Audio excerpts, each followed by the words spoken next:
Oop, we're jamming. Hold on.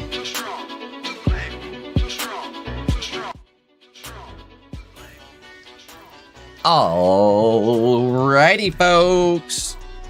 What is going on? We are back for another tournament. This is going to be a fun one today. It is going to be the first tournament, the first Pocket Mats tournament of the new set. I cannot wait. I am super excited to see what shows up today. I think the meta is going to be vastly changing very quickly. So, again, I don't know what to expect for today, but I am super excited to expect it. Let's get ourselves right on into it here.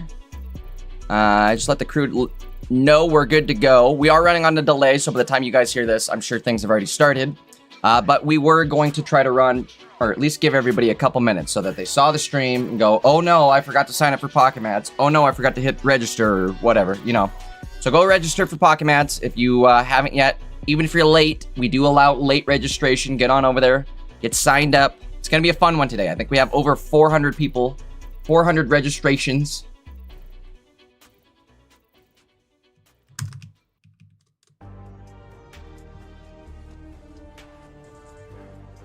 Give me a sec. Let's get the stream all plugged up.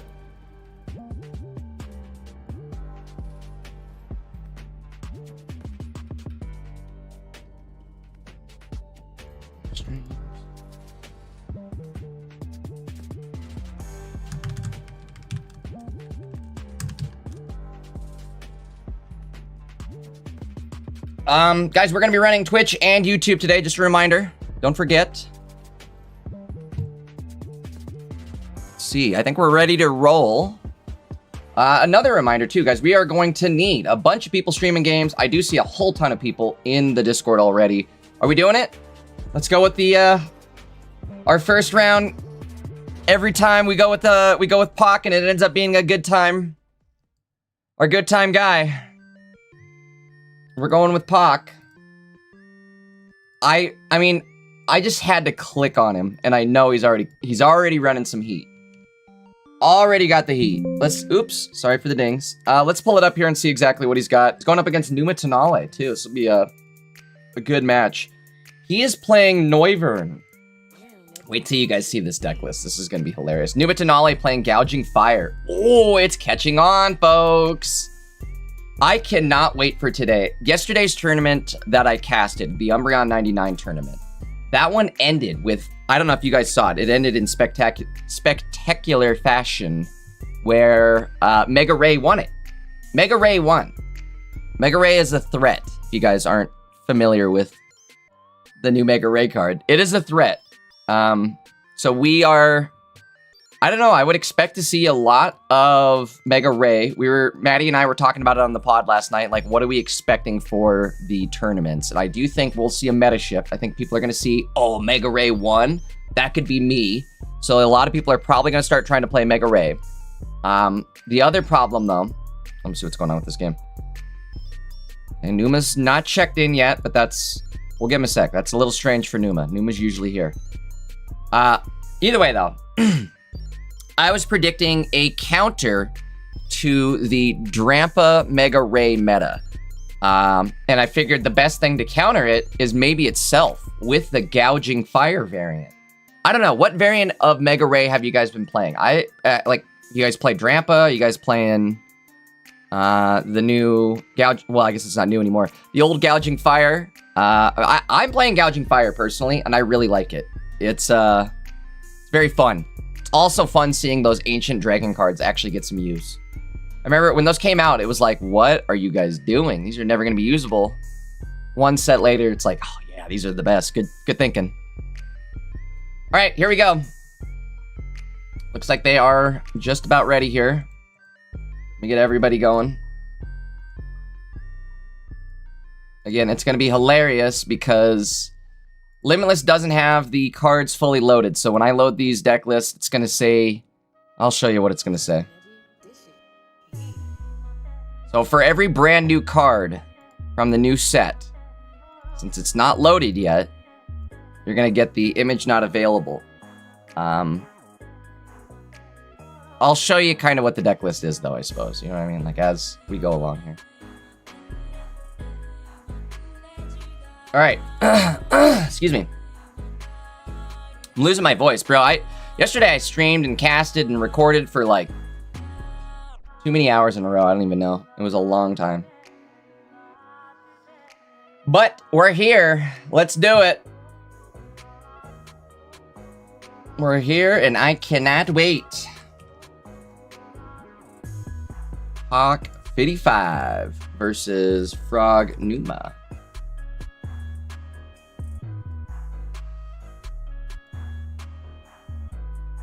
All right, well, we are starting with Drampa in the active, a Senlong in the active. That's kind of a cool name. Hawk is German, so of course the German players get the best names for their cards.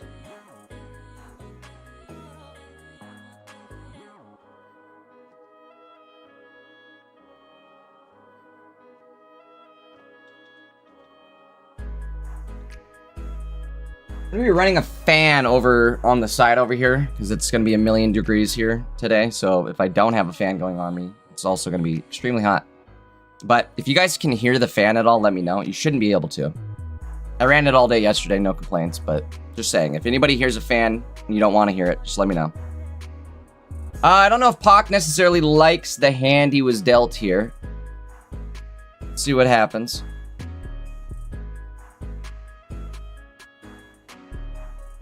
Good news is both players are going to benefit from the Rainbow Cave, so the first one to drop it really helps the other one as well.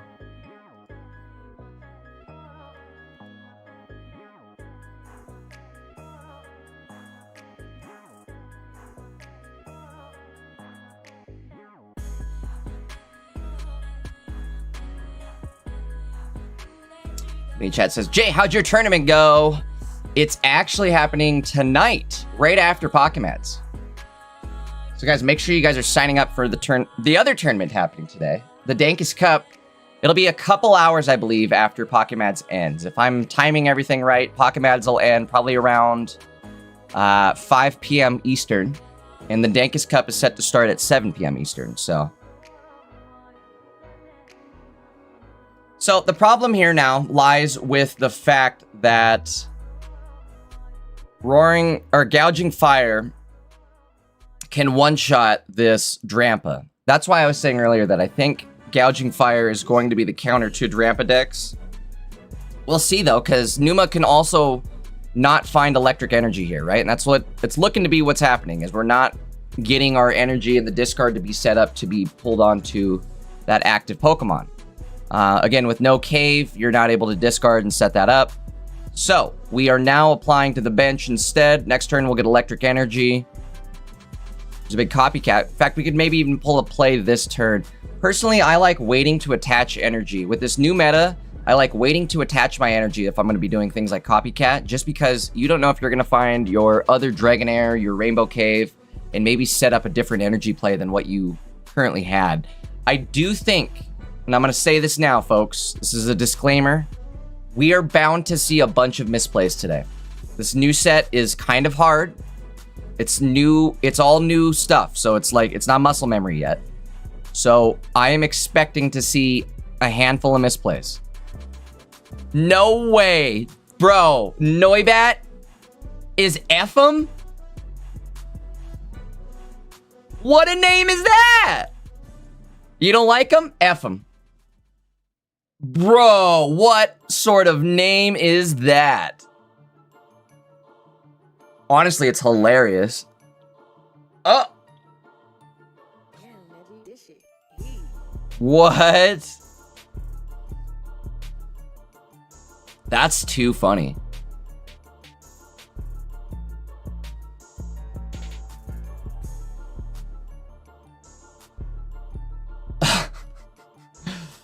Bro, again, German card names remain undefeated in this game.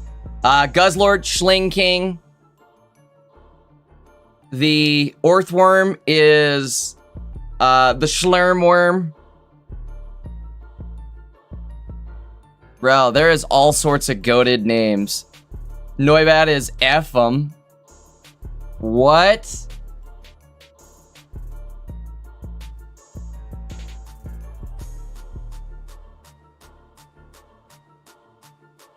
All right, well, we find the energy here, which means this active Drampa is going down. The other problem here, too, is that means the other Drampa is likely going down. 2 energy gets discarded. Now, Gouging Fire takes 30 less damage from attack, so Drampa is also not going to one-shot this. This is why I've been saying I think the Gouging Fire variant is going to be the counter. Let's see what happens here, though. Still anybody's game. Noivern, excuse me, can get set up with like 1 turn of energy. It's only 3 energy, so you can get set up with 1 turn.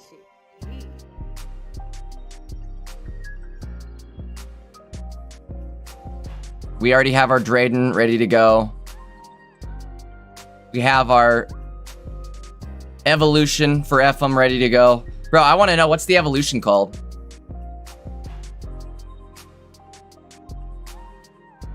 That is hilarious.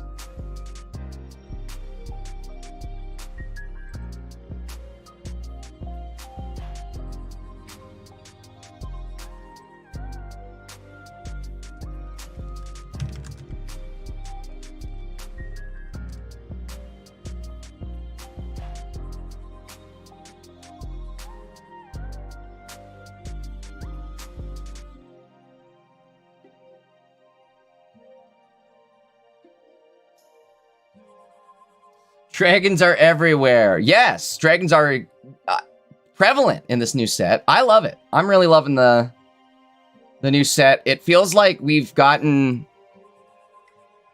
It's like a whole new mechanic, you know what I mean?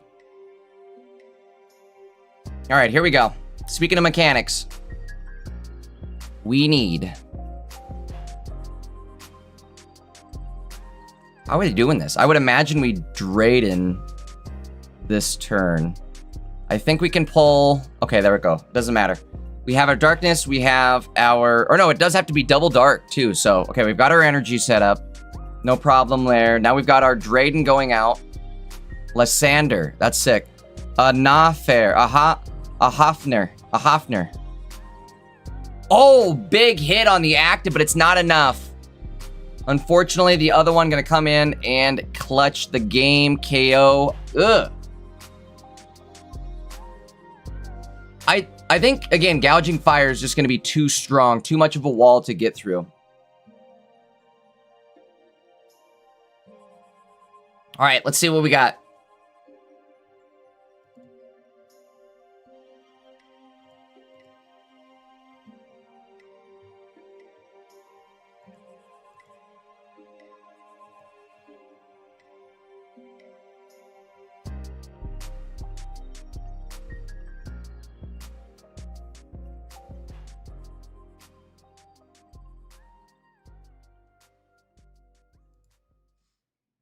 All right. Game 2 starting off. Numa taking game 1.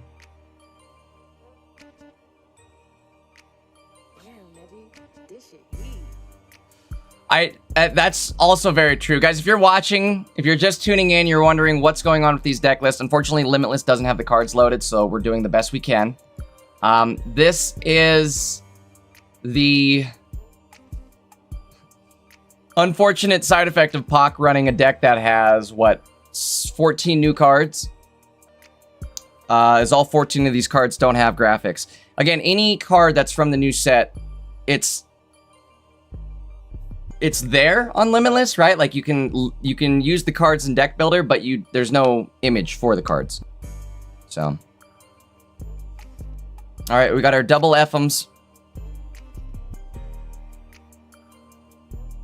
We gotta hit. We have a cave at least, but we have to hit some Dragonairs. A quick Dragonair setup here could mean, you know, the difference between winning and not winning. I feel like with this deck that Pac is running, there's just not a lot of things that can tank a hit, right? You have your Drampa and your Noivern, but they both only have 100 health, so not a lot. Speaking of Noivern, Well, not what we wanted necessarily. Although I don't think there was ever a chance to get 2 stage 2 set up yet. Or 2 stage 1, excuse me.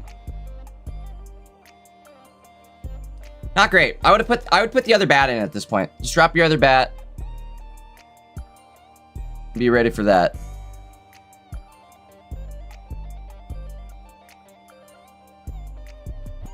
We're going big bat. F him, we're going big bat.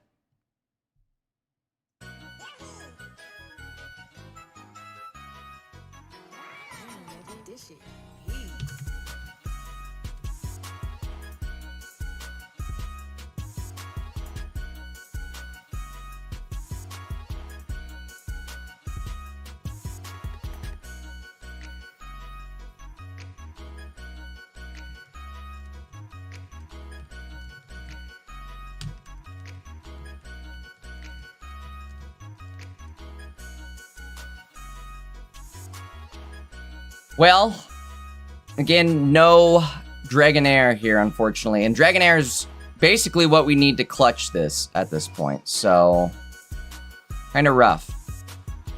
Rough, rough, rough.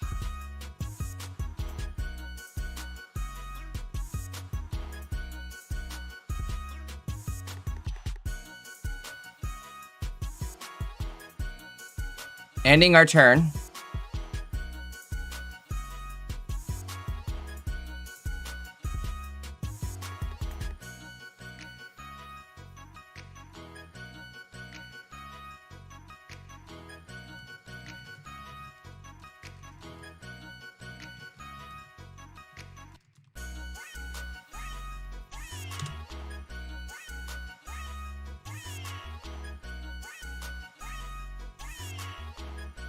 Well, unfortunately, not finding these Dragonairs is just painful, to say the least.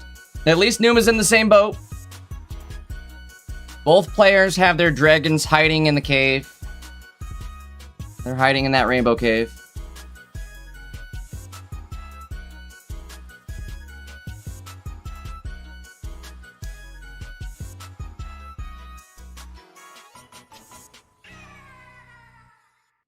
I'm gonna look and see. I don't know who all signed up for today's tournament, so I'm excited to see who's here, who's running what. Has anybody found the Metagross setup yet? Is there one? I don't know if there is one. Boy, I'm seeing a bunch of gouging fire today.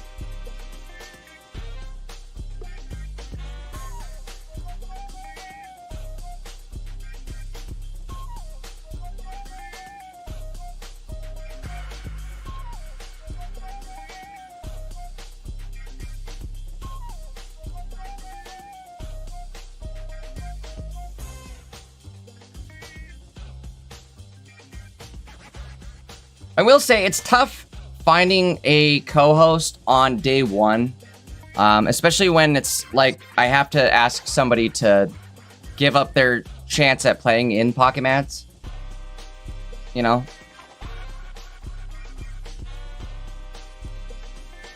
Alright, well, Popsicle brings us back to full health. And we lose our guy. Comes down to this, but it could still happen, right? We could see a Drayden in a perfect split. There's a chance. So you're saying there's a chance.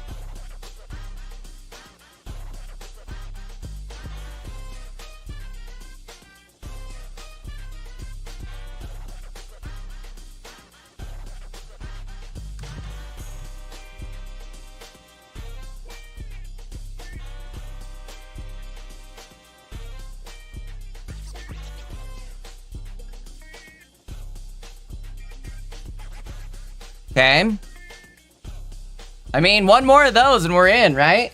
One more of those, we're in like Flynn. We might be looking at a game 3. Chat saying Noivern's buns. Well, it might win. As buns as it be, it might win. I think Pak just had some bad starts here, right? Which is possible for any dragon deck that you can play. Like you can, that's how you lose, right? Is you don't find your Dragonair, you don't find your energy setup, and then you lose. Unfortunately, Numa's gonna have to retreat here. He can't just not, if he loses this Dragonair, he's in trouble. Which he's going to do right here, I believe. At least we're going to get our Gouging Fire ready to go. But let's see what happens.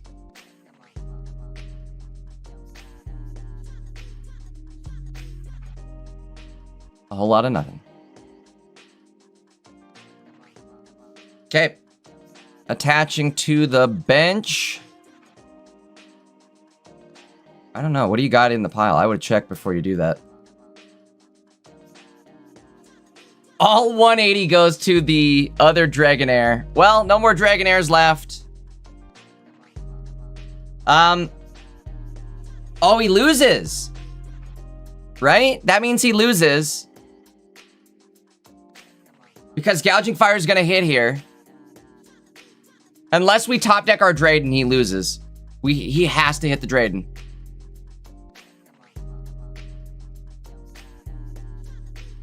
No, maybe not, because Gouging Fire discards all of its energy when it attacks. Oh.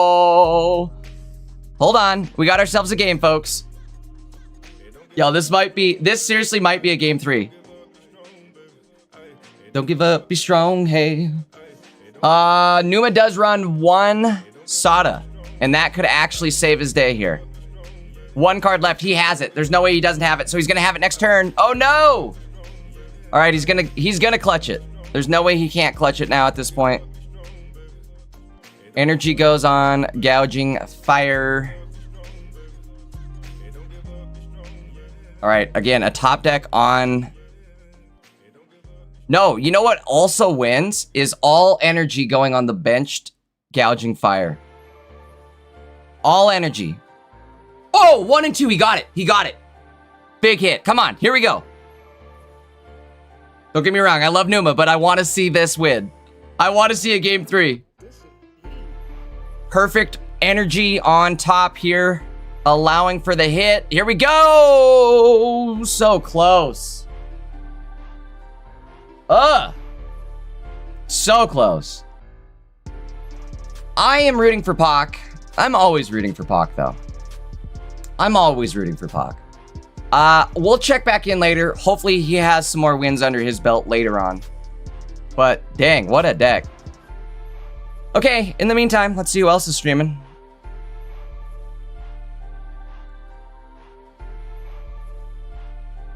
I think I found one. Maybe.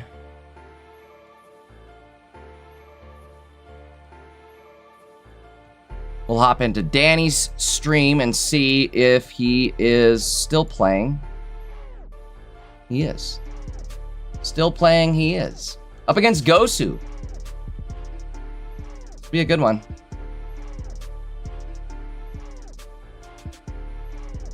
Center that up. By the way, that is Danamaton's hand blocker down at the bottom there. Unfortunately, I have no control over it, but we're all right. We can live with it.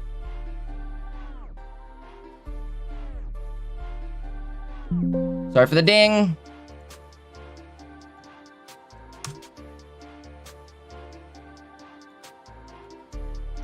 All right, I need 2 seconds to get the deck list loaded.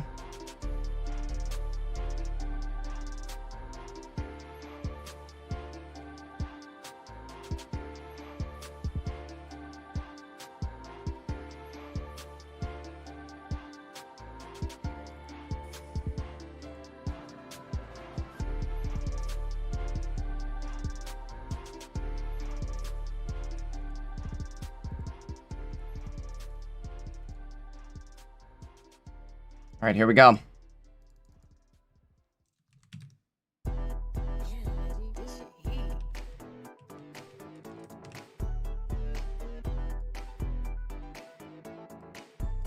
Gosu versus Danamaton. This is game 3. Whoever takes this game wins the set. We do lose our Rainbow Cave early. Could be good, could be bad. If we at least get one discard in the discard pile, we're sometimes okay. Sometimes that's all we need. Dragonair does come out. Good news, running Drampa, I guess the difference between running Drampa and running Gouging Fire, Drampa is easier to set up, faster to set up. Gouging Fire is tankier and does more damage. It clears more walls than Drampa does. Drampa gets stuck on things that have 80 HP or things like with a cape on them, or damage reduction, whereas Gouging Fire goes through all of that. And then puts a damage shield on itself. It's kind of funny, Gouging Fire went from being literally like one of the worst cards in the set, for last set, to being like one of the best cards for this new set.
All right, locking in. A lot of electric energy all over the board here. And that's kind of the downside of the cave. When you lose your cave quick, sometimes you lose your ability to set up any different types of energy.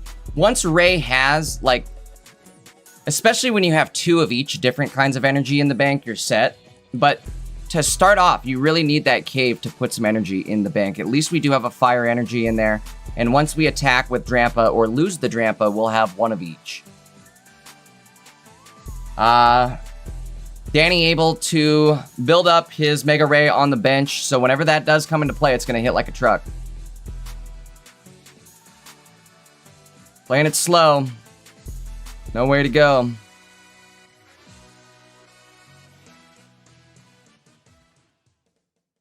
Tough call here. It's like, what do you do? Do you go in and, I mean, at this point, Diance's going to one-shot everything on the board. Oh, no. Well, things could get a little scary here.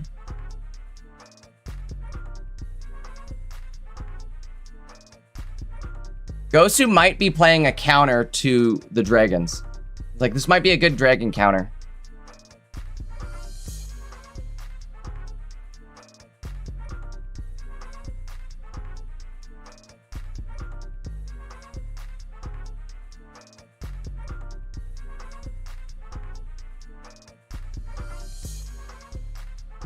Well, the good news is... Actually, it's not good news. They go in with Tina.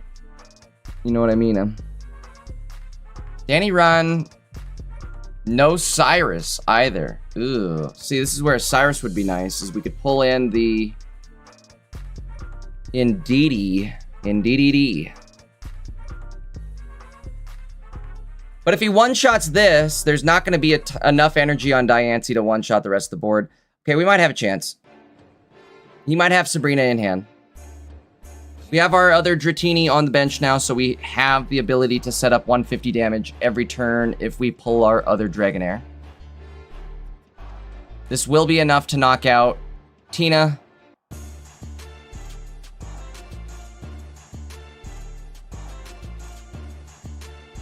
Doing a little thinking before we hit that button.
All right, well, Diancie hits. Dirty Diancie. Tina goes out. And that'll be it, right? Sabrina with the Tina is game over.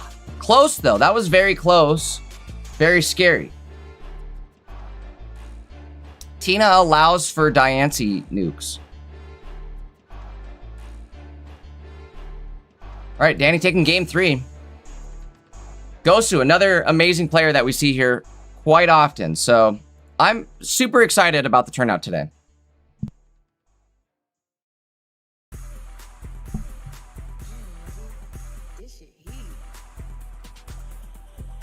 Let's give a quick shout out to Danny.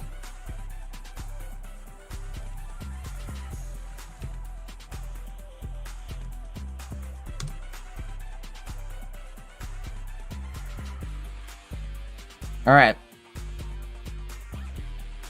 We'll see more Danimaton later on. Ooh. You guys are gonna want to watch this one in its entirety. We'll do this next round, I think. I found a game for us to watch next round, and we'll throw it on for now, but we're gonna watch this in its entirety next round, because this is gonna be a good one. There is a ton of people showing up today, and I am super stoked to see it. A lot of big names here. What a turnout. And guys, remember, after this, there's going to be another tournament, the Dankest Cup, my tournament, happening right after Swiss Rounds ends today. Again, I think Swiss Rounds will end around 5 p.m. Eastern, and the Dankest Cup set to start at 7 p.m. Eastern. So probably a couple hours in between tournaments, maybe get a break. Go get some food, come back, we'll rock it again for Swiss Rounds in the Dankest Cup. And then we're going to come back tomorrow, and we'll do Top Cut for both. All right, this is the Jimbolt deck. Shout out to Jimbo, the homie Jimbo, going up against the new Beautifly Dustox deck. If you guys aren't familiar with this Beautifly, I guess the main thing is the Silcoon and Cascoon, I believe it is, Silcoon, Cascoon, are able to fill their entire bench with evolutions. And then you just have to evolve into the third form. The stage 2. So either your Beautifly or your Dustox. Ooh. Okay, let's see what happens here.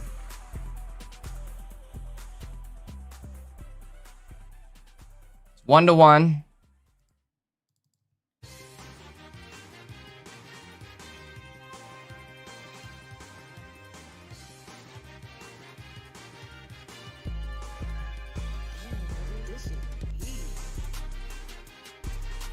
Problem with this Dustox deck is that Dustox can just sit on the bench and load you with debuffs. It's to the point where you're either flipping through a confuse effect, you're burned, you're poisoned. It's just rather annoying.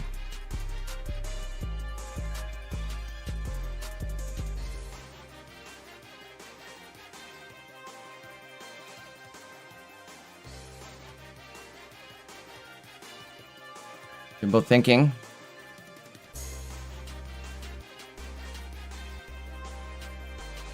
Again, this new set, you really have to be on top of what you have for energy, what's in the discard pile, what's up next. Daisy says, wait, Jimbo's playing? I want to watch. Okay, we can watch Jimbo. You can watch Jimbo with me. Yeah, we'll watch Jimbo. Just hang out, though.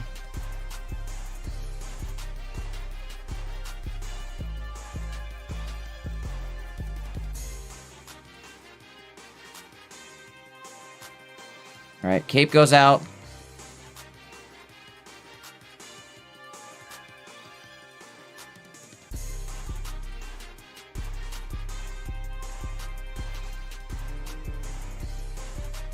I don't know. I don't know if Jimbo's necessarily in the best position here. He's going to lose this Raging Bolt as well.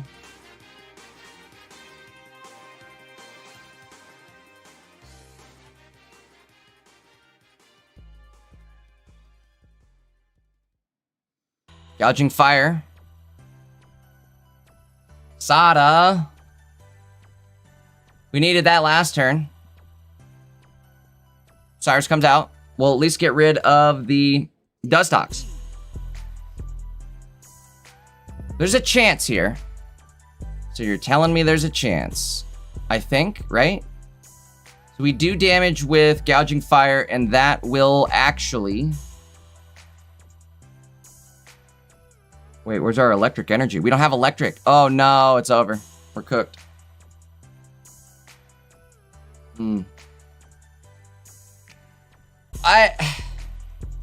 Alright, we're gonna give Jimbo a fair shake, because that was... We walked in at the end of a... something there. But I know Jimbo's deck is... It's fun. It was good. Like, he's winning with it. He got a bunch of people playing it yesterday, too, so... either way, let's give him another shot. We'll lock this in for round 2 as well. I'm just gonna keep this one here. We'll play this one out in a full... in its entirety. We kind of, again, walked in late, so we didn't really get to see what happened there. But I would like to watch this in its entirety. Let me check and see. I think we are definitely getting towards the end of round number 1. Only a few games left to go. I'll do a quick update.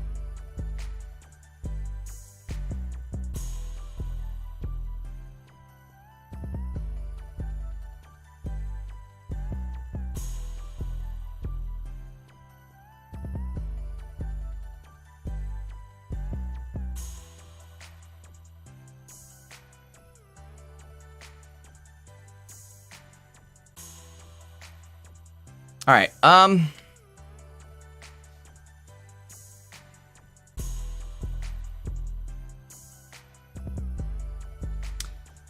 sorry, reading something in the background, making sure we didn't have to put out some fires. Let me make sure I have the right browser up. That could have been bad.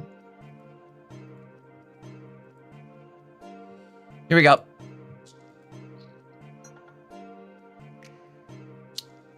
So this is the standings after round 1.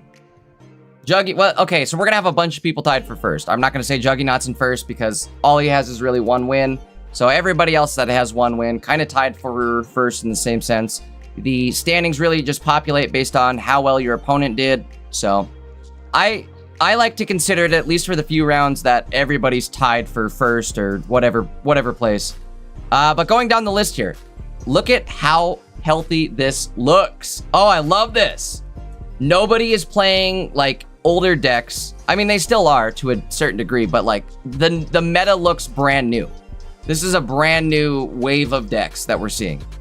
The new Mega Manectric, the new Luxray, Hoopa, Dragonair, or excuse me, Mega Ray, I guess, Dragonair, Gouging Fire Dragonair, Vespa Queen. Here's an oldie. Here's an oldie. Hoopa. Mega Sharpedo, there's another new one. Couple more Mega Rays. This one's the Dragon Arcana Mega Ray. I like this one as well. Being played by Zilla.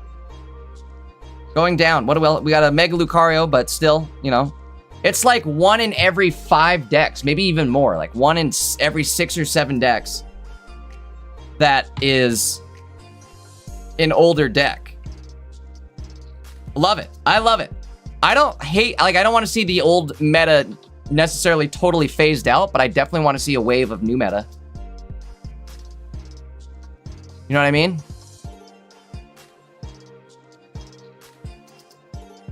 All right, let's do this. What do we got left? 2 games left.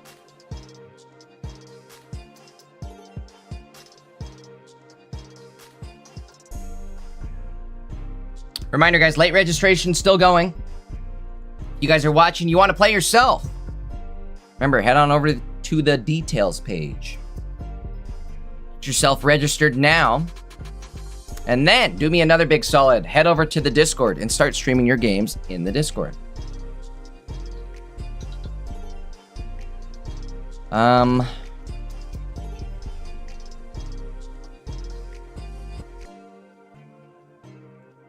Okay.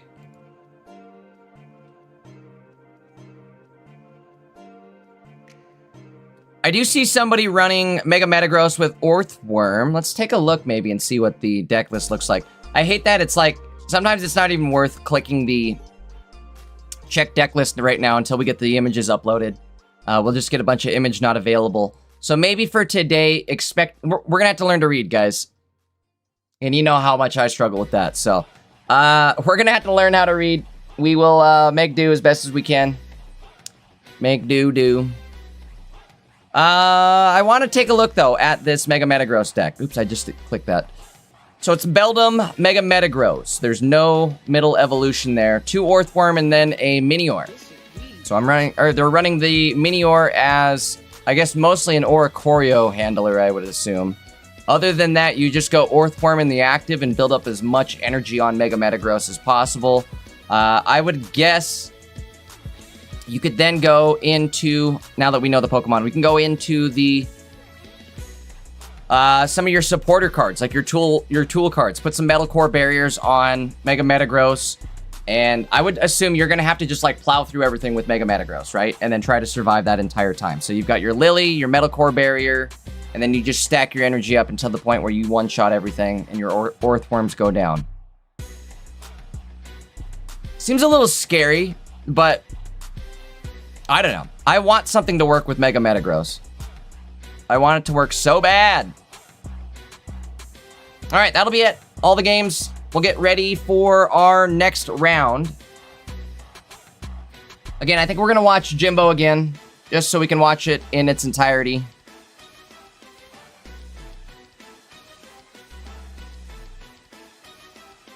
Quick reminder, though, guys, if you're watching over on YouTube, you haven't yet hit that sub button. If you're not liking the stream yet, make sure to drop that like, hit that sub. Also, we dual stream over on Twitch. So, guys, if you're not over on Twitch yet, head on over there, start getting your channel points. Make sure you guys drop that follow, get your channel points rolling in. Tomorrow, we'll start running predictions on who you guys think is going to win. Basically, you can bet between the 2 players. And again, you can see who you think will win. Then you can turn your points in. I've got a bunch of goofy rewards that I'm trying to upload to Twitch, so, you know, maybe you can spend those points on something fun.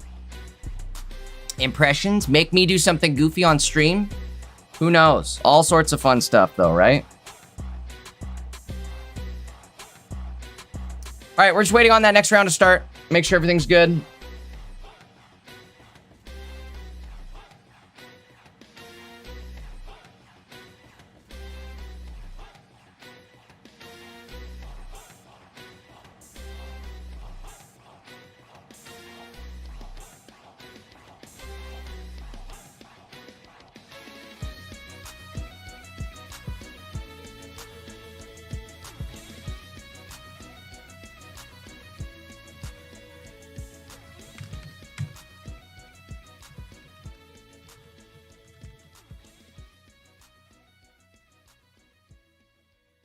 Okay. New round is up. Let's do this.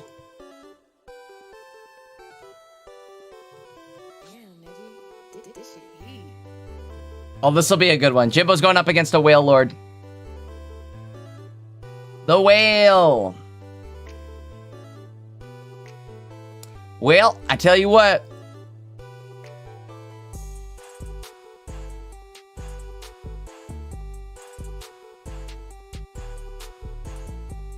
Let's get the gameplay loaded.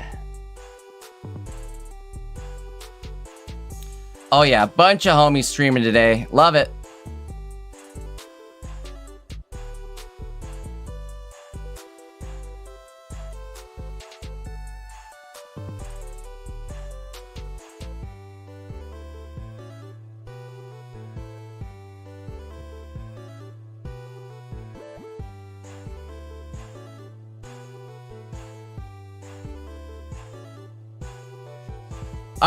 Well, there's the Jimbo stream. I guess I can turn it off. He has his face cam up right now. But we will be ready to go for the next round here in just a moment.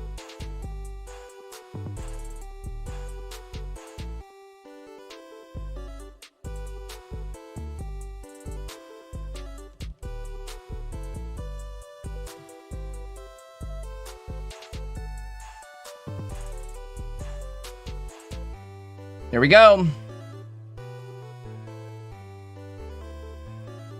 Now this is a hand blocker I can get behind.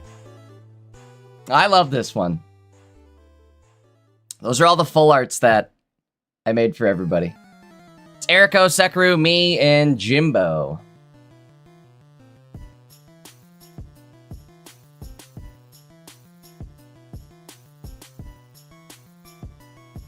All right, well, starting off on game one, Raging Bolt in the active. Unfortunately, the hand blocker's up, so we can't really tell if that was intentional or not, but I would assume that might have been intentional. Because what do you start with in this deck? You either start Raging Bolt, Gouging Fire, or Walking Wake. You don't want to start with your Dragonairs in the active. Or Dratinis, I guess. But this isn't bad. I mean, you get your Ancient Booster, you bump up to 170 HP. We have the cave down now. Which means... Alright, let's see what we get. Let's pay attention. Professor, good. Okay, well, none of it's playable, unfortunately, but... And that's not... That part actually isn't good. We needed Dratini there, ideally. But let's see what happens, because the opponent only runs water energy. And they're running a Whale Lord. Indeedee's in the active. Real simple. These turns are going to be real simple. Get to 4 energy and then start swinging. You know, this might be a good Raging Bolt deck. Or excuse me, game. Raging Bolt might do some damage here. You guys got to remember, Raging Bolt has the ability to just KO anything. So maybe there's a chance, huh? We do see 2 energy in the discard pile now, I believe. 2 energy also attached to Raging Bolt. Okay, Fire Electric in the discard. We need a water energy somewhere. Next one coming up is Fire. We need the one after that to be water. Oh no. Uh-oh. Red alert. Well, it was fun while it lasted. Fortunately, that's not our other cave. You could Sada... Ooh, now hold on. That's what we actually needed in the active, unfortunately. Could go Dragonair. You could attach from the discard. Would that work?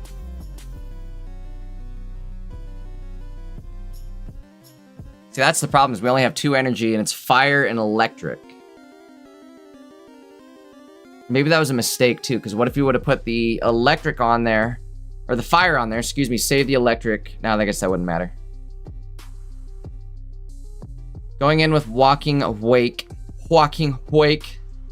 What?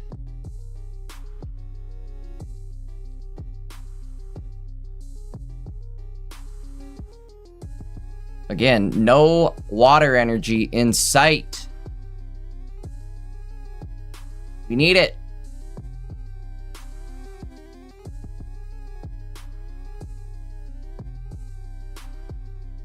You know, Rainbow Cave came out. It didn't necessarily fully 100% fix energy problems, but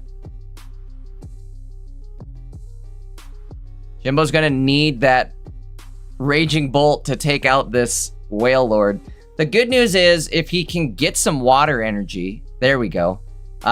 Even still, though, it's a fire energy up next. I was gonna say, if he can get some water energy in the discard pile, Sada then becomes a lot more useful, right? We can basically pull 3 different types of energy from the discard in one go with a Dragonair and an attach. I mean, you're ready to go. You can go from 0 energy to ready to go on Raging Bolt in 1 turn.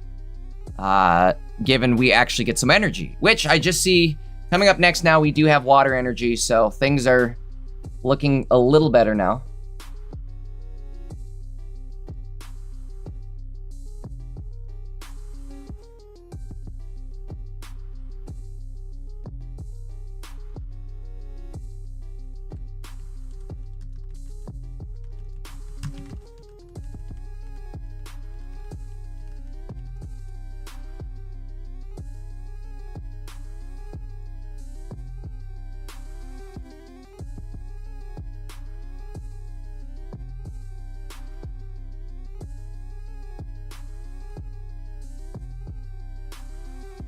Double fire on Walking Wake. Again, we just need some water energy.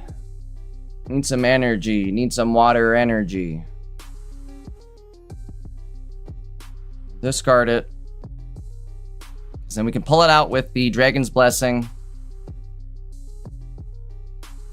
A lot of different types of energy in there now. Dragonair.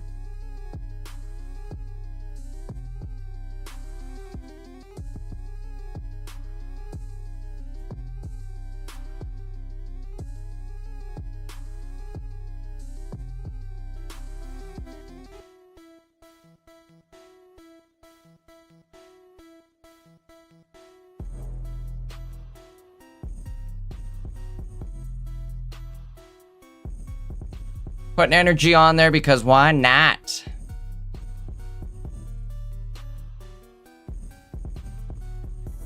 We lose our water energy again, but that's all right. We've got our Dragonairs.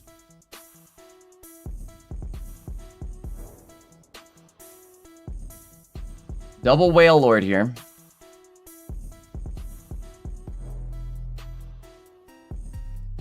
I would assume they come into the active next turn, right? Jimbo does play one Cyrus.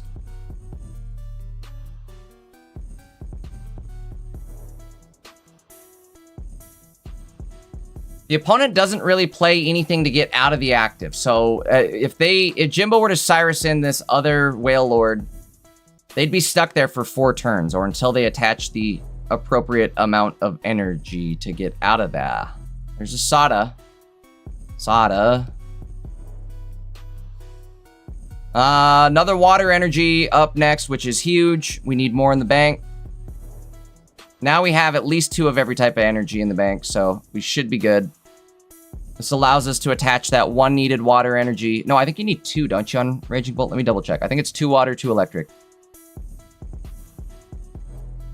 Let me check. Yes. Couldn't see with the card block and full art in place. Uh-oh. Ruh-roh Raggy. This is funny. All right, 2/2/2. Here we go. The whale is going down. Wow. Well, that's one way to handle a Whale Lord.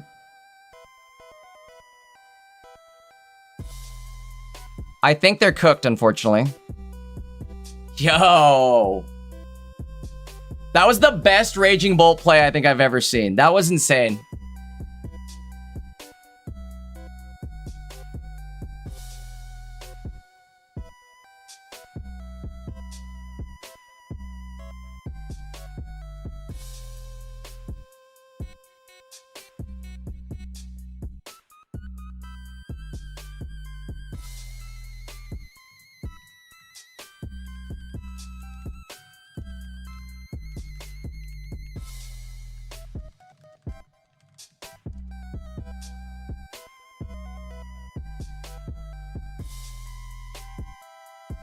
Sorry, guys. Again, the hand block is not something that I have control over.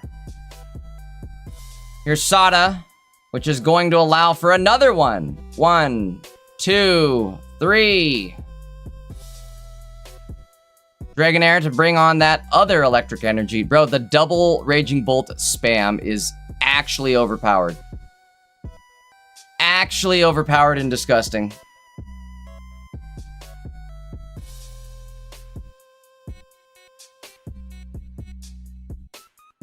I bet that didn't feel too good for Fury, the whale player. I bet that was not a fun game.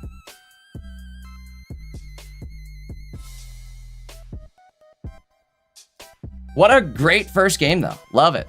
Again, guys, this is Jimbo's stream, so he's got the password blocked right now with just his face cam. Love it.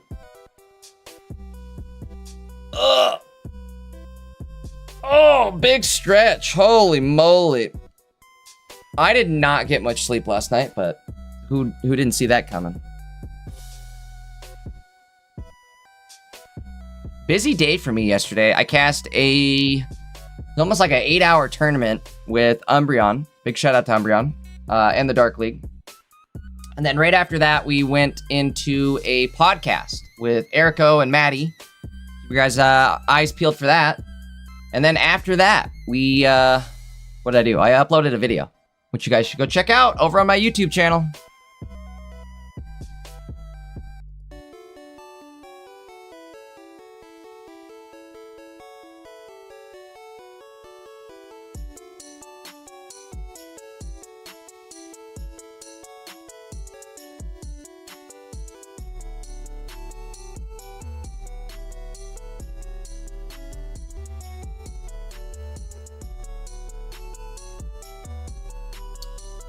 All right, game 2.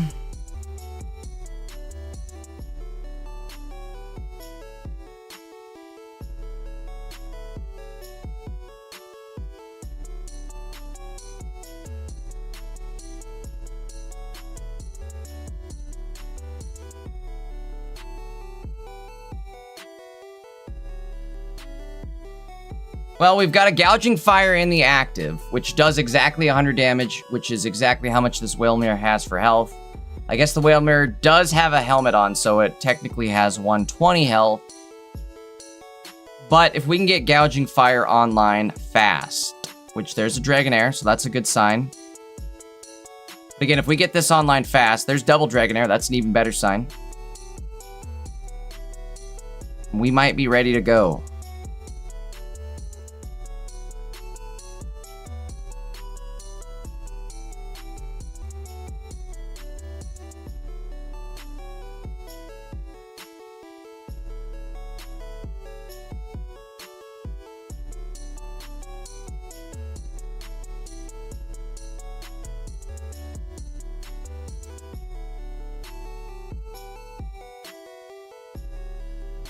Faster we find that cave, the better it'll be.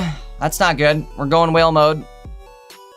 I feel like Whale Lord needs a Misty, right? At least one Misty. Turn it into a high roll deck. Imagine you hit one Misty coin flip here. You'd be like so far ahead of the game, you'd probably win. Uh-oh. Copycat from 1 to 1. Shot in the dark there.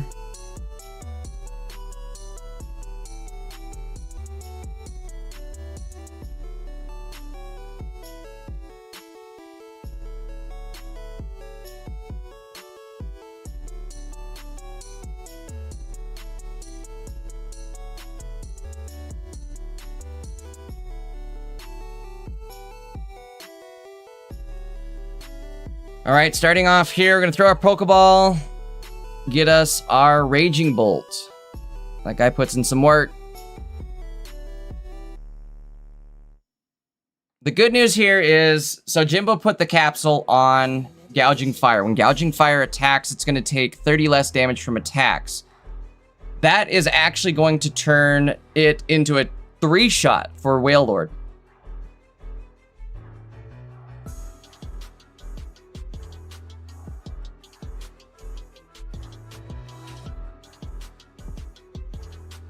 Then we can start to attach energy to our, well, I guess we put the Walking Wake in, but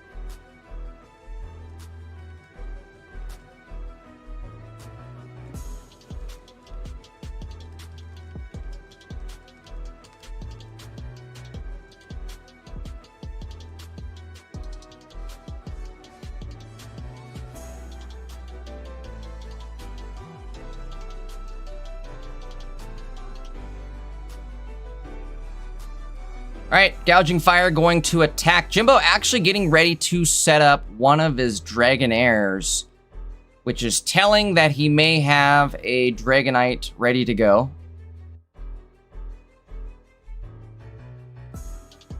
Water energy coming up next, and that's what we need. Chat, what are we thinking about Jimbo's deck? The Jimbolt deck. I like it. I think it's a cool deck. I think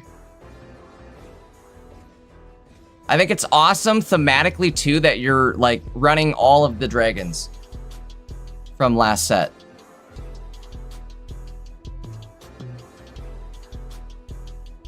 All right, Soothing Shore. We do survive with 10 health. However, hey, wait a sec. Jimbo can actually benefit from the Soothing Shore if he puts Water Energy on. I don't think we're going to see Water Energy get attached to Gouging Fire, unfortunately, but just saying. Maybe Dragonite EX can benefit from it. And not even maybe, it definitely could.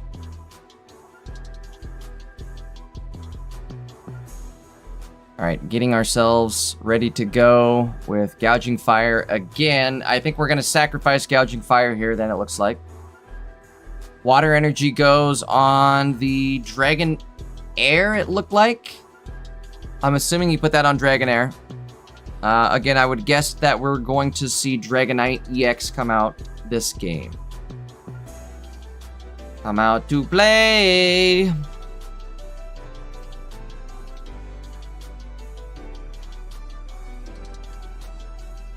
Healing for 60 HP a turn on this Whale Lord. We need to get Raging Bolt ready. That's the only viable answer here is get the Raging Bolt.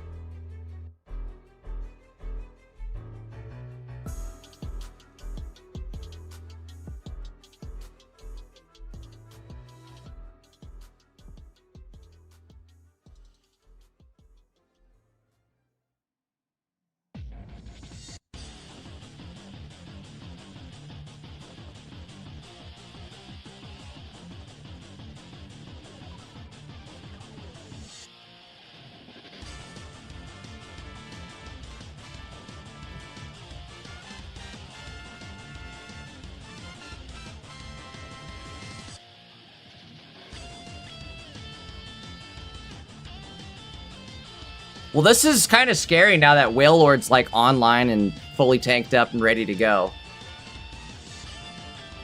You know, like this is full power Whale Lord right here. Interesting choice, but it might be all we have. Going in with the Bolt. That's what I want to see. Give me some Bolt action.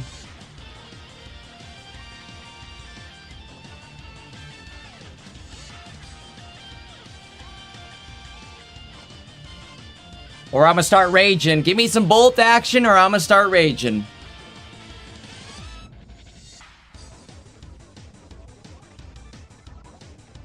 Alright, Jimbo drawing another 2 cards. Bring him down to 5 left. Maybe even less if we hit this Pokeball. I think he might still have something? No, maybe not.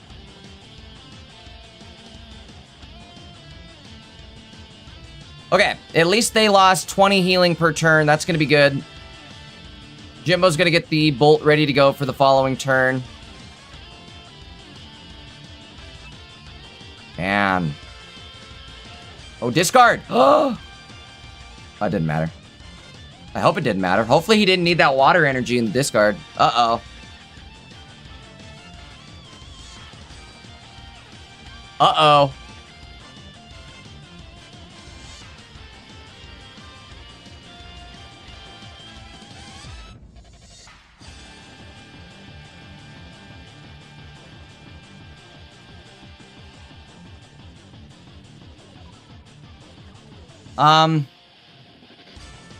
Alright, Walking Wake survives. There's Sada. I think we're okay on not losing the Water Energy just because the Walking Wake survived. We can, I mean, even if it didn't survive, right, it ends up in the discard anyways. But he did kind of need that, actually. Did kind of need that. Let's see how we do with this.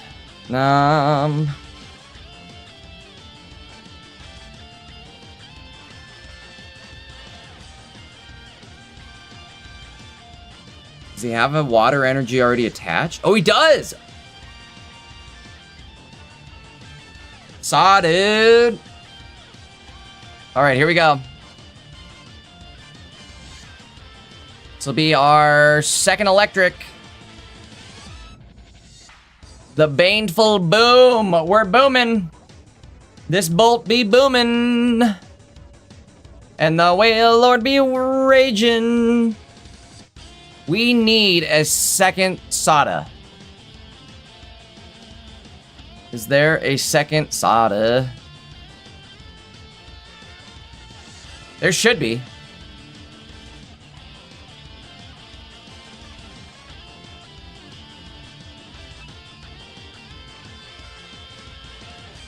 Jimbo does run 2, and he's down to like 3 cards left in hand.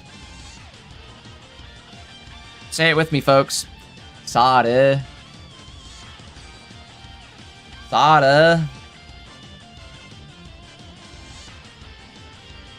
That'll bring us our water energy, our electric energy. We'll misclick this. I would have personally gone the water first, just to not give anybody a heart attack. But either way, that's going to be it. The double boom. Bam. Wow. What a game. What a game. Poor Fury. Unfortunately, Jimbo, like, heavily countered that deck. All right. Let's go say, let's go drop some GGs in the chat. That was insane, though.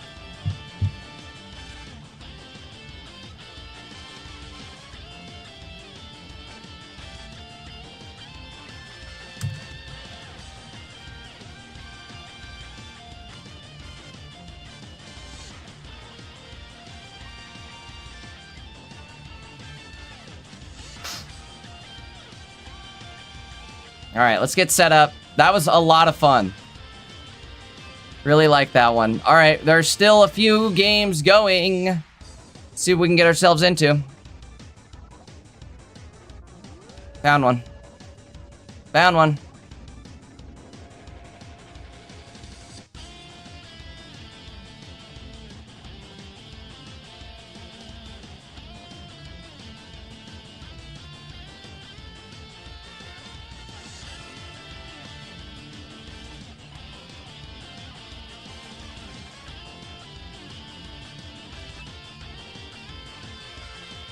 All right, this is Prelux versus Numatonale.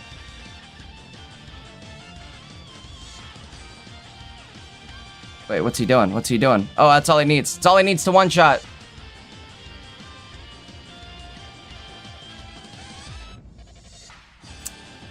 I think there's a little mirror action going on here.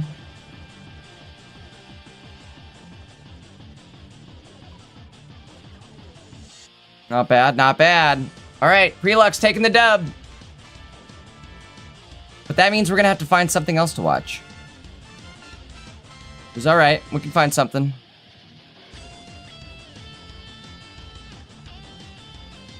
Guys, reminder, if you're not streaming your games in Discord, head on over there. Definitely helps me out, especially when we get into the later rounds and I'm looking for somebody to watch so we can put something on the screen. The more people we have available, the better.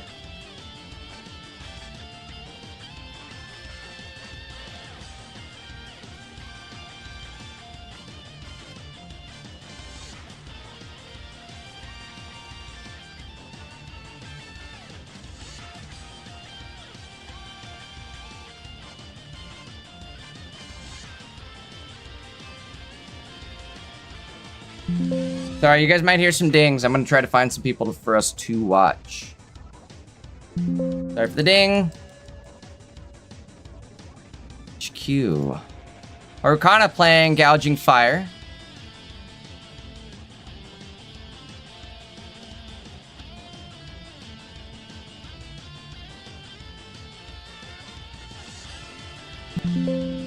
Sorry for the ding.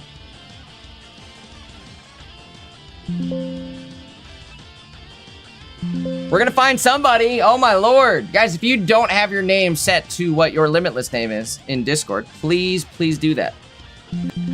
So I can find people to watch. Yeah, this is getting a little ridiculous. Red, where you at, Red? No Red.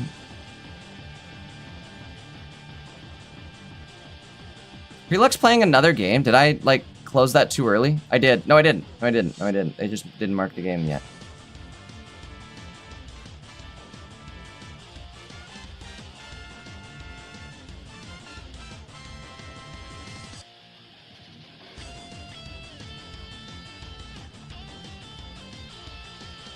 Oh, this is game 3. Okay, perfect. Let's load it up. Just weren't in it yet.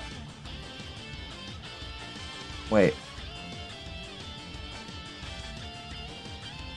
We're on the victory screen, so... hold on. Can't show that.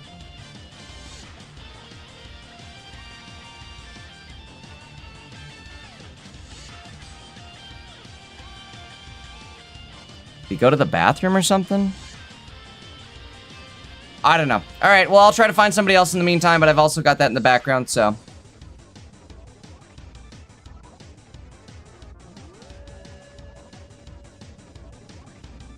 Trying to find somebody to watch. Again, guys, if you're playing in this tournament, we need more people in the Discord streaming games. Absolutely need more people in here. Don't make us start requiring people to stream games. That's not what we want to do. Help me out by helping you out. No, help me help you by helping me with streaming games. That's what I need help with. I need help with a lot of things, but right now I need some games to watch.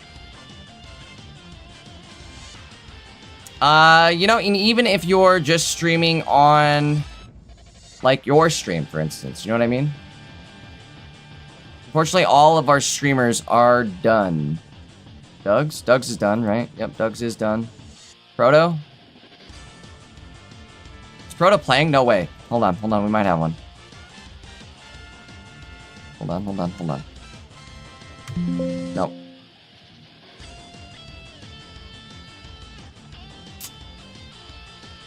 I guess we have a few minutes here. Well, again, guys, we need more people streaming games. There are entirely too many games still going in this round for us to not have something to watch. So I need more people in the Discord. Or streaming on your Twitch channel. If you're streaming on Twitch, that's fine as well, but I need people streaming games so we have more games to watch. Right now is a little light, to say the least. But if you guys are running new decks, hop in here, please. We want to see new decks. Anything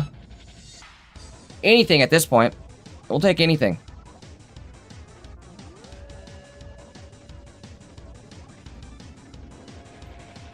Got about 15, 20 matches. I guess they are dropping pretty quick here at least, so shouldn't take too much longer. Is Prelux still not? Oh, they are. Now they're playing. Okay, hopping in. Hopping in.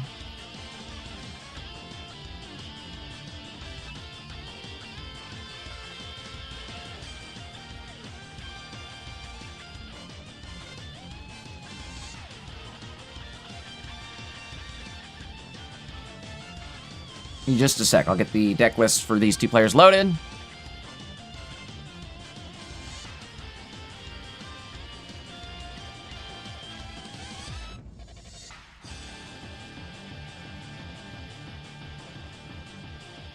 Prelux versus Numa. Kind of a mirror match here, if I'm not mistaken. Let me see if we can get the deck list loaded. Now I gotta remember whose is whose. Numa's on top here.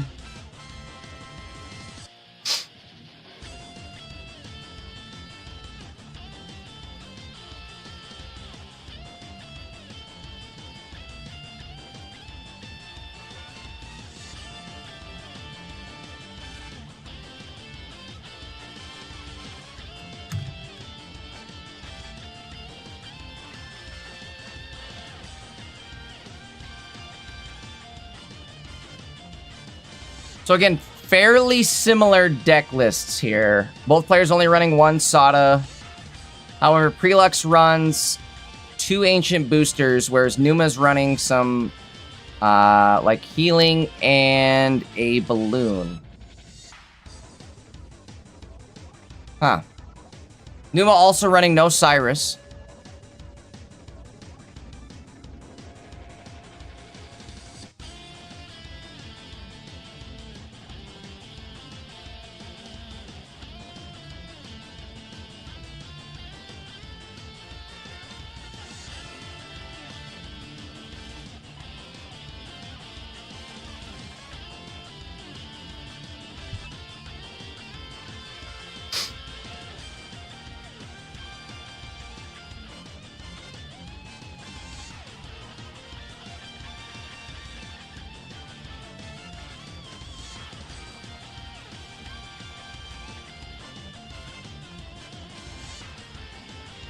Well, one thing we could do is retreat into Gouging Fire and start powering it up.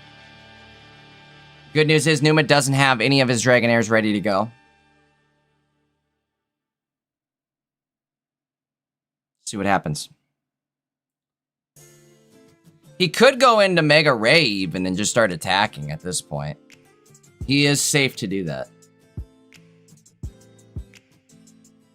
Albeit, that's a little reckless. I'd put fire on there. If I was him.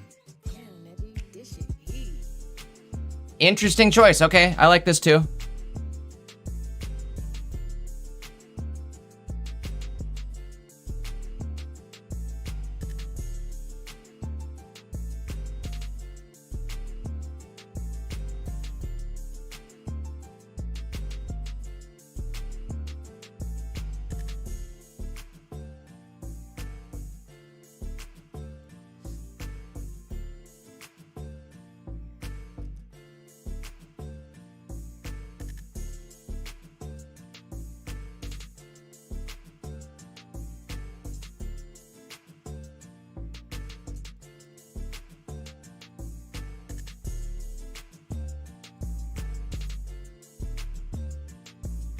All right, here we go.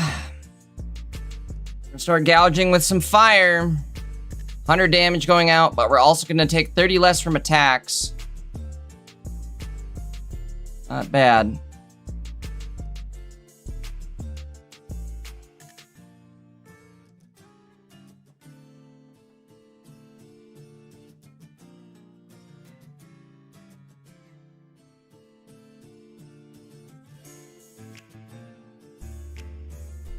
Yo.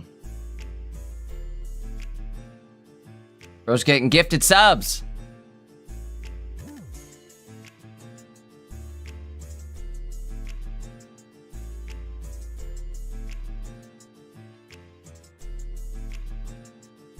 Coding Hulk.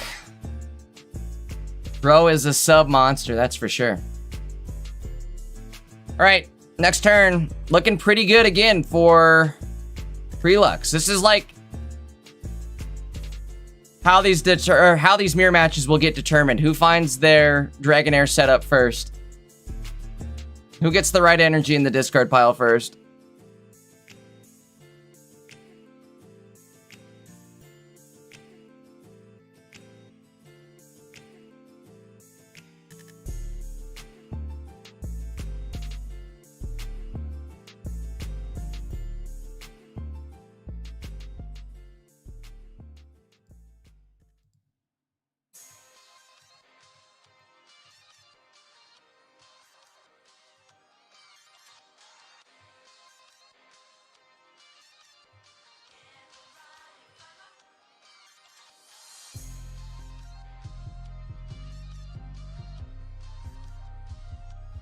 One of the actives gone. However, Numa could still not be able to attack based off of the energy coming up next. Never mind, there it is. That kind of sucks. Oh, we see a Sada though. Okay, we're good. We're good. And just like that, Numa's back.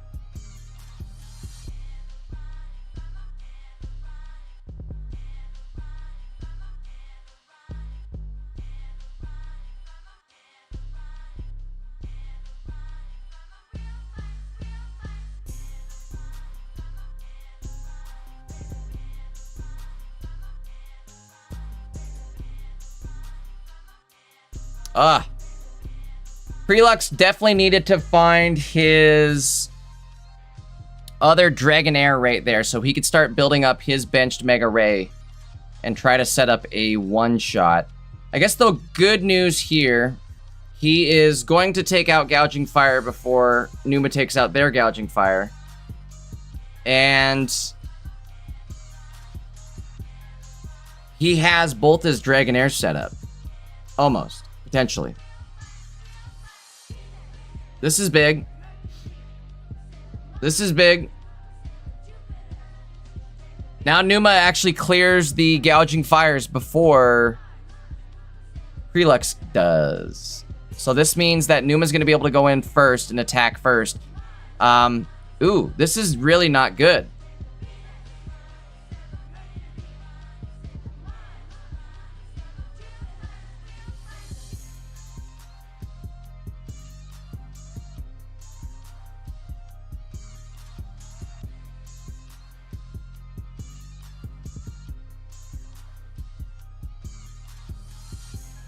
Both is Dratini set up now, so he has a chance at getting a double Dragonair the following turn. I don't know. Doesn't look good.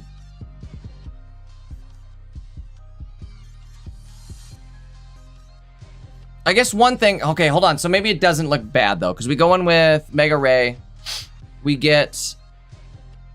We could retreat, and then we go in with... Oh, perfect. Okay. There's Gouging Fire. We have the retreat. We have Sada. So we could just build Sada on Gouging Fire. Maybe wait. Attach some energy first. Put that Dragonair down and attach. Yep. Put one on there.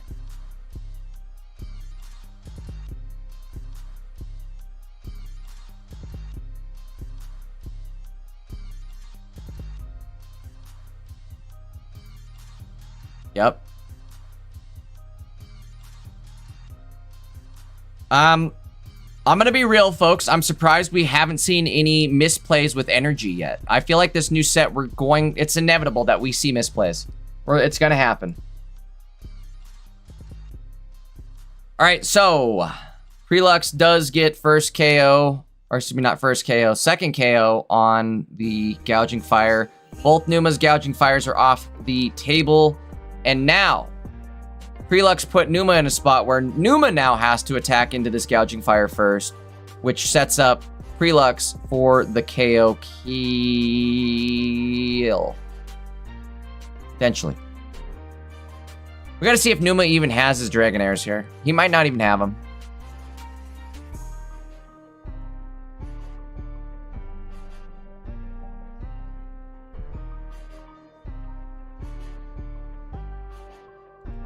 Guys, I see a bunch of people asking, where are the card arts? If you guys are seeing me with the deck list loaded and it says image not available, those are new cards from the set. Unfortunately, they are not loaded to Limitless. So that's what we get. I guess if you guys have questions on what the cards are, let me know in chat and I'll answer it for you. 200 damage going out on the Gouging Fire, but that just means that the following turn, the most that Numa can hit for is 150. Whereas, Prelux coming in with the one-shot. Yo, this deck is crazy.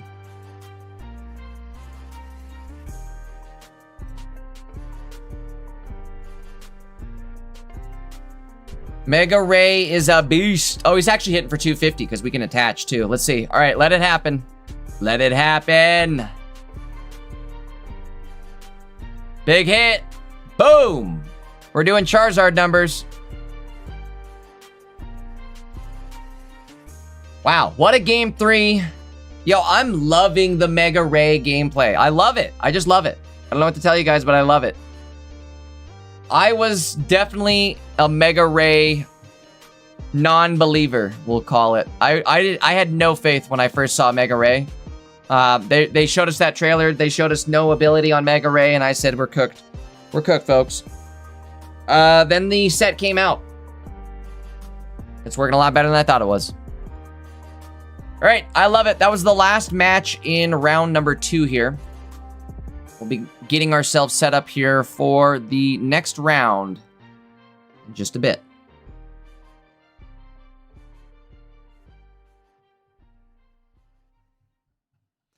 Quick time to remind everybody, guys, if you aren't yet signed up for the Dankest Cup happening right after, this happening today at 7 p.m. Mountain Time, go sign up. This is also listed over on Limitless, just under tournaments. It's going to be the next one up. 151 registrations so far. I would love to see that number double, triple. Would be awesome. Go sign up. We'll see you guys there tonight. I'll be streaming this as well. This one will be on my YouTube and my Twitch. So make sure you guys head over to my YouTube channel. Drop that sub over there. Also, make sure you guys are followed up on the Twitch side of things. Make sure you guys start getting your channel points available. All you got to do is follow the channel and you will start building up some channel points. But either way, go drop your registrations here, happening right after Pocket Mads ends today and tomorrow. Oops, wrong tournament. All right, let's get into some more Pocket Mads action here. Next round is up. Round 3 is live. Let's see what we want to do here. Oh, I got one for us. I know what we're doing.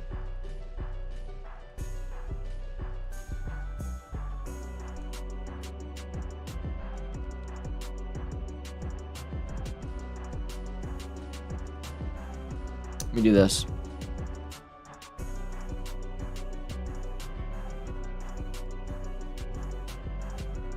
This will be a perfect game for us to watch. I will get this set up.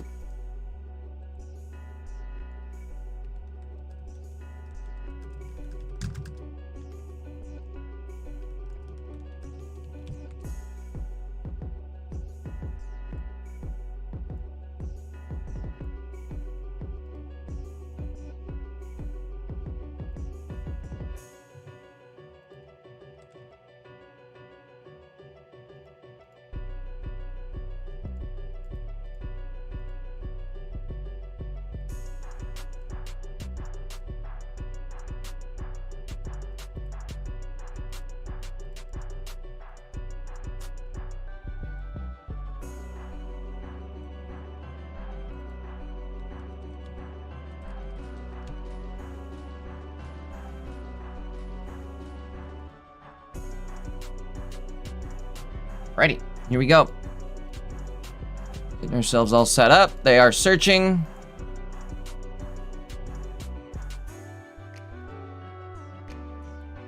We'll be ready to go in just a moment.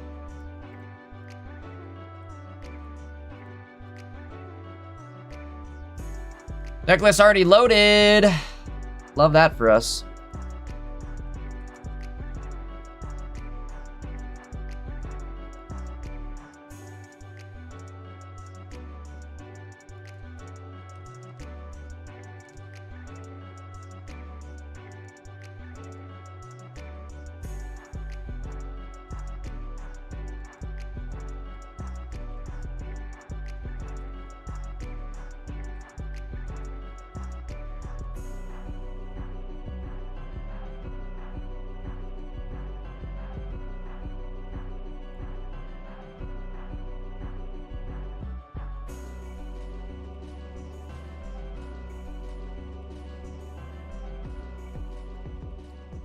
Izzy asks, can we play new cards in the Dankest Cup tourney? In fact, you're encouraged to play new cards in the Dankest Cup tourney. Thank you for reminding me, Izzy. I actually forgot. I did set up, or I forgot to mention at least, I set up a bounty on my tournament this evening where the highest placing Mega Ray player will get an additional $10. For whatever reason, I thought, I set this up and I was like, well, Ray's gonna need help. I don't think we're gonna have a lot of Ray players. So I put a bounty on, expecting there to not be a lot of Mega Ray players. I don't think we have to worry about it. I think Mega Ray might win the thing. So it might just be an additional $10 for whoever wins it. But either way, the highest placing Mega Ray player will get an additional $10. So even if you're first place and you hit that, you'll get an additional $10. We got to be playing Mega Ray.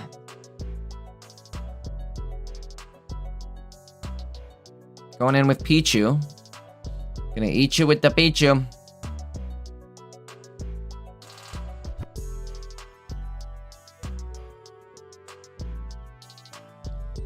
Energy Split going out next turn. We're going to have the Dragon Arcana ready to go. If we could draw into a Mega Ray next turn, honestly, it would be huge.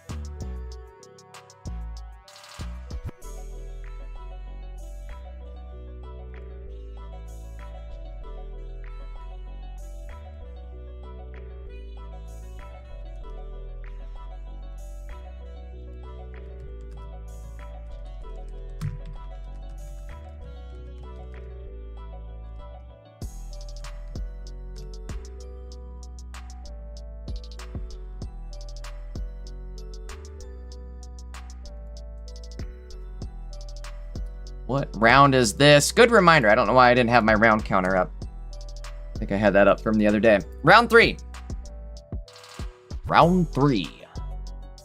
Fight. Yo, speaking of Mortal Kombat, boys, did you guys see the new Mortal Kombat movie yet? It's pretty good. I'm enjoying it. Unfortunately, you not finding his Mega Sharpedo. No Wallace, no Sharpedo. No setup to go. That's not good. Gonna have to find it fast.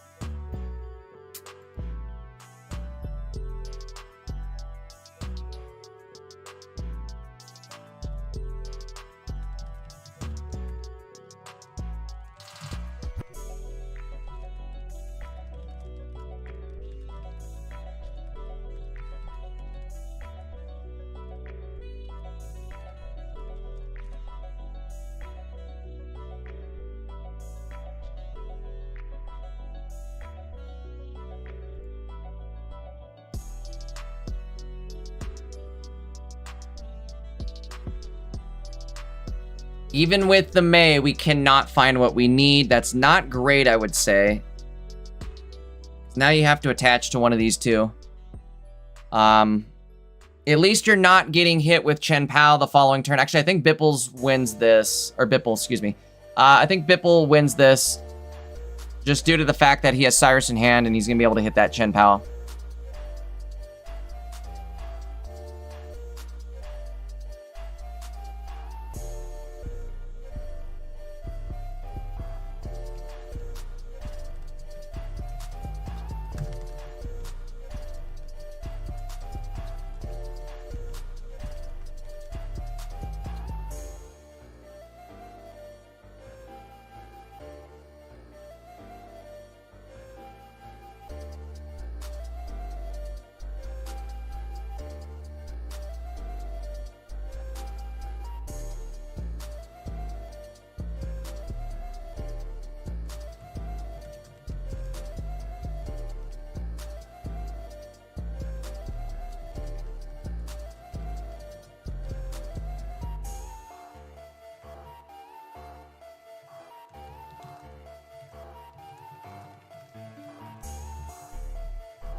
All right, well, again, this one looking pretty over.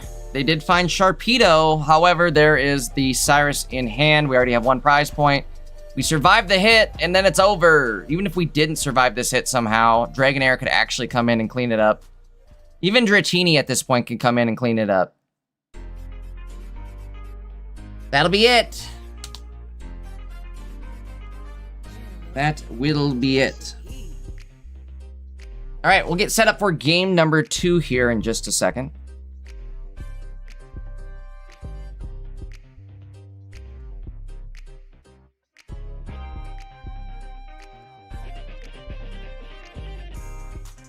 Quick reminder, folks, if you're watching, you haven't yet dropped a like, if you haven't yet dropped a sub, if you haven't yet dropped a follow, make sure to do that. Definitely try to help hype these streams up as much as possible. We are dual streaming on Twitch and YouTube. But either way, as much hype on these streams and support you can provide as possible is greatly appreciated. All right, we're loading up into game 2. Should be just a sec.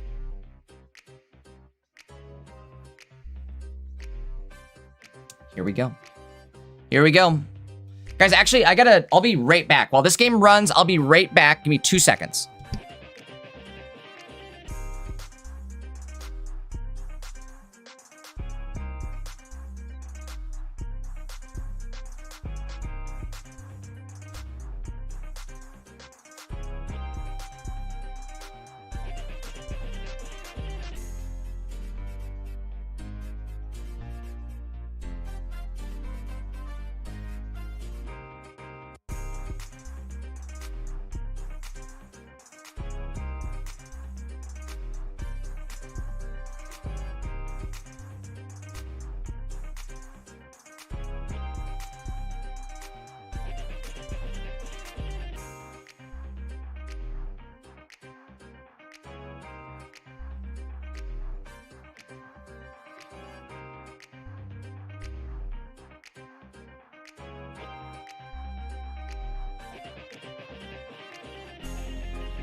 Okay, I am back. Sorry about that.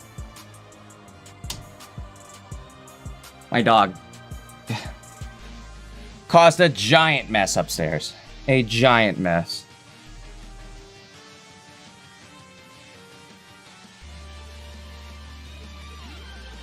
All right, tuning in, I think, for what? The end of the game here? Is that what's about to happen?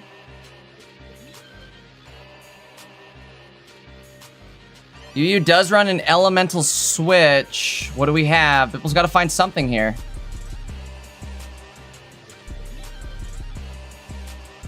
Or else we lose our... I don't know what we've lost already. UU's already got a point. There's our other Dratini at least. Okay, so we have our other Dragonair setup still. Should be good. Put some damage in on Mega Sharp. Pedo.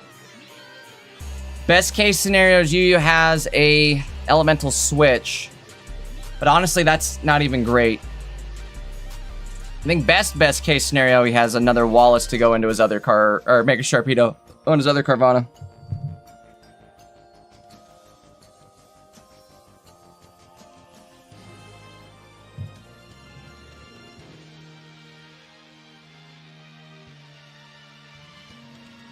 Is this game 3, folks? Is that what's going on? Thank you. Chat's letting me know.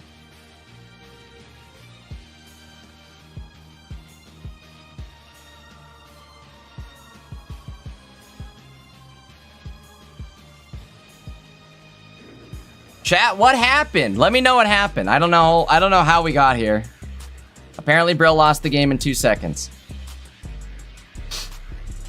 If he does this, doesn't he bump himself out of KO range? Yeah, he does. Op doesn't run any sort of Cyrus or Sabrina. Excuse me, not Cyrus. Giovanni. You do run one Cyrus, no Sabrina. So he'll hit for 100 damage.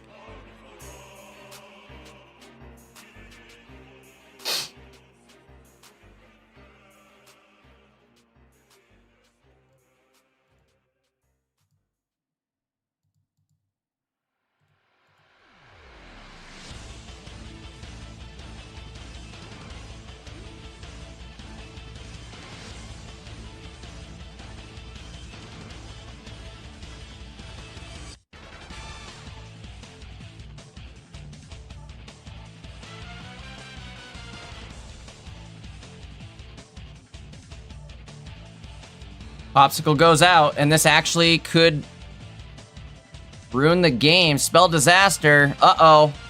That's it. That's it. This will push him over 150. Oh, no. The shore's gonna go off, and that bumps him up to 170 HP. Wait, why are we going Chenpowski? That's a mistake, because we were gonna hit for 150 here. Oh, no. Oh, no. Oh, no. Bipple for sure gonna top deck this other Dragonair, right? Oh no.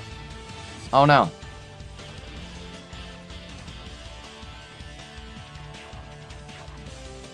Cyrus, it's not what you want. Alright, I don't know how many cards are left, but this Professor needs to hit the Dragonair.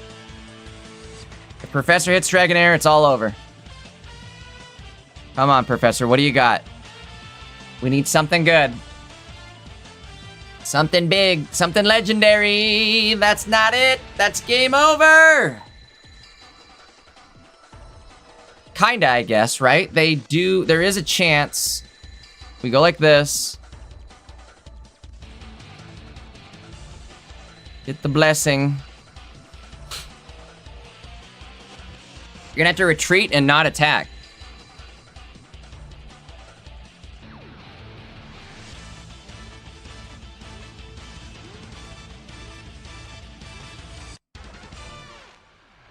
Did he make a puppy pile? He made a puppy mess. She, I guess it is. She made a puppy mess.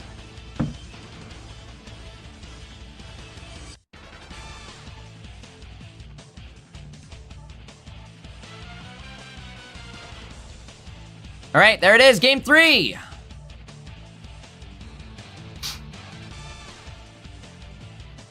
Well, very unfortunate that we couldn't find that Dragonair there.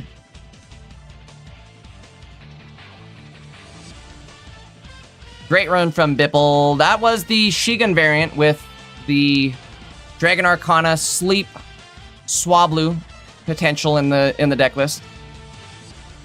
All right, let's see what else is still going on for this round. I think we're about halfway done. Maybe a little over that. Reminder, guys, if you're not in the Discord streaming your games yet, do me a big solid. Eski's here. Is Eski playing? It dinged.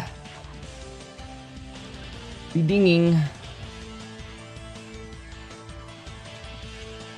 I'm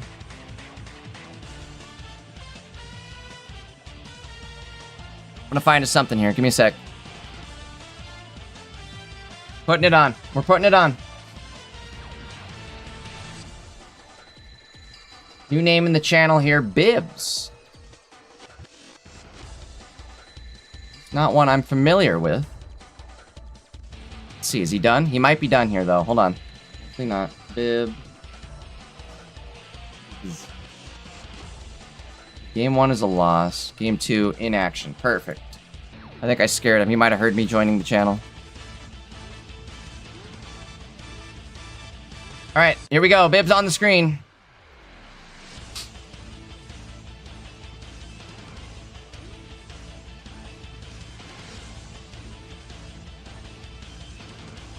Oh, perfect. So Bibbs is playing the Drampa variant of Mega Ray. Somebody in chat was asking, put the Drampa one on.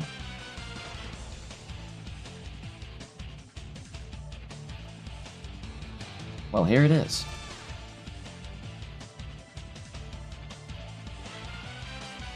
It's just going to be, I'll explain the cards here. It's going to be 2 of on Drampa, 2 of the Dragon Airline, and then 2 of for Mega Ray. And then the final bottom 2 is the Rainbow Cave.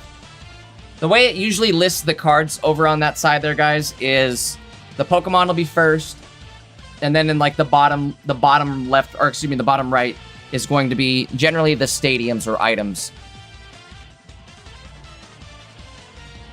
Again, for those of you just tuning in, you guys are wondering, why does it say image not available?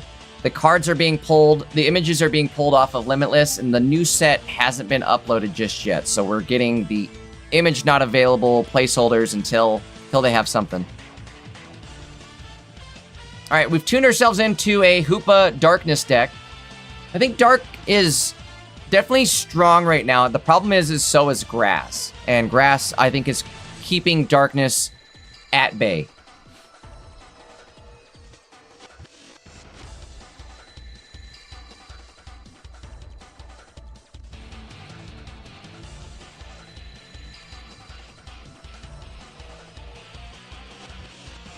Hatatui is a great name.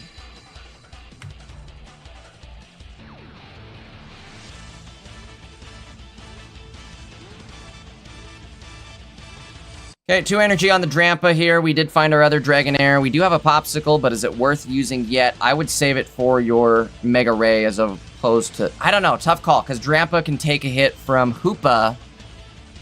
Maybe not. Maybe not, because we do have Darkrai ready to go on the bench.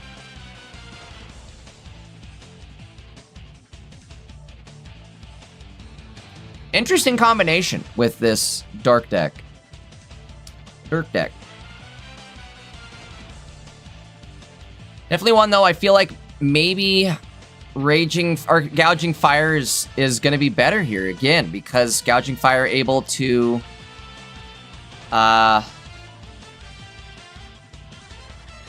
do more damage and soak more damage, right? If you take 30 less damage from attacks, Hoopa is no longer doing damage to you. Ah, that's not great. But what are they really going to do to you? I would put in Mega Ray. It's worth. You can... Nah, it's not worth, actually. It's not worth. Is it worth? Put in Mega Ray. Take the hit. They're only going to do 30 damage to you. And then you can Popsicle it off. You could attack. I mean, you really don't want to attack and put all your energy onto Hoopa with 10 health. I tell you what, the moment we get some better supports for Dragon, it's over. Imagine we get something like a... I don't know, we need an item, right? We still don't have like a good item card for Dragons. Imagine like a Darkness Helmet, you know what I mean? Where it's doing damage. Or some sort of leap over tech that I could like leap over and do damage to the bench.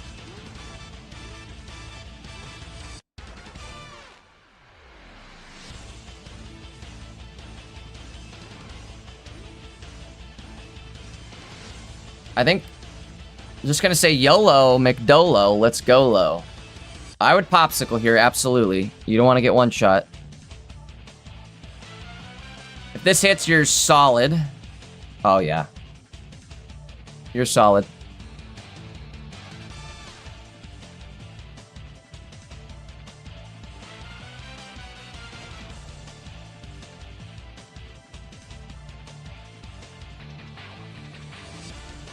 I would attach something. Put it on the Drampa at least. Why would you not?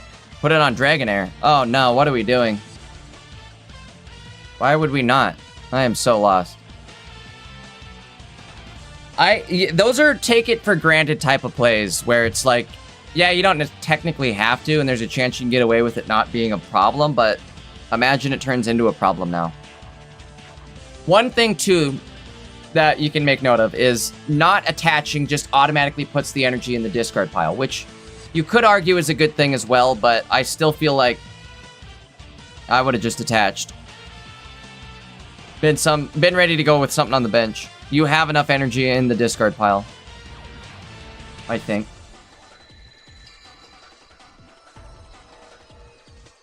Not even think, I know. You had to have 2 on Mega Ray to attack, so you 100% have the energy.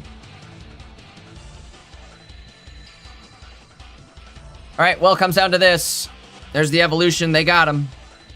That'll be 150 damage.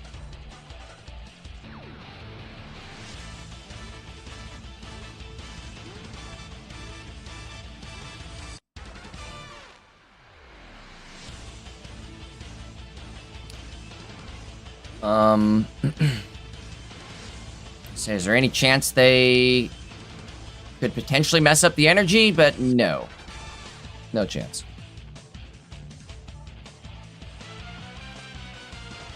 Alright, that'll be 150.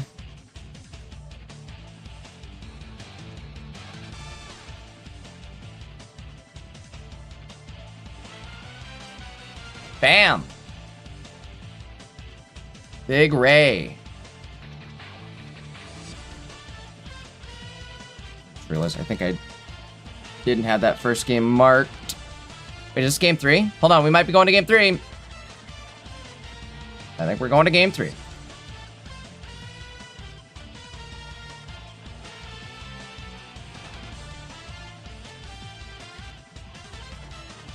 Give me just a sec here. Let me see what the players are doing in the room, but I'm about sure that was game 2 going to Bibs. That means we are looking at a game 3 here.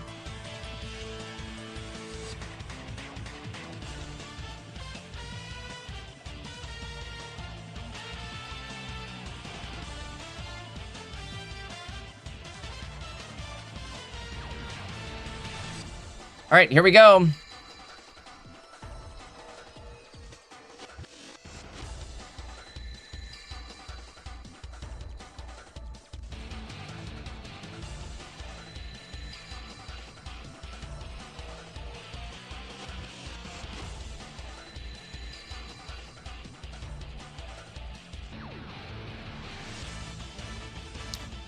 Decent start. Dramp in the active, Dratini in hand. I'd probably hold Mega Ray, but here we go. Dropping Mega Ray is not a bad idea either because this Darkness deck really relies on copycats. So just reducing that copycat to an all-time low is your best bet.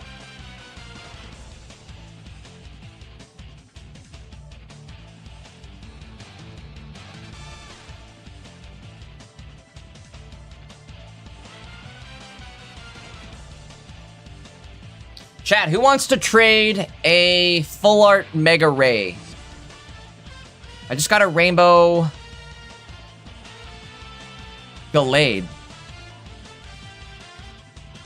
How to open in packs, but who's got a full art Mega Ray that could trade me? I need one. I still haven't even got the Immersive Ray yet, bro. I've been getting my butt kicked on this pack. I don't know what it is with these double packs. I got my butt kicked on Lucario, too. All right, here we go. Not a bad start. Dragonair in hand. Energy goes on the Drampa. Second Ray has hit the hand.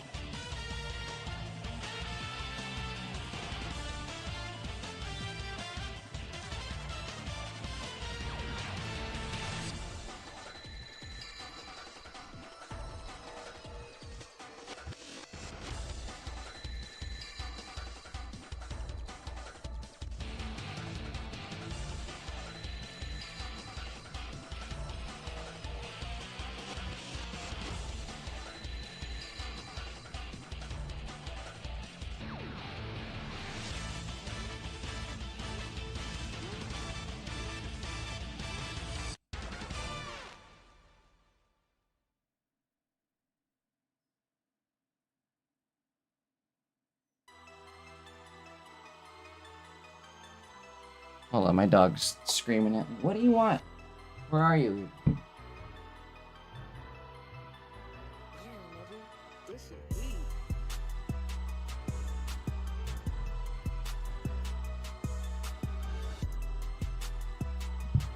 Give me a sec. I gotta go grab my dog. She's being a whiner butthead. Drampa's gonna do Drampa things. The problem is Drampa does also get KO'd with a ping from Darkrai. Maybe we should have healed there.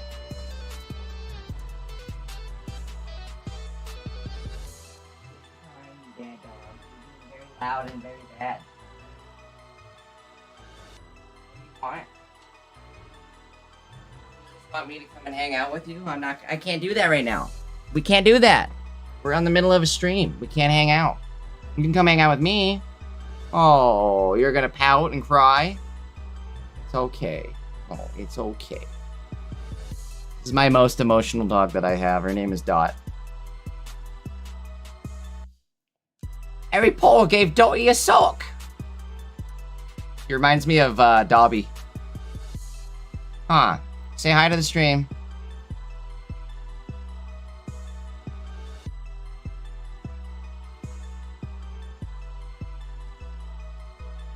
Very good dog, though. She just is super attention deprived, I guess. Not even deprived, because nobody deprives her. She just is spoiled. Well, not the greatest of starts here. I don't know if I necessarily like this.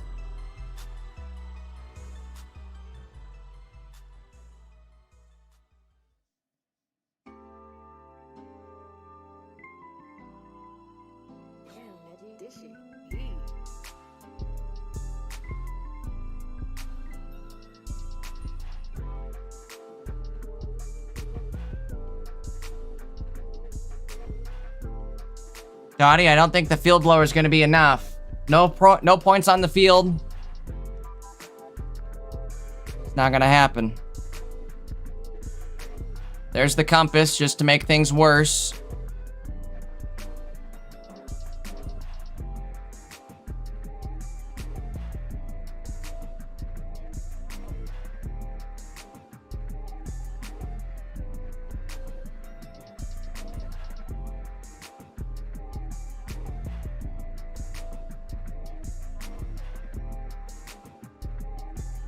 Hit for a whopping 90 damage.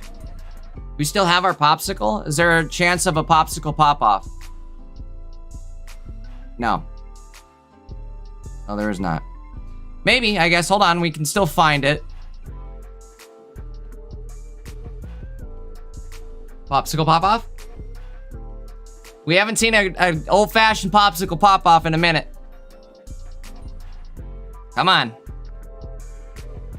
I don't normally root for popsicle pop-offs, but when I do, because Mega Ray's playing. Oh, never mind. So much for that. Well, Patatu already has 2 prize points, so there's no going into Drampa, no tanking the hit, and hanging out. You're kind of cooked here.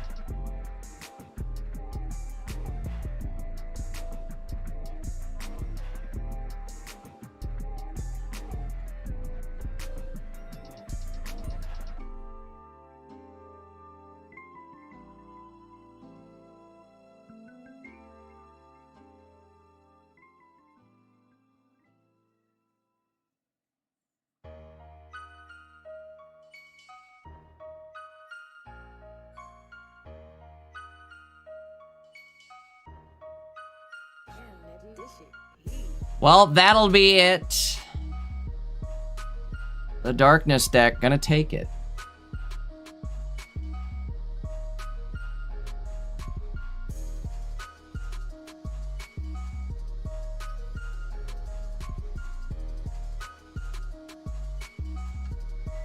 All right, well, game 3.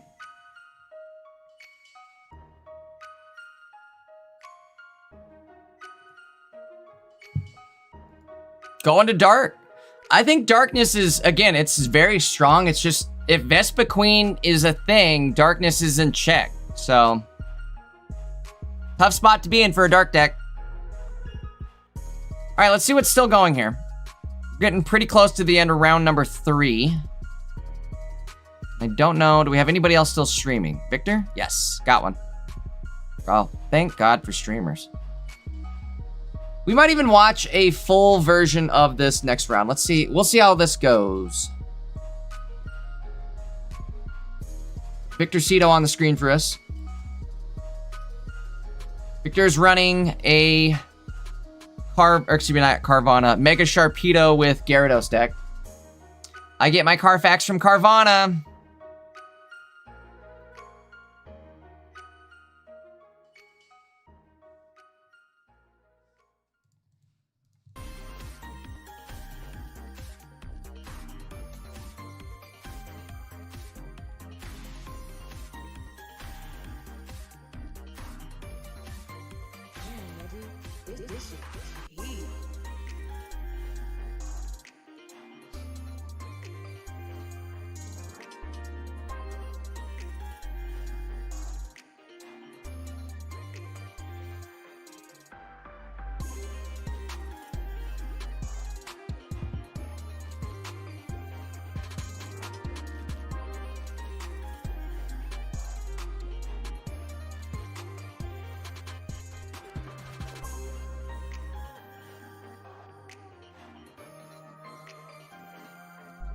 All right. Deck list have been loaded. What are we watching? Tina Sui Ninja? What is this? What year is this?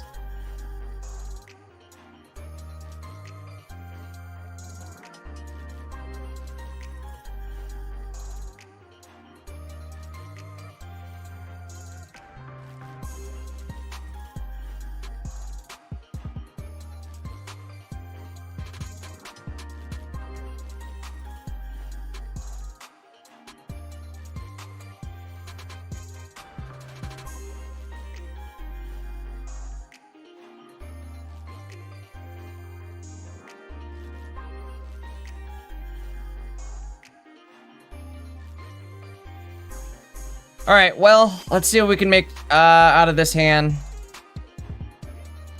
Doesn't look great, to be honest. Greninja Ping gonna take out the Magikarp unless we put a cape on. We could do. Cape going on. I don't know if I hate that idea, but at the same time, is it worth it?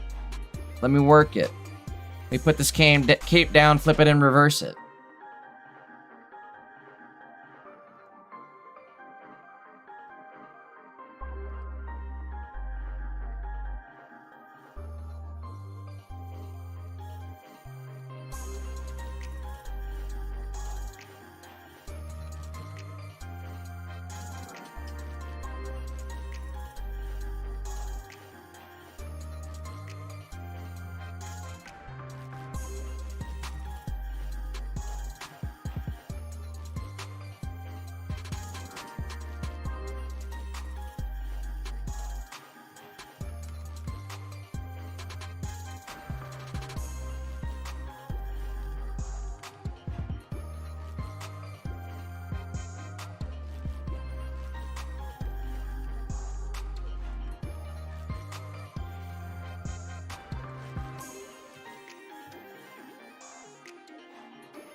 All right, Sharpedo in the active.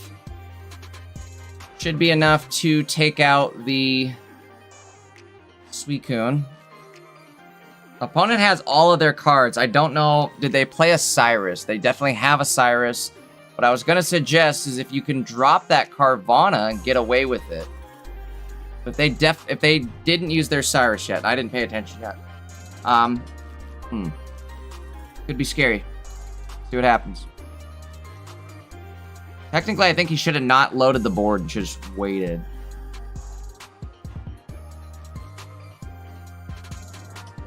Let's see what happens here.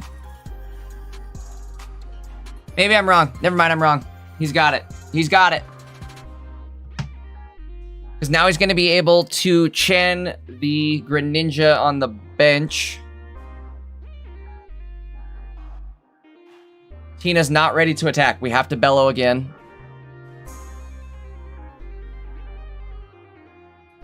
Oh no! Plans have been foiled.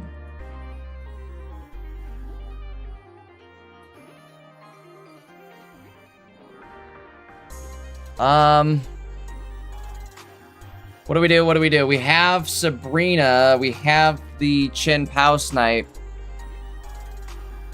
Oh no. Nose is itching. I think though, if you hit Tina and put Tina, they have popsicles, they have capes.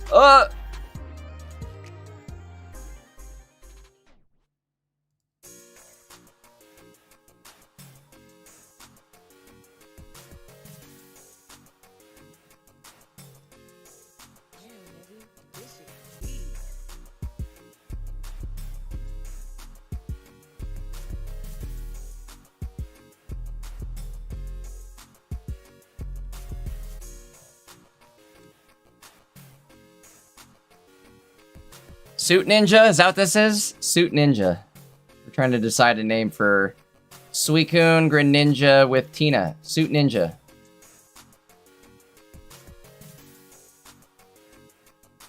do you guys think? I think that might have been a misplay. What if they just would have... I guess you can't attack with Chen. Is it over? It's over. They don't... No, they did use their Cyrus. Hold on. It's not over. It's not over. It's not by a long shot.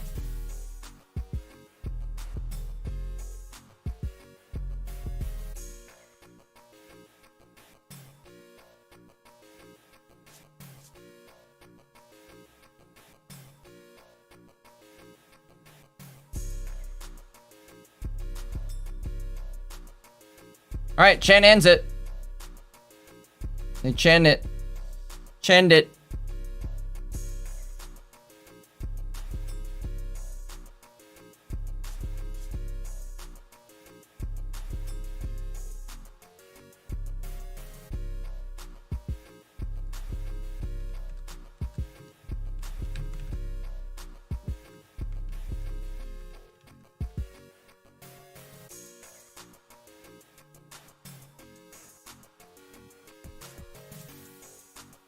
All right, well, that's going to be, I think, fairly close to the end of round 3. In fact, that was the last game of round 3. We'll get set up for round number 4 here. Let's take a look. I want to see where everybody's at. Who done what? Who doing what? Round 3 is updated.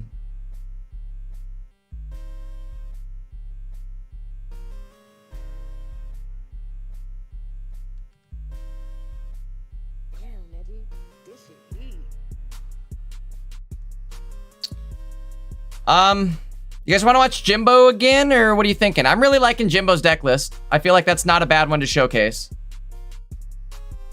Let's do it. We'll show all the new players, the new viewers, what Jimbo's deck list is looking like. Actually, hold on. Let's see who he's up against first before I'm like, yeah, let's do this. Oh yeah, we're doing it. Tina Diancie. I think we already watched. Oh, it's Gosu. It's Gosu. Let's go, Sue.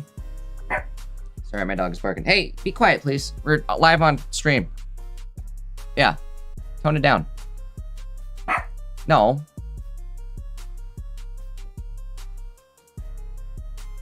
All right, give me a sec. I'll get the deck list loaded.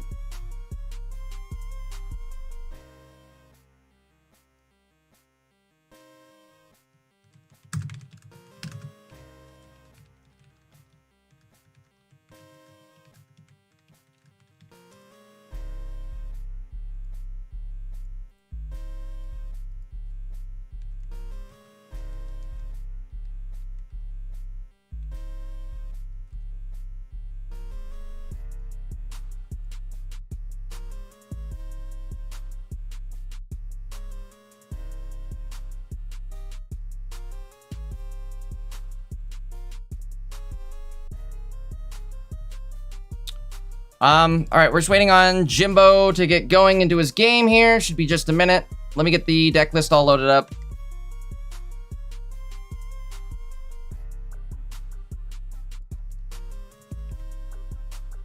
Jimbo versus Gosu. Let's Gosu.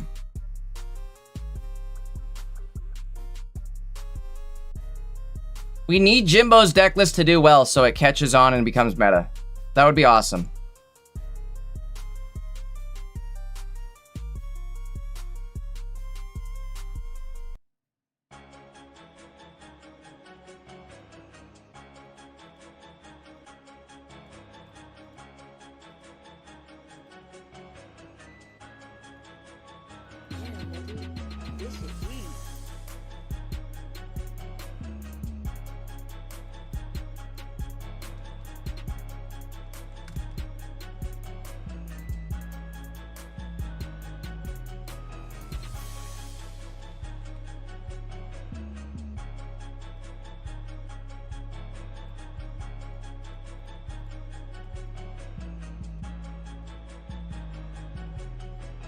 All right, here we go.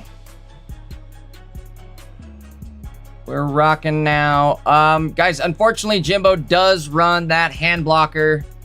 I do not have any control over it, so we're gonna have to just live with it, but that'll be all right. We can live with it. If anything, look how cool the hand blocker is. Erico, Sec, Giovanni, Jimbo. Sick. Jimbo starting off with Gouging Fire in the active, Dratini on the bench. On the opposite end here, we've got Indeedee in the active with Tina on the bench. This is a deck where Indeedee can actually attack.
All right, evolving the Dragonair. We do have the Rainbow Cave. This is gonna be good. It's gonna be a good setup here. Get ourselves some energy going. We've got water up next. Which is kind of good. At least we have all three energy now.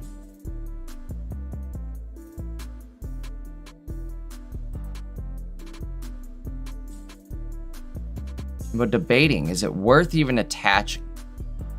If he has a Sada, he can actually get away with not attaching this energy.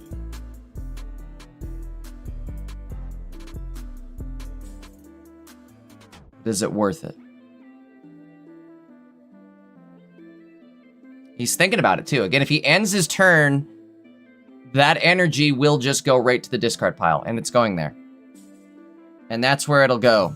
The reason he did that is because Indeedee does an additional 30 damage for each energy attached to the Pokemon. So he prevented Gouging Fire from taking needless damage. Now we'll only take 3 damage, or excuse me, not 3, 30 damage, as opposed to 60.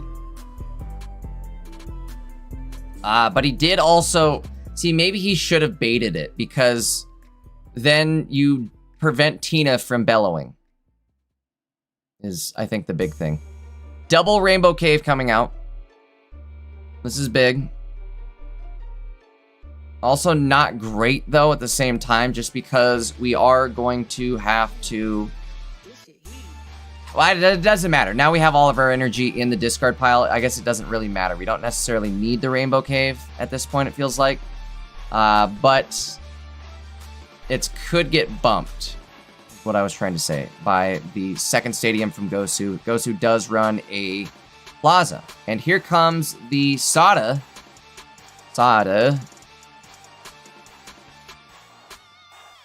Walking Wake. Maybe not. I think Dragonair actually going to get attached. And the Dragonair attach actually makes sense too because we can build up towards Dragonite EX.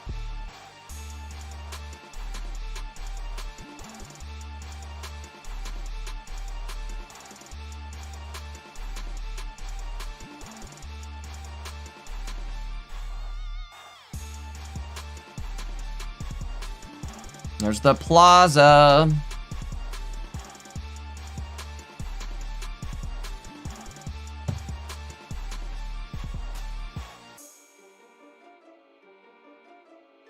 Okay, Popsicle's gone.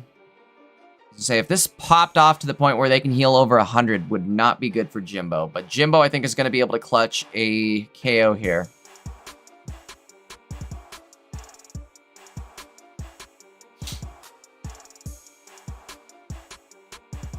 I think Jimbo's actually looking pretty good. We've got Gouging Fire in the active that they have to get through. After that, there's Walking Wake ready to go. And by now, the Dragonair is also, like, almost ready to go into a Dragonite.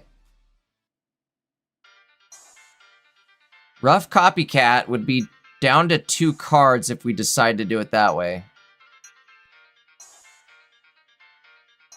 I don't know what else you really do here, though, because you kind of need to get a lot of stuff going fast. Now that I'm looking at this. Could retreat, go into Walking Wake, and... Oh, alright. I don't know, he's gonna need some cards, right? He doesn't have his Raging Bolt yet, and he needs another Sada. We're gonna have to get rid of Diancie in, like, 1 hit. Or, I guess, Diancie does get KO'd, 1-hit KO'd to Dragonite. So... all we need is a Water Energy, and we're there. See what happens. Diancie going in. Mega D! Mega D... Never mind.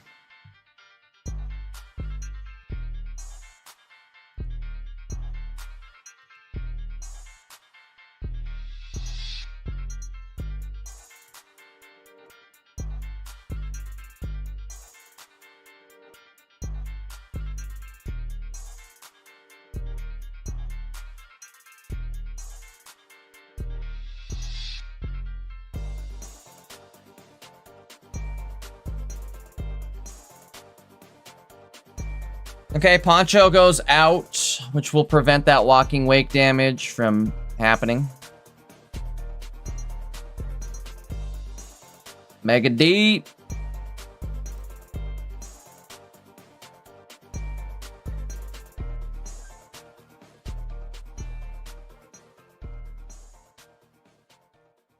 Okay, Pokeball could be big. Let's see what we got. We need to find some things here. That could be big just because it gives us the ability to set up our other Dragonite EX. I don't know. We've got to make a play like this turn, though. It has to happen like now. Now.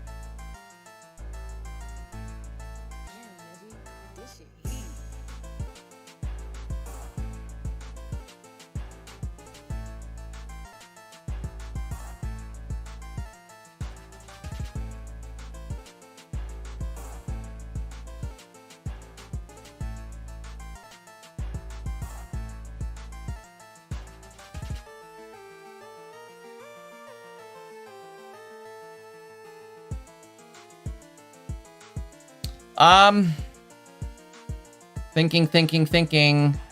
So we need to find our Dragonite EX, like this turn. It has to happen this turn or it's game 1 going to Gosu.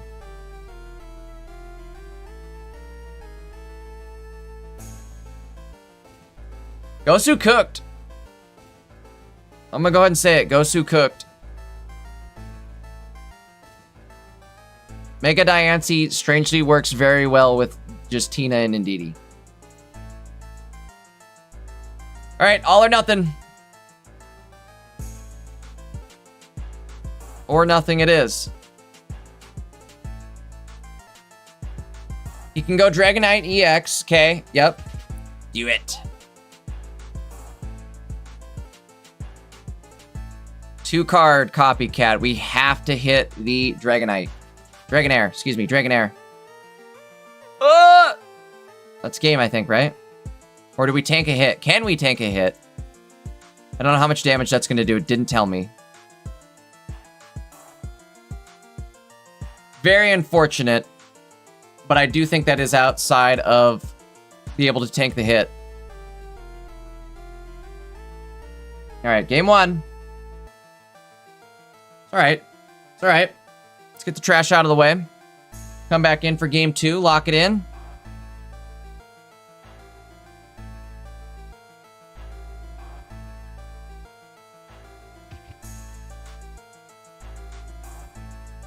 Kind of crazy. Gosu can get away with running a deck like this because there's no Ogre Pawns in the meta. Or not Ogre Pawns, excuse me. There's no Oricorio in the meta right now. We got the Jimbo cam on right now for those of you at home. It's the Jimbo card blocker cam. Big shout out to Jimbo though, for real. Let's we're sending him our energy at this point. He needs it.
Bro, chat is on one right now. Like, the people complaining, show something other than dragons! Bro, what are you guys talking about? We've waited 2 years for this. No.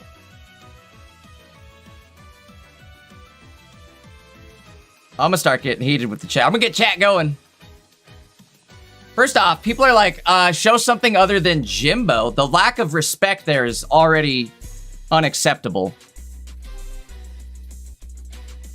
And second off, guys, it's a revolutionary new energy system that revolves around Rainbow Cave and Dragonair. Like, 20% of the meta, if not more. I bet close to 30% of the meta is playing Mega Ray right now in some form. Jimbo is not even playing Mega Ray. And people are still saying, show something other than Mega Ray. Okay, I am. Okay, I will. Okay, I did.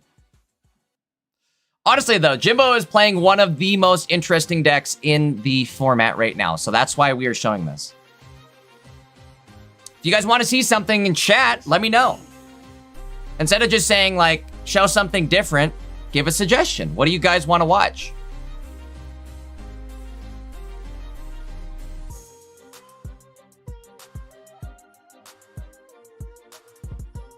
Sadly, not a lot of players streaming Vespiquen right now. Otherwise, I'd be showing that.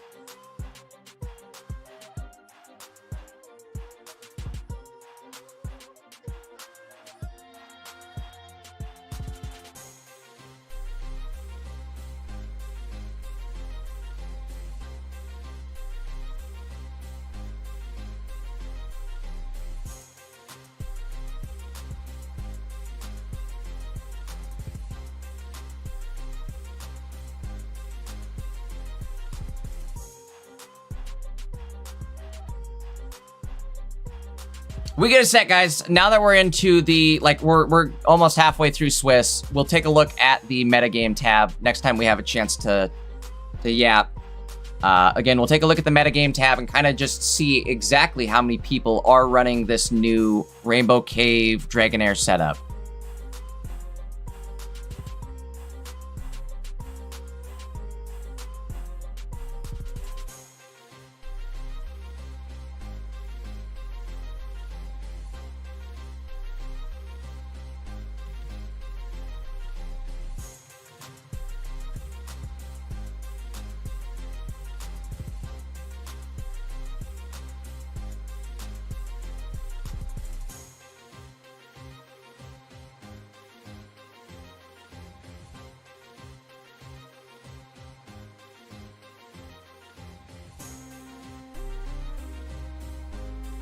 Okay, cave goes out.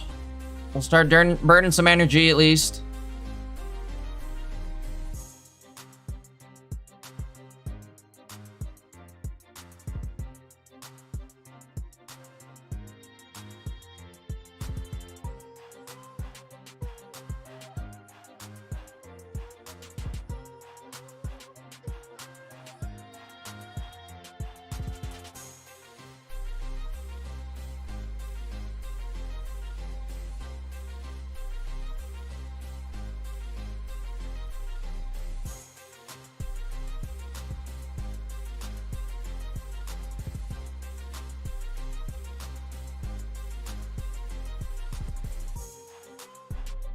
Okay, one energy goes on gouging fire. I think we're just buying our time. We have to hang out until Raging Bolt is ready to rage.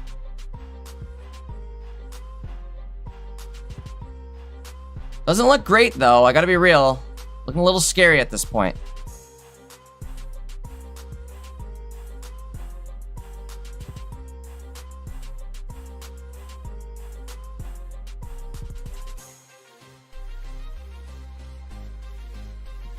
Chat, I'm glad that you guys had my back on that one. Again, I understand people not wanting to watch the same decks over and over. I try my best to not do that. With this new set,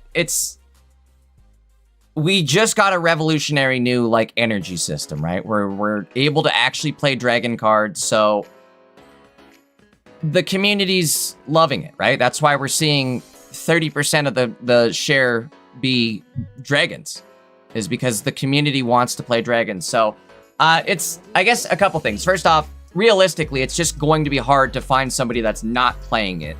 Not only that, but Swiss rounds were limited to only being able to showcase people that have gameplay being showcased, right? Like, I can't make people, I mean, I can make people, and I've done it before, but if they're not streaming the games, like if players playing other decks aren't streaming their games, we can't showcase it. I want to watch a Vespiquen deck.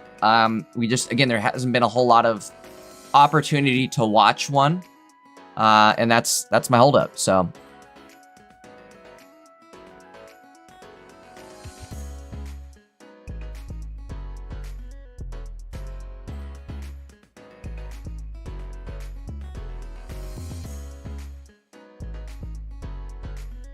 Another one I want to watch is that the Heliolisk Manetric deck. That one's looking pretty good too. I think Rosie was playing that, actually.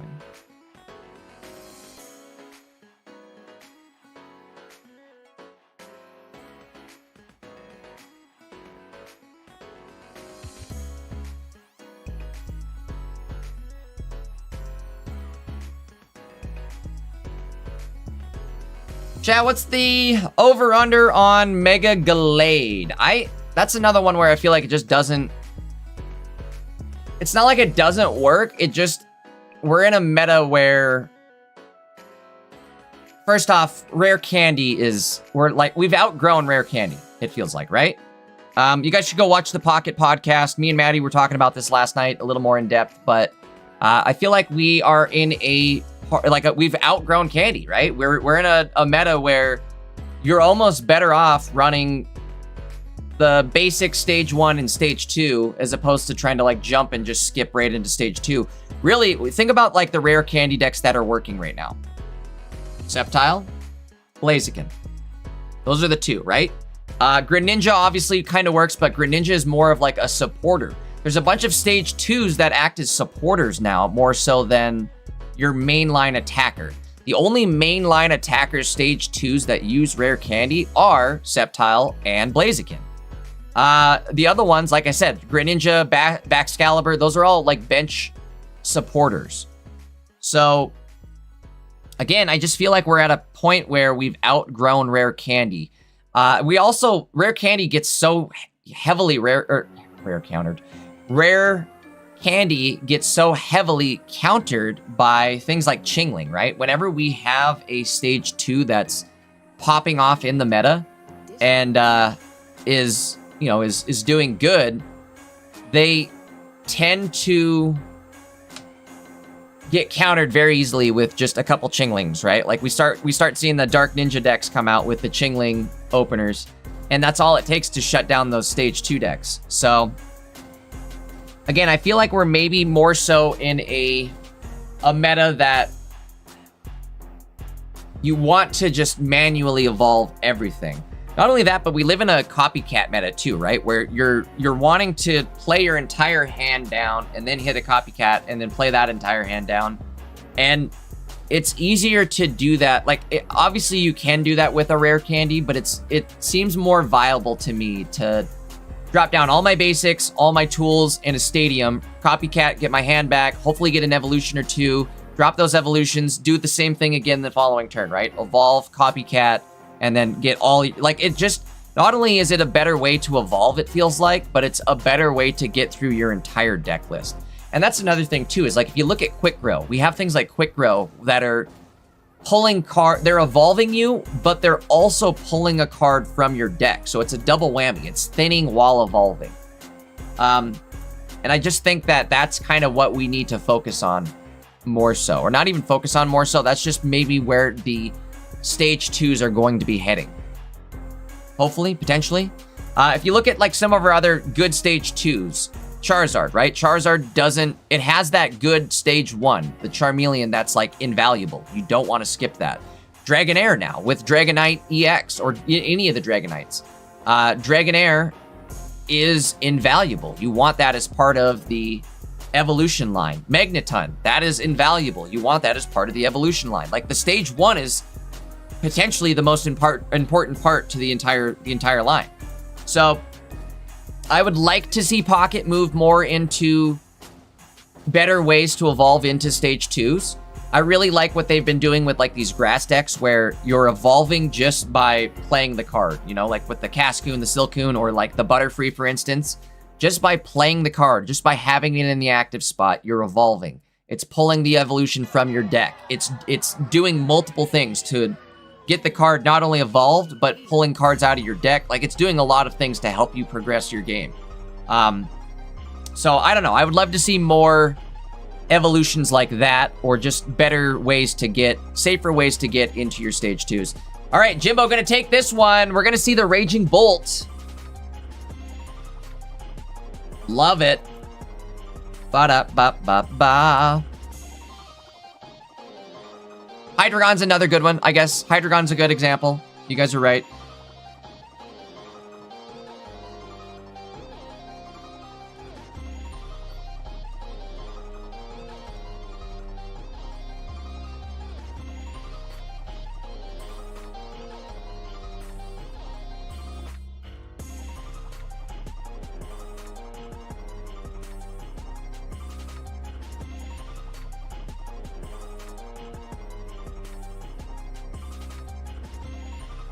What a game. I think we're going... That's game 3 then for Jimbo, right?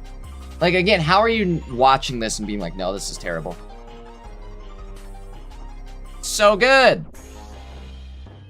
All right, game 3, for sure.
Okay, well, we're starting off this game with Raging Bolt in the active. That could be not great, depending on what we get. At least we're gonna Rainbow Cave, put a water energy in the discard pile. Decent copycat here, I guess. Let's see what we get. I think this will be a... Okay, turning 2 into 3. Pokeball could be big.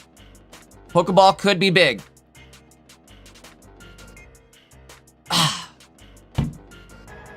We needed the Dratini right there. We have time. We can buy some time, but again, it's not looking so hot. What do? Do you put the energy on Raging Bolt? I guess you could. There's a chance we continue to Rainbow Cave, discard energy, and you can Sada it back in onto Raging Bolt, but like, this is just very scary. Very not good, very not great.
All right, 2 energy on Raging Bolt, 190 HP at least with the starting planes and the booster. That's a tanky bolt right there. I mean, honestly, look how much health is on that basic 1 prize pointer. That's crazy.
well, problem here is Jimbo is not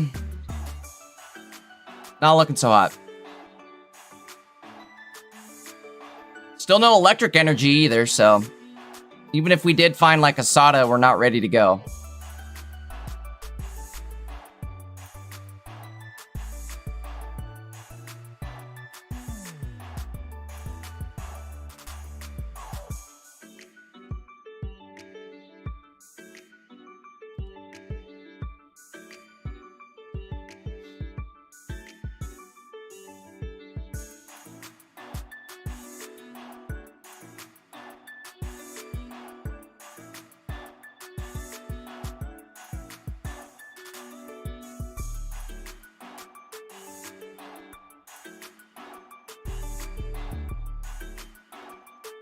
Cave goes out, at least we get to attach an electric energy. I don't like us losing the bolt. It's over.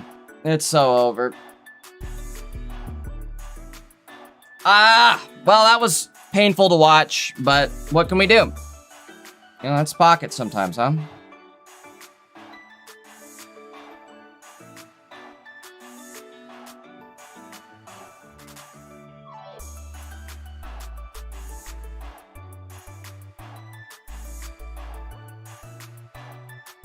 At least, what's her name's not on the field yet? Diancie. It doesn't matter, though. You can't tank the hit, right? What do you do? Is there any way to Sada on the here? Oh, there is. Okay, we can at least Sada. Sada at least gets you into survivable HP range, but this is just so not good.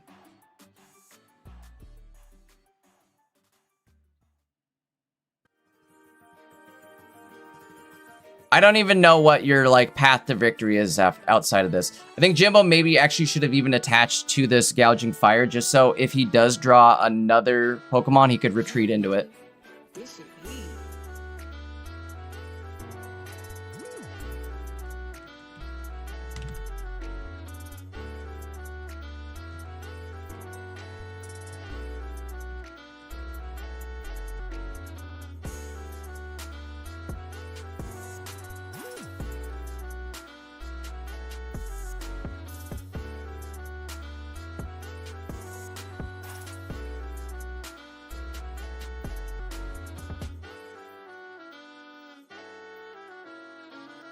Wow. We're gonna take a look at the standings after this. It's something. A wave of yellow is all I'm gonna say. A wave of yellow.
Well, rather unfortunate.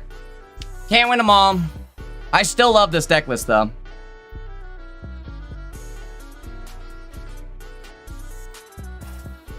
Big shout out to Jimbo. Bro's cooking. He's cooking in the kitchen with that one.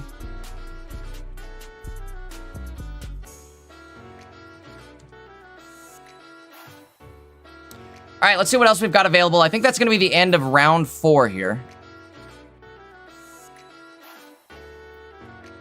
We'll see what we can get into. I would like to showcase somebody playing Manectric Heliolisk. That's my new... That's our next up. That's our next goal here. Let's take a look. A little behind the scenes action. All right. Standings. Well, actually, you know what? It changed a little bit here, but we did have a wave of Mega Magnetric Heliolisk sitting at the top. Still a lot of Gouging Fire, a lot of Mega Magnetric Heliolisk, some Suicune Baxcalibur, some Magnezone. Those are the decks doing pretty good right now, it seems. Not that there's not some underlying sleepers, but that's the overwhelming majority of players doing good right now. Again, I would like to see somebody playing Mega Magnetric. Let me see if we can line up a game for this. Anybody in Discord streaming this? Please and thank you.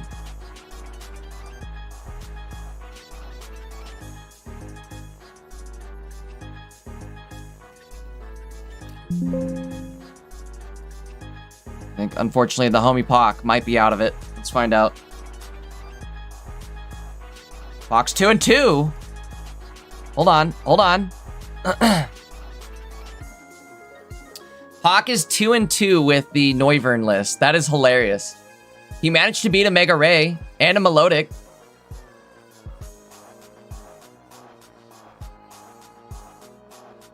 All right, again, I would like to see somebody playing this deck list. Who's playing it?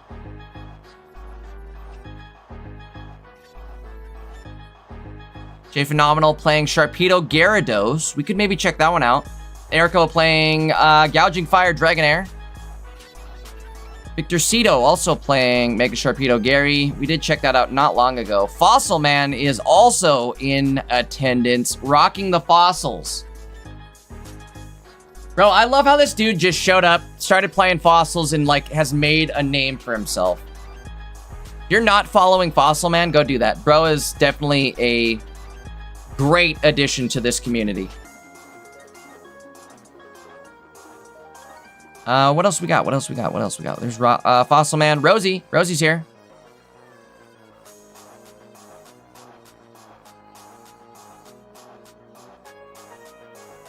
Who else? El Marco playing Dark Ninja.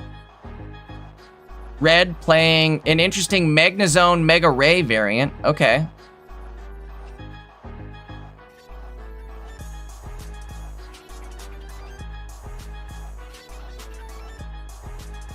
Omastar. What? Omastar is a fossil. 3 energy during your opponent's next turn. The defending Pokemon cannot attack. Is this a cook? Because you're guaranteed to start your Mega Sharpedo every single time. Every single time. Kind of like this. He has lost 2 games, but I still kind of like it. All right, oops. Oh my God, wrong thing. You guys don't need to check out manga. Where are we at? I think One Piece comes out tomorrow. I will be checking that out.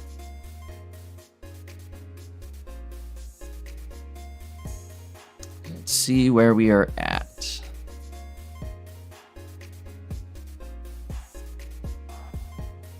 All right, guys, if you're watching the stream, you're playing this deck list, hop in. Please hop in the Discord.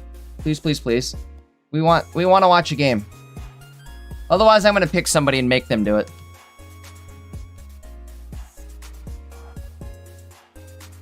Wait a minute. You guys want to watch this? What do you guys think about this? This is Rotom, by the way. This is 16 trainer Rotom. Prank spinner that is hilarious. All right, we might be watching this.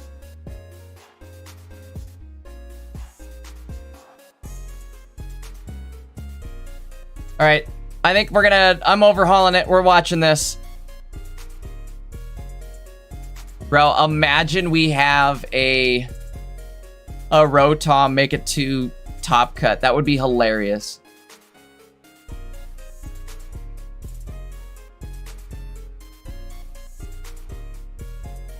Crobat with Hoopa. Okay, not a bad combination. Crobat does 70 damage with that Venomous Slash. Plus the opponent now poisoned. Only 1 energy cost for this. It is a stage 2 is the downside. However, you run it with Hoopa. Hoopa's a decent tank. It's not doing bad. 3-1. Only lost 1 game so far. All right, our next round is up. Who are we going for? Where's my... Oh, I lost them now. There they are. Sunfighter. We're doing it.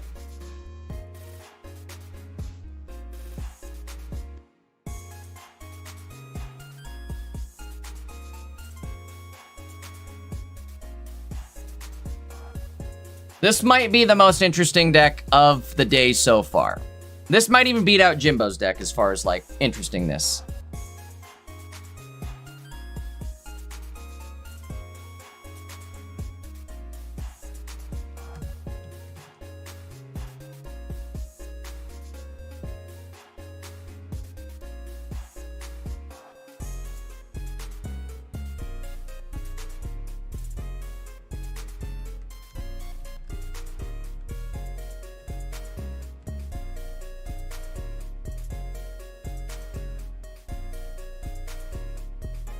All right, getting set up here. Need just a sec. Round number 5, starting off.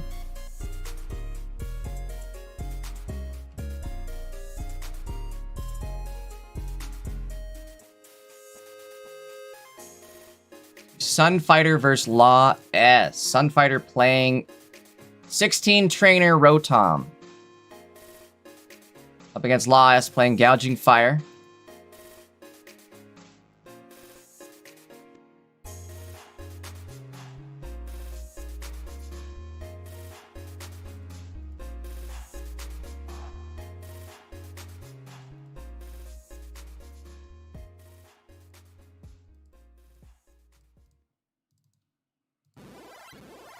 Alright, just waiting on the opponent to show up and start searching. Should be just a second, though. Both these players are sitting, I think, 3-1.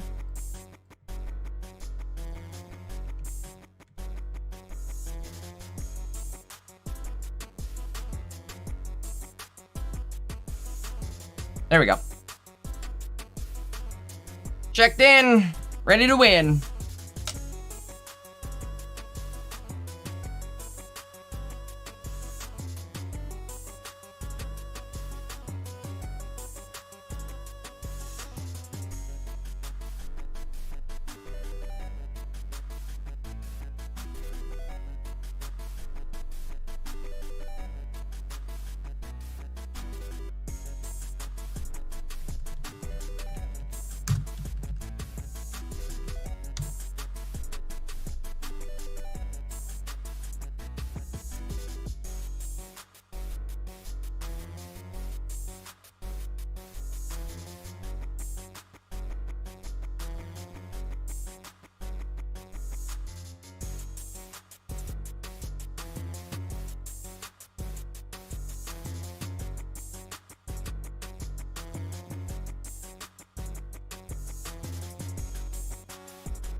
Sorry, dogs are freaking. Sorry. Hey, you guys be nice.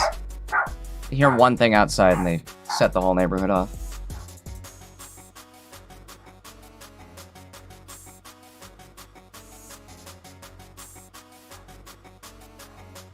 All right, they are searching.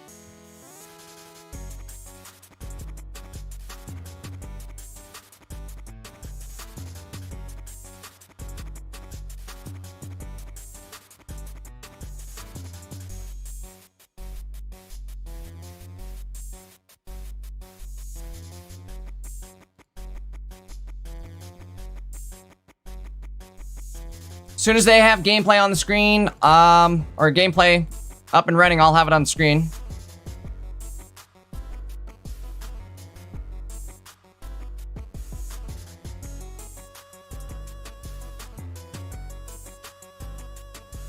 I guess now's a good time to maybe give the hype reminder. Folks, make sure you guys are hyping up the stream. Make sure you guys are dropping likes, dropping subs, dropping follows, all of that good stuff. Also, guys, reminder, we are going to be running the Dankest Cup right after this. It's a double tournament, Saturday and Sunday type of weekend. We're going big this weekend for tournaments. We got the Dankest Cup happening again right after Pocket Mads ends tonight. Make sure you guys go sign up for that. That's going to be a 2-day tournament just like Pocket Mads. $100 prize pool there as well. Love to see you guys there.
They are searching. Let me find out what's going on here.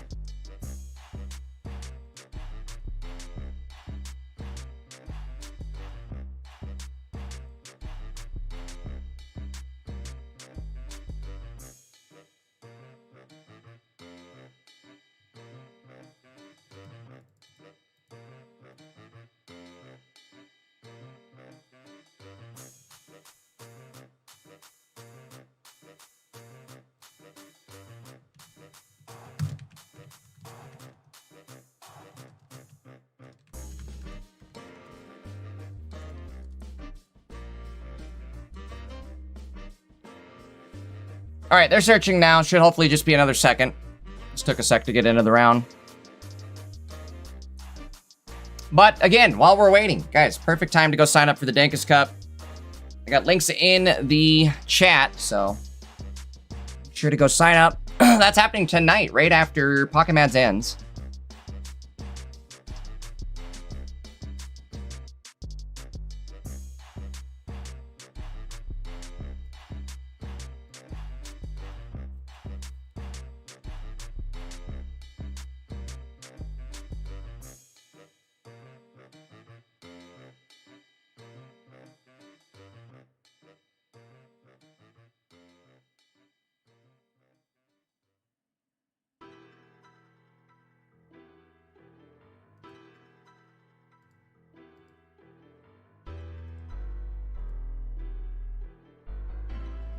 There we go.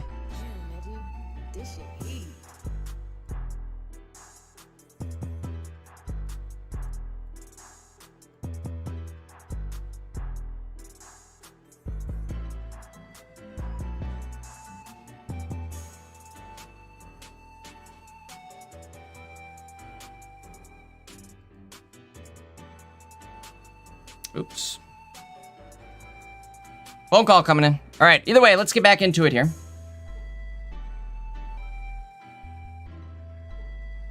Starting off with Ori in the active.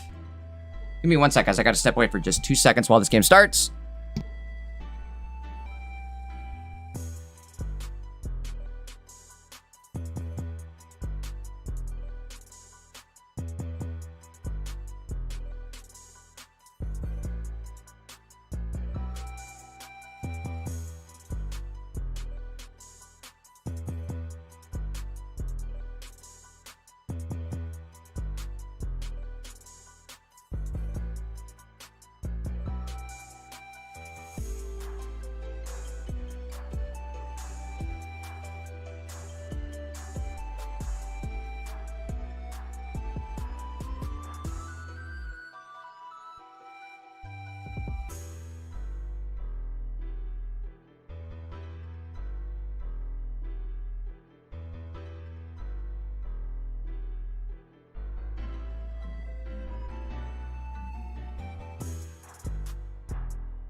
Okay, I am back. Sorry about that.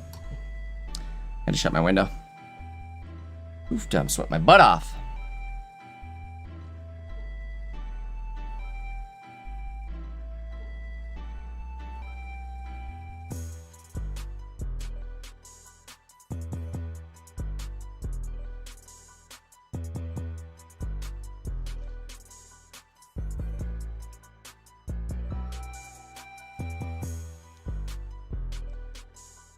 Well, Rotom in hand. We got to start playing down some cards. The bad news is Oricorio can't really tank against Gouging Fire, right? We're going to get just steamrolled here. Good news is they don't have the energy ready to attack, so we can kind of hang out for a minute.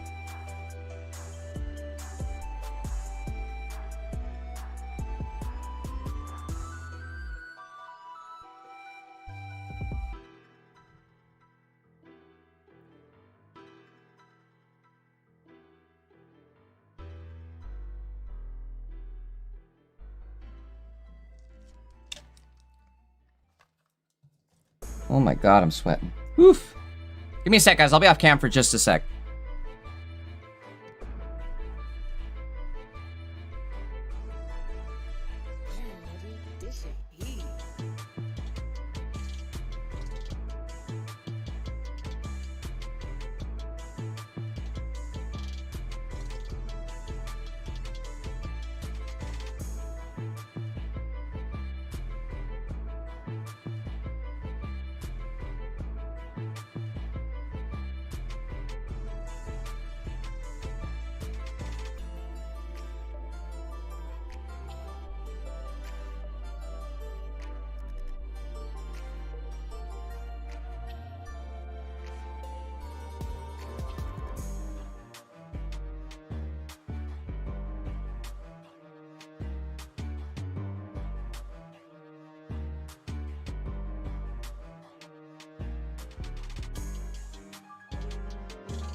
Bro, I've been muted. God damn it. I've been talking to myself. Sorry, guys. Let me get back into it here. Rough round for me. I had some background stuff going on. I've got my fan going over on the side, so hopefully you guys can't hear it. If you guys can, let me know. I'll turn it off.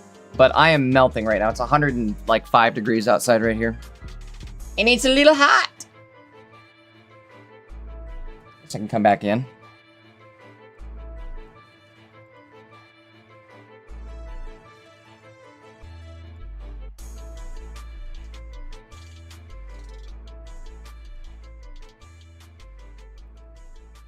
All right, well, I guess Ori's gonna actually do some damage here. Which is crazy to me.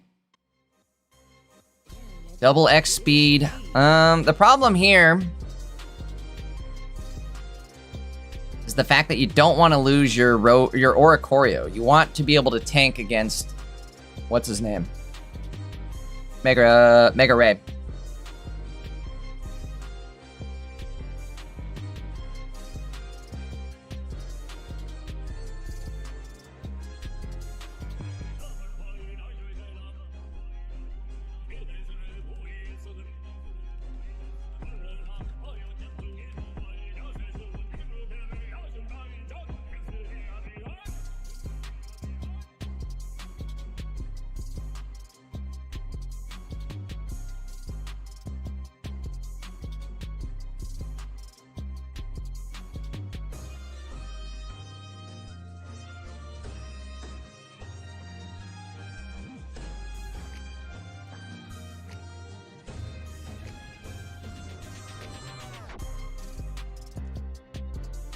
Well, I don't know, guys. Mega Ray, right now, we might be riding a high that's like, yeah, Mega Ray, it's awesome, I love it, it's fun, it's a new card, it's Mega Ray.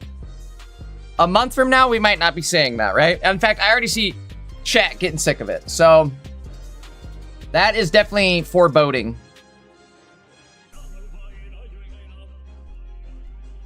A little foreshadowing.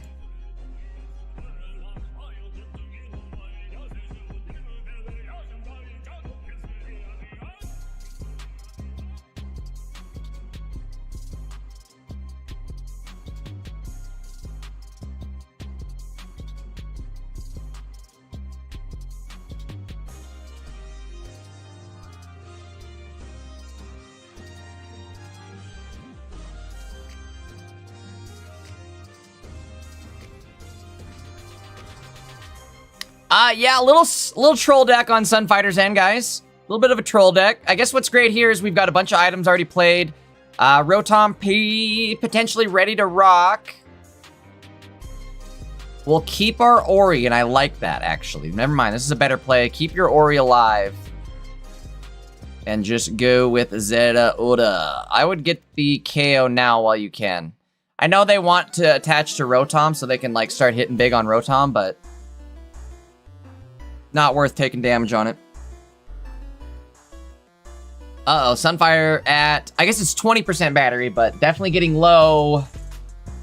Been a while since we've seen a low battery game, guys. Remember that? That used to be the hidden mechanic. Can you finish your game while streaming with only 10% battery left? We watched that one dude get down to 2%. That was insane. In the finals, too, I think.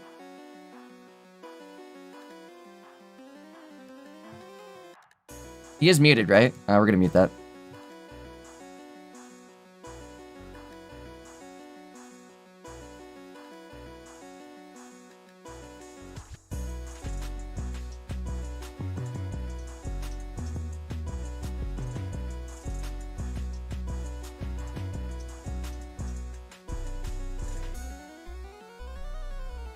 All right, both players copycatting down to nothing.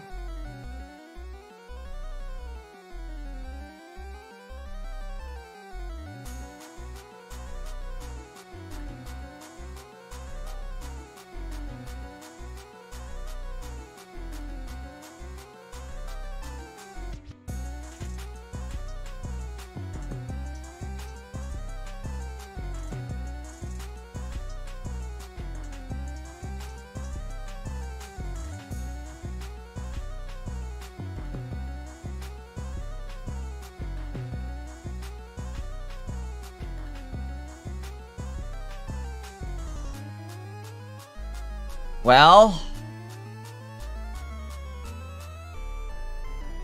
you stay there, you lose your Oricorio. If you retreat into Rotom, you lose the game. We might be in trouble.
Well, Ray comes in, and it is for sure gonna clear here. 150 probably going out.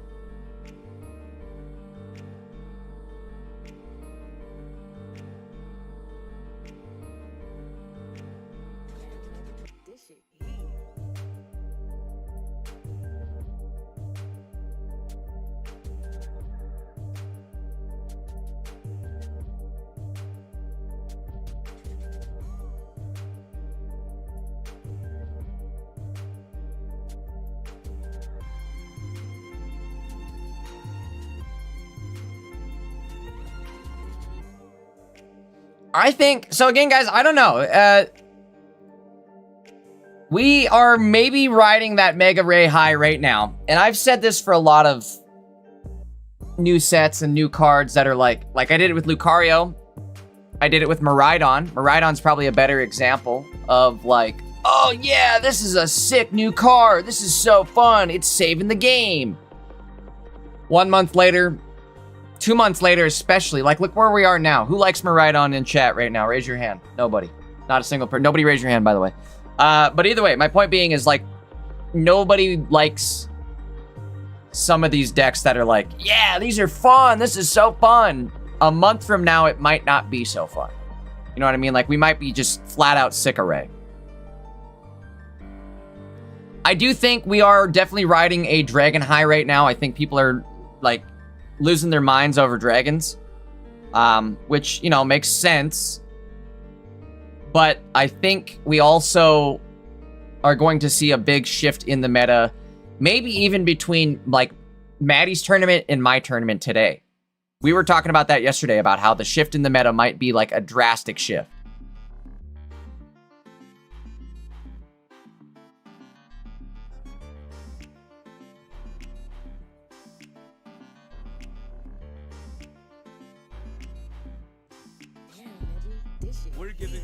Oops. Pulling up a link to the podcast if you guys want to watch it. Looks like it posted 5 hours ago.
Well, not looking so hot this round. I guess we have an Ori in the active to block the damage, but still not looking so great. I would like to see a hitting hammer actually hit. Problem is it's two, you gotta get 2 coins.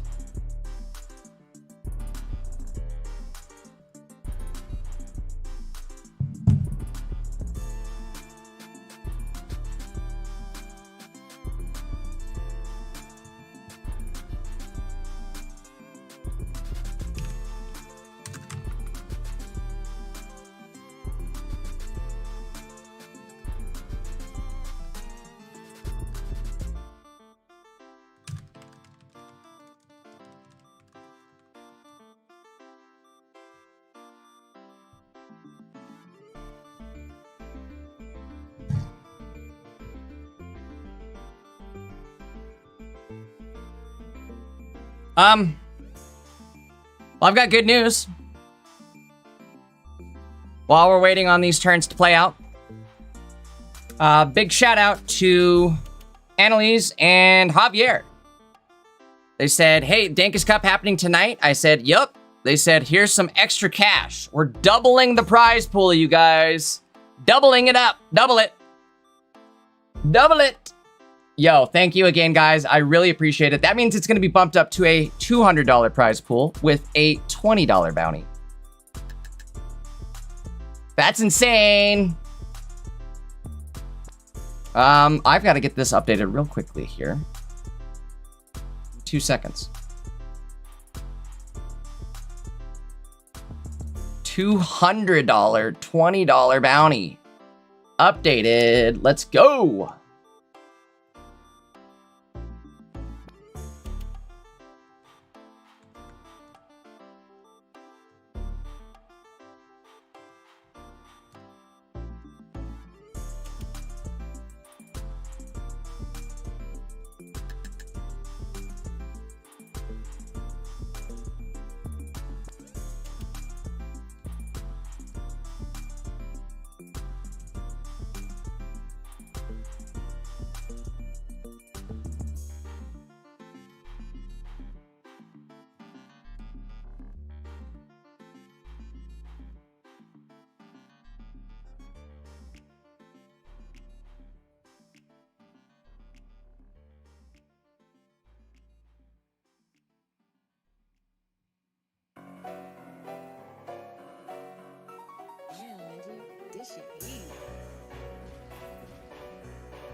Well, I've got to double all the prizes here, I think, then. Double it.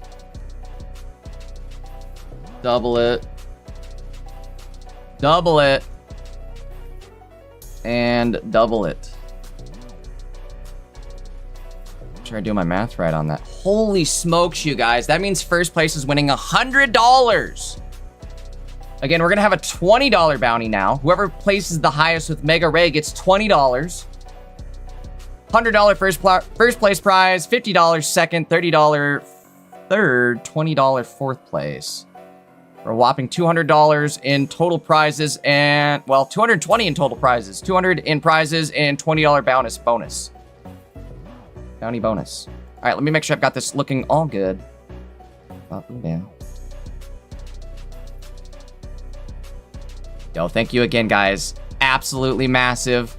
Bumping the prize pool up, doubling it. We're doubling the prize pool.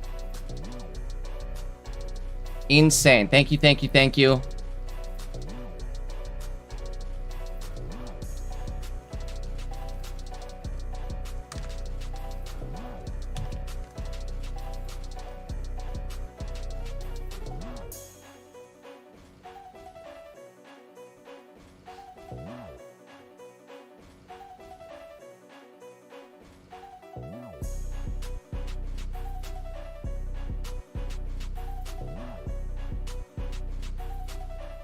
Did I miss it too? They hit the 2 coin flips. I was so stoked on the... Guys, sorry, I got distracted. I had to get that updated for the Dankest Cup. $200 prize pool. $200 prize with a $20 bounty. Guys, go check this one out right now. Get on over here. Big shout out to Javier and Annalise. Thank you guys so much. You guys, the support on these tournaments means a lot to me. You guys have no idea. The goal of the tournament is to try to draw as many eyes into this community as possible, right? So thank you guys again from the bottom of my heart for, first off, just showing up, and second off, helping support these types of events. You know, I want to keep these going as long as possible, but we need people showing up. We need the community to enjoy it. So I hope you guys are having a good time. I really am enjoying this new set. I hope you guys all are as well. I cannot wait. This has been such a great weekend so far. We had a great tournament yesterday. Pocket Mats has been shaping up to be great so far as well. I cannot wait to see what the Dankest Cup looks like. Also, again, $200 prize pool with a $20 bounty now. You guys are wondering, what's the bounty? What's the bounty? Whoever places the highest with Mega Ray is going to get an additional $20. So if you win first place, you win $100 plus. If you win first place with Ray, you win $100 plus the $20 bounty. Massive.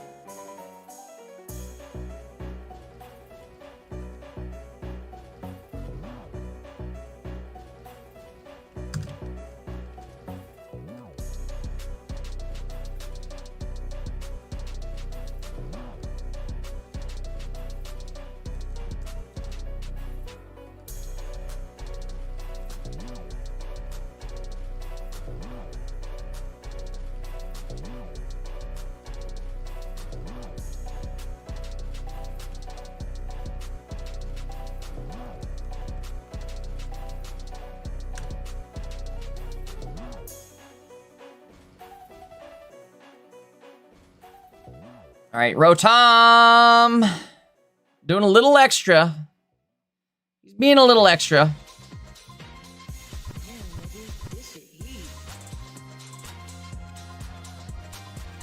This game might look a little better just in the sense that Rotom's going to survive a hit. And now we have more items. We have our other Rotom ready to go, Tom. Trying to think, though. I don't know if that's enough damage.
Again, big shout out to Annalise and Javi. You guys rock. That was so awesome. And again, I've seen like Annalise and Javi in the community for forever. And it's just awesome. This community is why I continue to do these tournaments, to play this game even. The community on this game is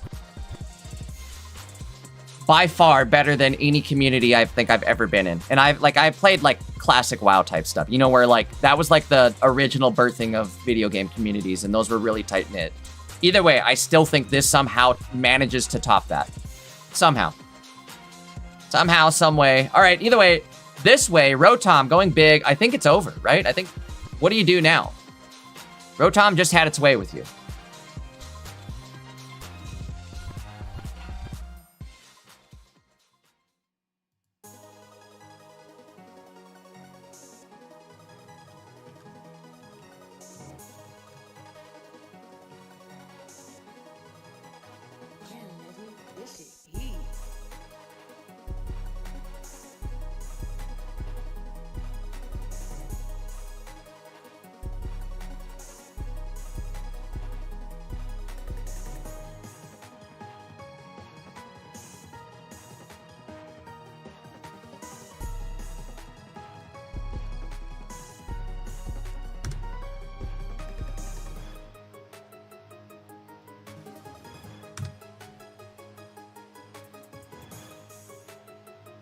All right, well, this kind of sucks in the sense now we need a... Maybe this isn't good, because now we need a Cyrus to win it, or it's goodbye, Riss.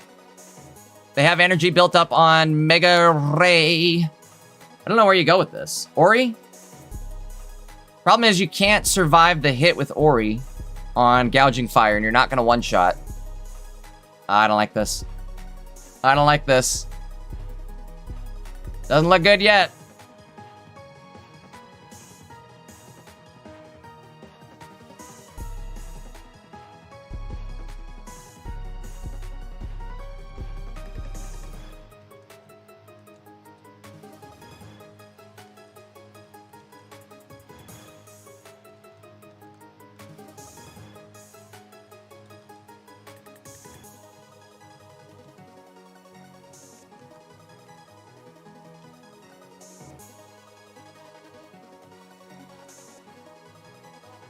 I really hope we get some support for Metagross in the next set, because, I mean, it just sucks that it's not even like a playable card. Like, literally, it's not even like playable in the slightest, I feel like. It would be cool to see again, some sort of like energy boosting supporter for it, just so that, like, I bought the, I'm kind of a whale, I guess, but I bought the shop bundle for it, so like I want to be able to use that coin, you know what I mean? I've noticed that's kind of how those shop bundles work though, right? Is they get you in the sense that it's like when you buy the bundle, it's generally not the best set, but then it's like wait like 1 or 2 sets later, and then all of a sudden you're like, why didn't I buy the bundle? I wish I had the coin. They know how to get you. They know how to get you. All right, well, unfortunate 2-game loss there for Sunfighter, but still, what a meme deck. What a fun deck. Let's see if we can find something else here. Big shout out to both players. Only 2 games left in this round, but Prelux is one of them. So let's hop in and see what he's doing. Keep missing our opportunities to watch, like, the opponent. It's more so the opponent's playing a deck that we would want to watch. Prelux is playing Dragon, Mega Rayquaza Dragon. I think he's just playing the Gouging Fire variant, but he's playing against a Vespiquen. And that's the thing I really wanted to showcase. Did he win? No, he did not win. Did he lose? He did lose. Oh, no. Vespiquen's really good. Very strong, very fast. It's a stage 1 that, like, I feel is over-tuned, honestly. Health is really high, and the damage is out of control for 2 energy. Not only that, but honestly, the effect on the attack where you discard things on your bench kind of comes in clutch, where you open, you take some damage on something, you know, maybe a Shuckle, you take some damage on your Shuckle, bring it back to the bench, and instead of letting it get Cyrus'd, you just discard it. All right, last game there for round number 5. We got 2 more rounds to go, guys. And then it'll be a little bit of a break. Dankest Cup starts at 7 p.m. Eastern. I do need a little bit of a break, right? Give me some time to kind of go recharge, get some food, come back, be ready to go for the Dankest Cup. But again, Dankest Cup happening tonight at 7 p.m. Eastern time. I better see all you guys there. If you guys can't play, at least drop in for the live stream. We'll be live on YouTube and Twitch. It's going to be on my YouTube, but this time instead of Maddie's, so make sure you guys are subbed up over on my YouTube as well. What do we have? What do we got going on? Oh, again, this Mega Manetric Heliolisk deck is a problem. We've got to come up with something to counter that now, I suppose. Mega Lucario coming back? Is that what that means?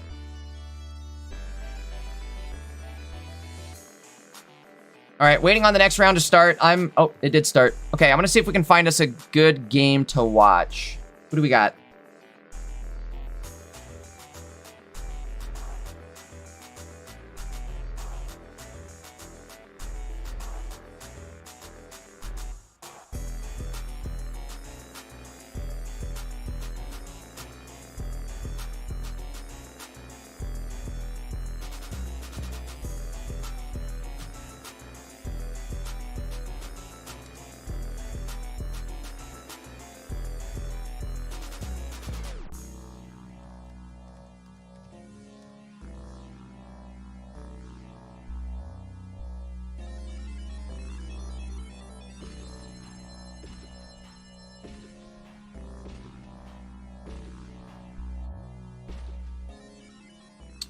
All right, again, sorry, trying to find us a game.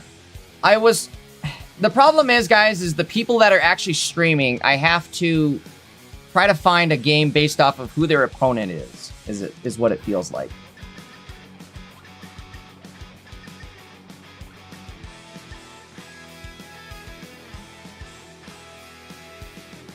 Oh, Tommy Boy's here. Let's do Tommy Boy.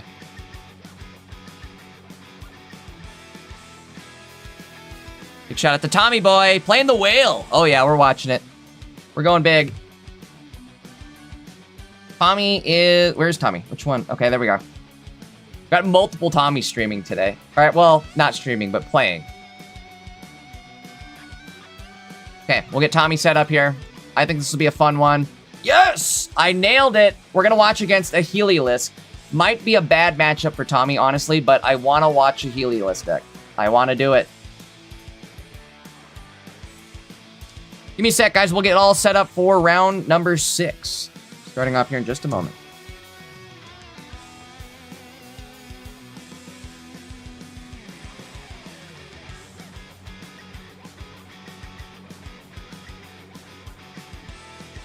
It's Tommy Boy's deck list in the meantime. I'll get everything set up while we wait. We had to wait for the opponent to show up. Should be just a moment.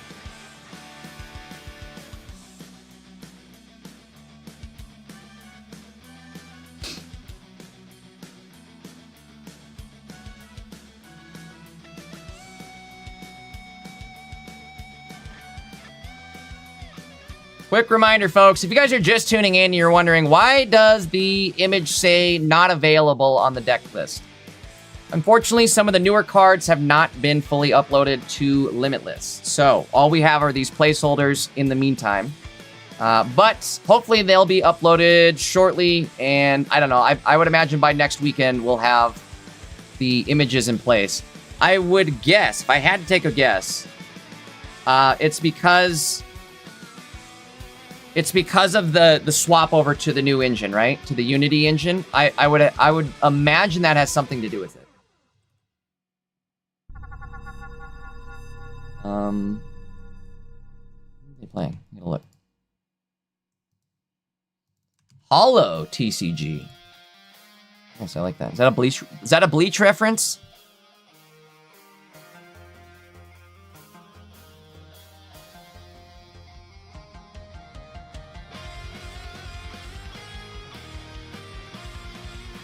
Which, by the way, Shinji is the coolest mother effer in Bleach. I'm gonna go ahead and say it right now. I don't know if any of y'all are Bleach fans, but you should be, first off, and then second off, Shinji is the GOAT. I remember when bro came in, showed up, pulled down the mask. Bro, that mask pull down was so sick. I saw that once and I'm like, yup, I'm hooked. I'm hooked. What's this show? Binge watch this whole show? Yup. Then the manga? Yup. The scientist too, Maori or whatever his name is, he's a badass too. That one dude that he fought, remember that one dude he fought and he poisons him? And the dude like basically just like like he's in an acid trip that lasts 1,000 years. That was evil, bro. Bro gave him he dosed him to the point where he was never gonna move for 1,000 years. And like everything was slow motion too, so he was like stabbing him and it was like 1,000 years of being stabbed. I don't know. Bleach is badass. If you guys ever want to watch an anime, Bleach is it.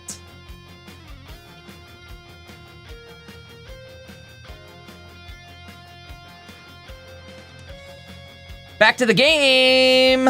All right, well, I don't know. What do you do here? This is kind of a tough spot to be in. We have that Helioptile in the active, and we know what's about to happen with Helioptile, right? Well, I guess turn 2, he's not going to evolve, but still, he's going to do some damage here. The problem being, that damage is going to hurt. It gonna hurt. I'm almost curious if we should have maybe held off on dropping the second Whalmer. Let's see.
Hey, all right, Tommy Boy knows what's up. He went high roll with it. He threw a Misty in there. So I'm talking about. I would have thrown the Misty. What if you throw the Misty first? And you hit twice?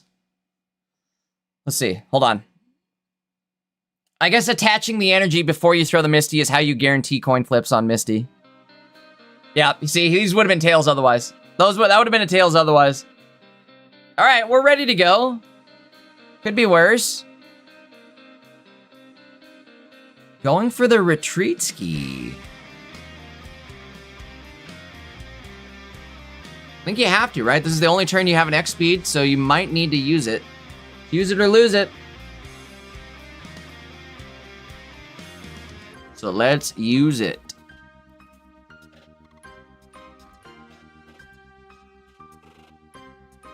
$20 damage going out. Or healing, excuse me, 20 healing going out.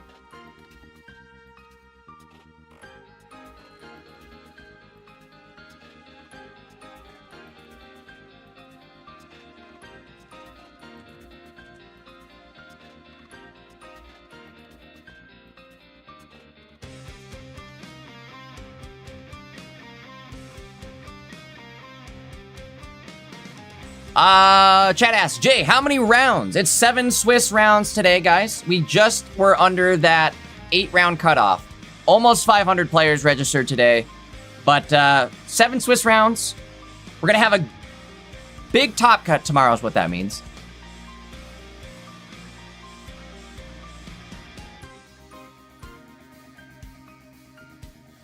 Ore no Soru Society.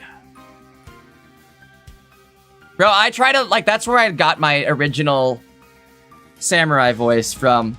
Remember when... Okay, I'm going back to Bleach. Remember when Shinji... I'm reading the comments. Sorry, guys. There's a delay, so I have to wait for the delay to read your comments. But I was going to say, though, another reason I like Shinji is remember when he showed up against Grimjaw?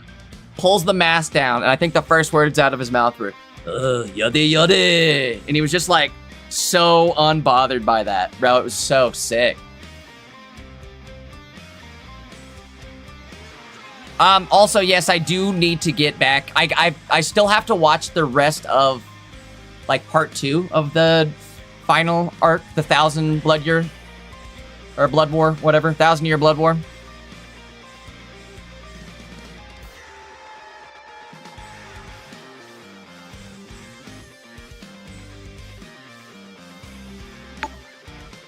Got dings.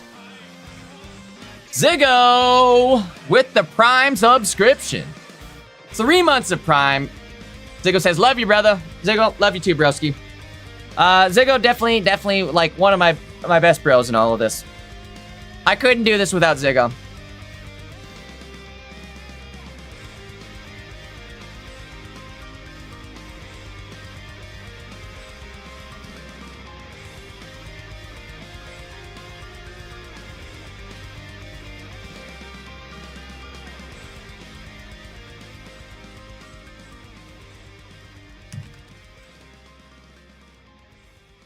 Bro, I am so excited for this weekend. This has been such a good weekend already. You know what I mean? Like, we've had a great day of Pocket so far. I know there's a lot of dragons, but it's new. You know what I mean? Like, it's all new. This all feels really fun and new. We haven't been forced to watch, like... You know what sucks is when we get a new set, and it's like, okay, cool, we had like 2 or 3 rounds of new decks, and now it's kind of slipping back into there's nothing to watch but people playing the older decks. We haven't had that at all today. It's been everybody playing new decks. I don't care if they're all playing the same dragon deck. At least they're all playing a new deck. You know what I mean? Like, it prevents it from just being Suicune, Baxcalibur, Sceptile, and Lucario in the finals here. So, I love this. I'm all about it. Tommy Boy looking pretty good right here, as long as he doesn't get... I'm not even going to say it. Maybe that was a misplay on that energy there. Should have possibly put it on the DDD. Okay, it's not a Cyrus.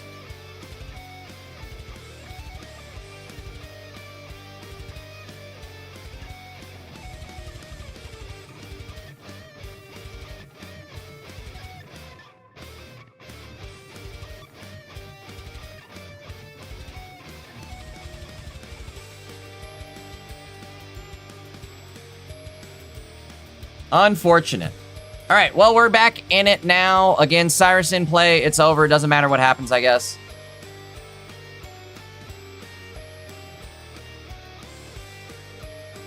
Here we go. The Whale. Bro, this was the first deck that I went big with, too, was Whale Lord. I'm going to be real. I put an Ice Cube in there. You guys remember that Ice Cube Pokemon, the little penguin with the Ice Cube on its head? Goated Pokemon, by the way. But either way, his card, his basic is actually really good. It's a 80 HP basic water type with an ability where he takes 40 less damage from attacks. That's insane. 40 less damage from attacks as long as he's at full health. Well, with the new water stadium, fairly easy to keep him at full health. So, that's what I've been doing, is like a wall to get my whales set up. The whale wall. And the Oricorio handler as well. All right, let's get into the next game.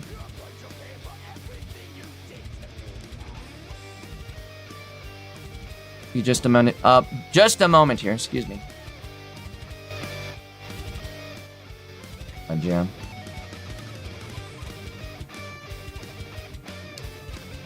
Guys, if you hear any sort of like banging sound in the background, I think I have construction guys outside, so chances are you're hearing it.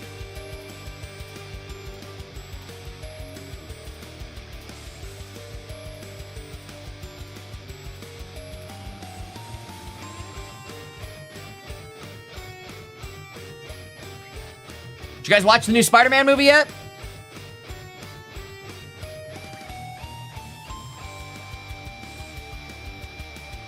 Or are you going to? Was lucky enough to be able to watch it last night. It was pretty good. I'm gonna be real though, it wasn't as good as the third one. No Way Home? Is that the third one? It wasn't as good as the third one. But I mean, how are you gonna top the third one when it had Andrew and Toby in it? But this one was still pretty good. There's a few things I didn't like about it though. I feel like if it wasn't a Spider-Man, like if Spider-Man wasn't the character, if that wasn't the name of the movie, was Spider-Man, it wouldn't have been a good movie. I feel like Spider-Man is doing a lot of the heavy lifting for that movie. I also don't like how they introduced... Is it even a spoiler anymore?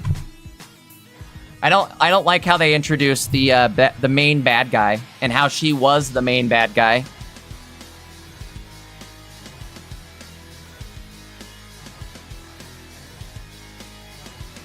I'm not gonna say it. Chad will probably say, you know what? I'm gonna go ahead and say it. It's already been leaked. Jean Grey, right? Jean Grey's in the movie. Spoiler alert. But I was gonna say, at this point, you guys probably already all know it's been leaked. It was leaked by their own publication. But Jean Grey is in the movie, and I don't like how, like, bad they made her. It was not, like, a good introduction for X-Men, I feel like. And it wasn't even an intro. That's the other part, is it wasn't an introduction for X-Men. Like, there was no other... There was no reference to X-Men at all. I didn't even get, like, we didn't even get, like, a little hint of the theme, like the doodle-doodle-doo-doo-doo. We didn't even get a little of that in the background at one point. Like, none of it.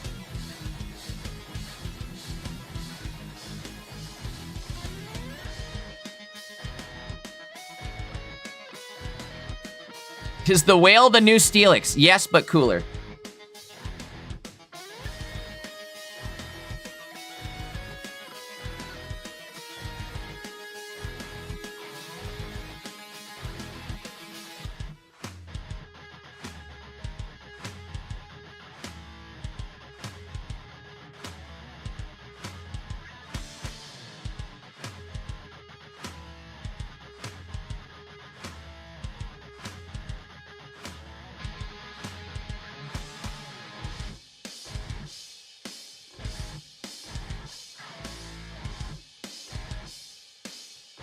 Only taking 60 damage here, which is great, because we heal most of that off every single turn. I don't even know if it's worth dropping the Indeedee. I mean, you can.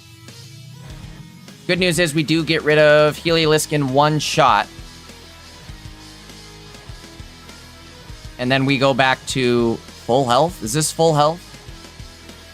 I'd save Irida. Save it, save it, save it, because you're going to get hit with another Heliolisk. Okay. Or go to... Yeah, I mean, you can go to full. It's no biggie. Either way, we're back to full health. Absolutely crazy.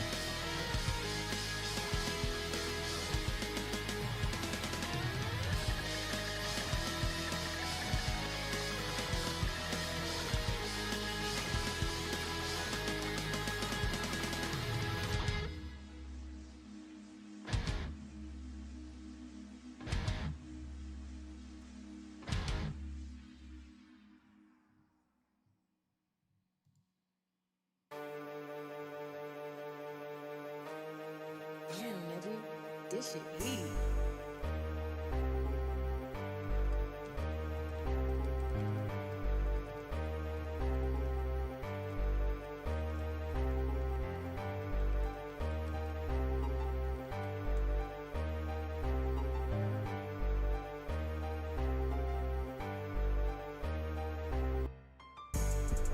Well, there goes both the Heliolisks. I mean, this is kind of disgusting, right? The Heliolisk deck is very strong, but the whale just doesn't care.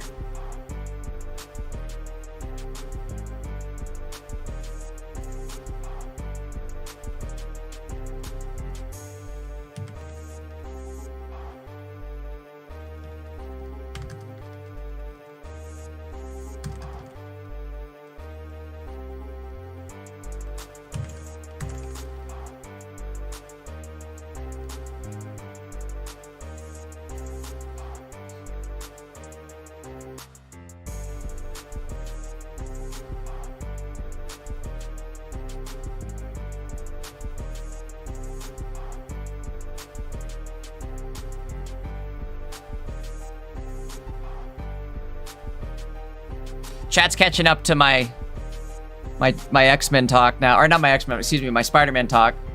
I don't know. I guess I was kind of bummed out that, like, again, Jean Grey was the introduction to X-Men, sort technically, right? Officially, it was the introduction to X-Men. She is an X-Men. I don't like her. I don't like what they did with her early character. Here's my thought, though.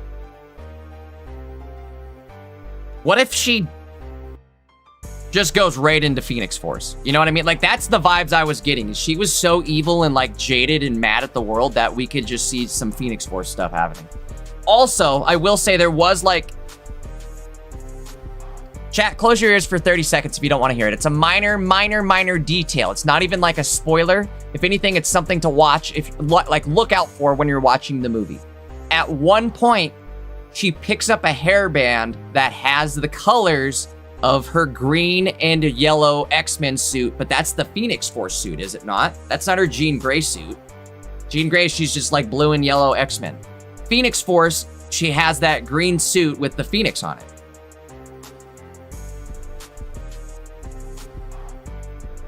I get more Phoenix vibes from her than I do Jean Grey vibes.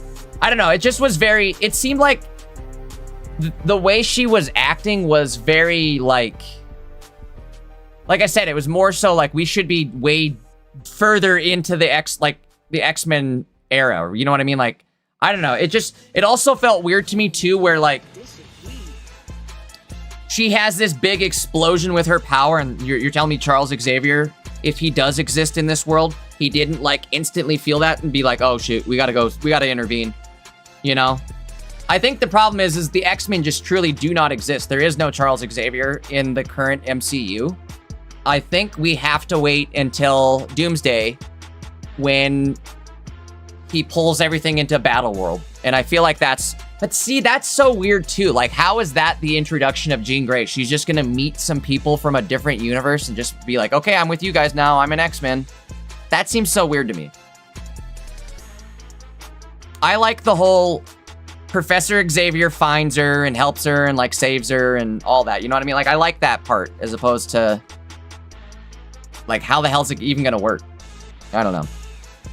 Oh, no way, it hits! It hits! All he needed was one! Do you retreat? Is it worth it? I don't think you have to, actually. I think you're good. I was just saying, like, he could retreat and attack, but maybe it's not worth retreating because you'll get Cyrus'd out. Bro, he's so set. The whale.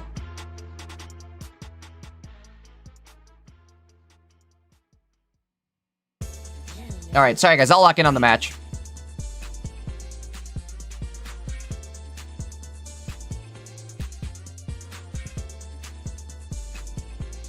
We go.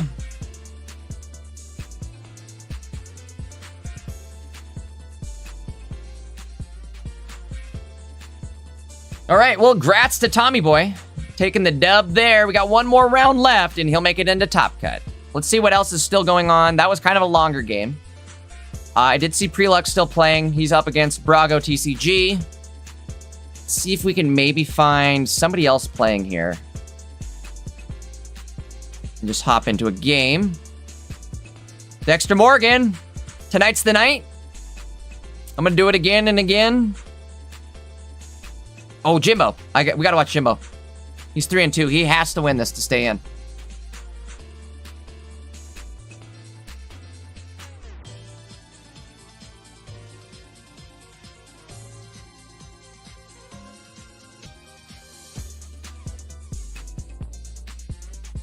Reminder, guys, Jimbo does run a card blocker. Unfortunately, that's out of my control.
Sorry, chat. I didn't realize everybody was gonna get...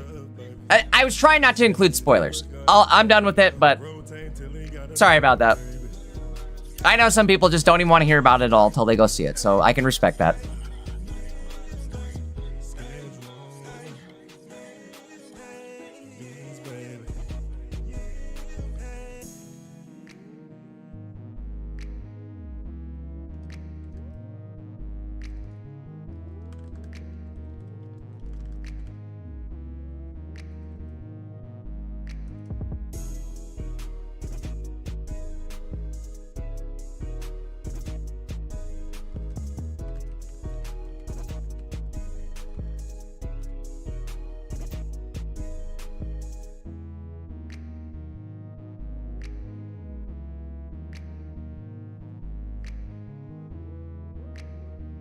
All right, well, Jimbo's up here. Let's see how he counters this.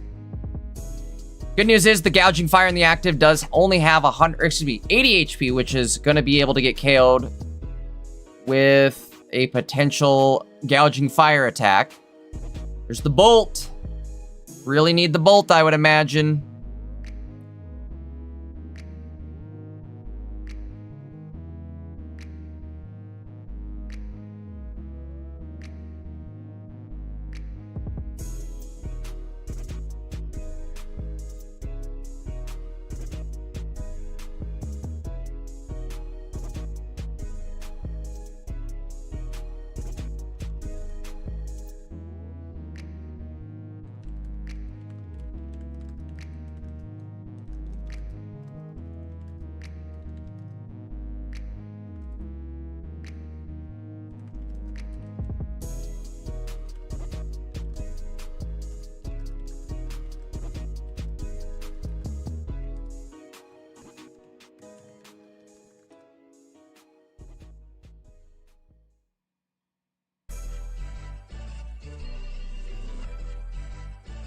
Sada goes out, but that's not necessarily a great thing here because now Raging Bolt doesn't have a way to get shed up. So, I don't know. We'll see what happens.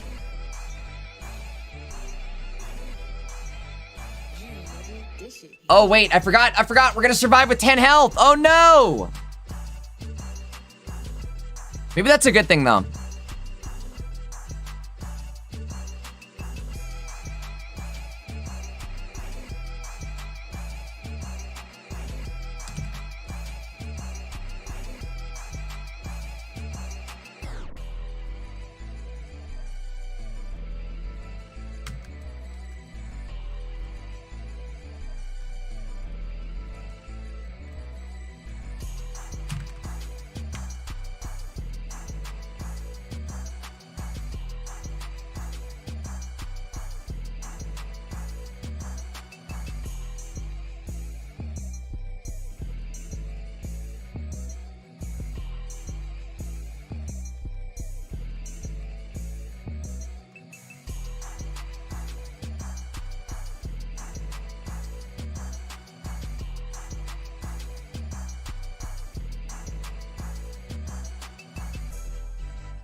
Well, Gouging Fire again gonna get the first KO, but the problem is Mega Ray. Let me see what the opponent runs here too. Oh no, oh sorry guys, I thought I had the deck list loaded. I'm sorry, I'm slacking. Let me get the deck list loaded up for everybody here. Although, unfortunately for this one, most of the cards are to be, what are the coming soon. Thought said to be continued. Kind of to be continued.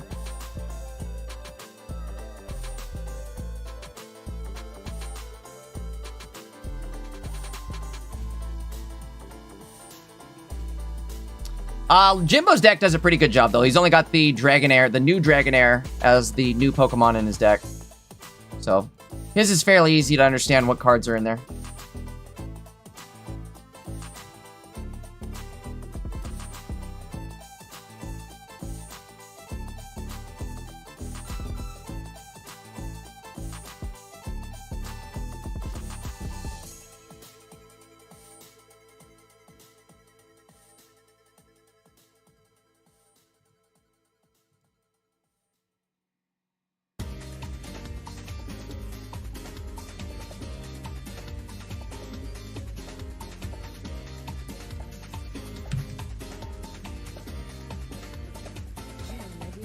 This shit heat.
Well, Jimbo won.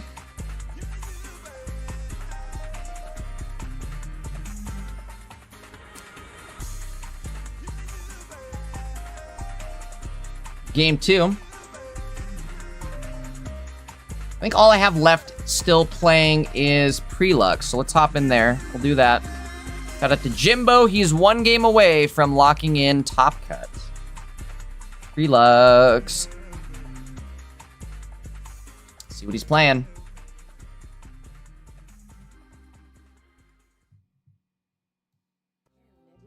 This shit heat.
Well, Prelux, I think, in some trouble here.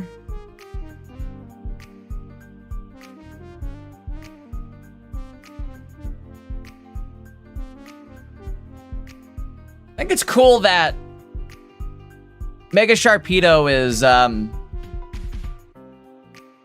changing up how we're running water decks. I was getting kind of bored with, like, The Baxcalibur stage 2 from the bench buffers, energy buffers. I like this Mega Sharpedo in your face, do 70 damage right off rip, and then start building up energy on the bench. I like that. Dang, 10 health. 10 health away.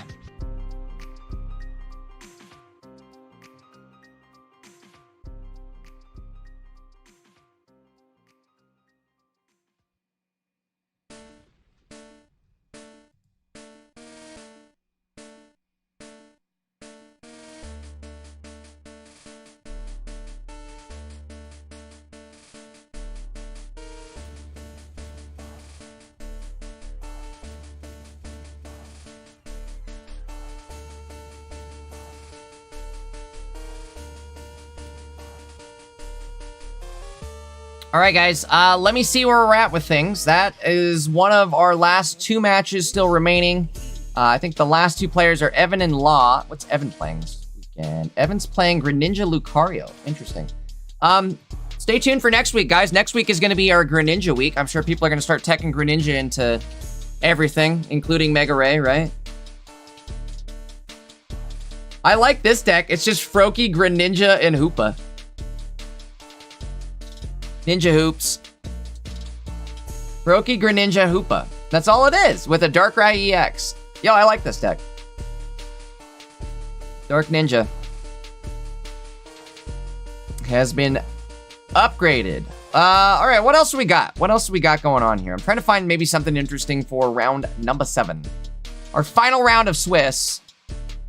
By the way, guys, again, don't forget, we've got the Dankest Cup happening later on tonight. If you didn't do well in Pocket Mads, you're already out of Pocket Mads, you came up with an idea from watching Pocket Mads, you want to try it later, the Dankest Cup will be happening in... We're a little less than 3 hours out. We're less than 3 hours out, guys. So, we'll take a quick break after Pocket Mads ends. I'm going to grab some food. We'll come back. We'll start up the streams, and we'll start up the Dankest Cup. It's going to be a 2-day event, just like Pocket Mads, happening on my YouTube and Twitch. So make sure you guys are subbed up. Make sure you guys are followed up. Make sure you guys drop in for the stream. Would love to see you guys there. Hopefully you guys can play it too, right? We just upped the prize pool. Big shout out to Javi and Annalise, 2 of our veteran players. We've seen them many, many times in the Pocket Mads and just in the community. I was gonna say in the Pocket Mads community, but just in the community in general. But either way, we've seen them around a lot, and they were super kind and generous enough to double the prize pool in the the J Dankest Cup tournament. We went from a $100 prize pool with a $10 bounty to a $200 prize pool and a $20 bounty. What's the bounty, you guys might ask? Well, the highest placing Mega Ray player is going to get an additional $20. I wanted to really encourage people to play Mega Ray.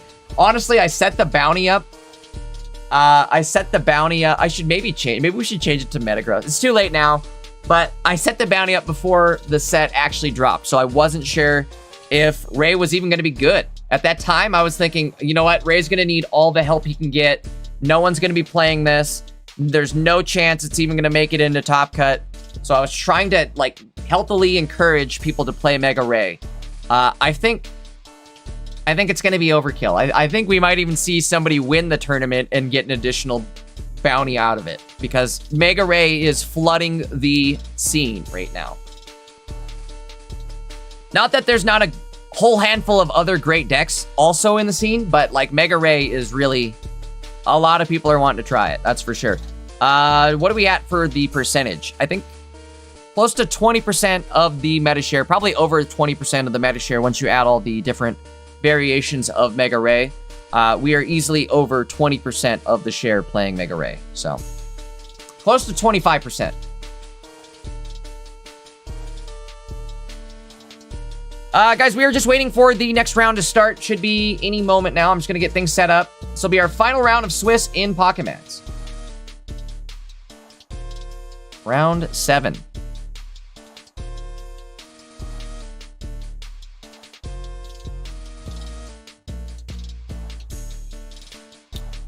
After this ends, I'm gonna go grab some food, and we'll get ourselves all ready for the Dankish Cup.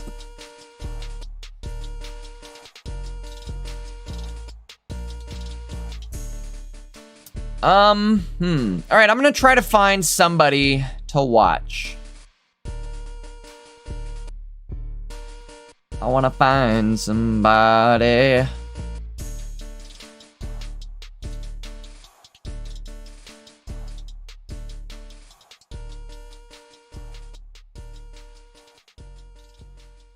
Here's my thing. Here's my thought. Here's my idea.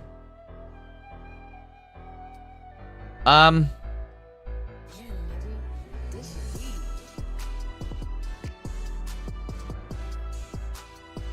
wanted to watch a dark deck. I want to watch somebody playing Hoopa.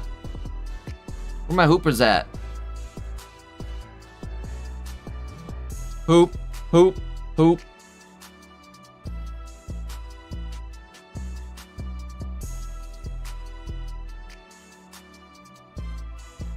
Golfer MT, he's playing the Drampa variant, sitting 5-1. Chat, what are you thinking? What do you like better? The Gouging Fire or the Drampa variant? What are you guys liking better so far? We're gonna have to wait and see what the pairings look like. Here we go. Next round is up. Let's see what we got.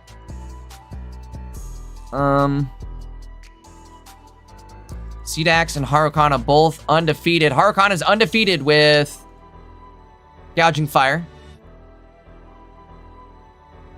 Okay, okay. I like it.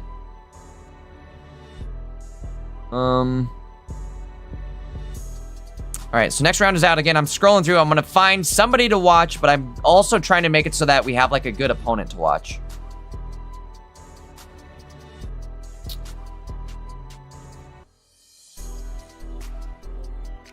Eye booger. My eye boogies. Valden? What are you playing, Valden? Oh, okay, okay, okay. Water deck. I like it.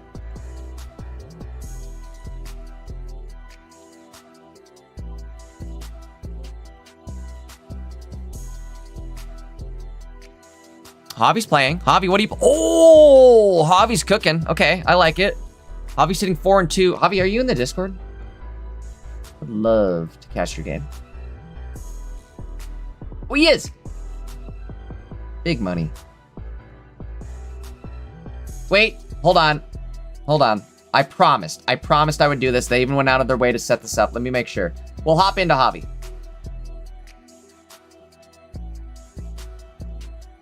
Let me see if this is even gonna work. Nope. Okay, we're going back to Javi. Stream pros.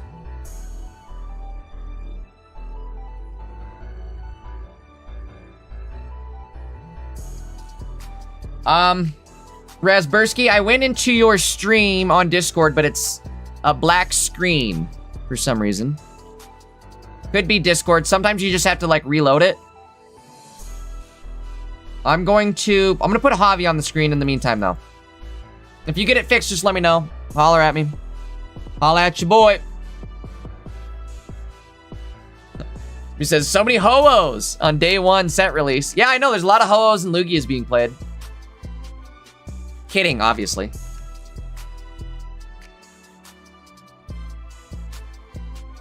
So Javi's going back with some old school here. He is playing Zoroark with Butterfree. Up against, you guessed it, Gouging Fire. Right, I was saying it yesterday too. I was that after the Umbreon tournament, I knew Gouging Fire was gonna be good. I'm glad you guys all listened to me.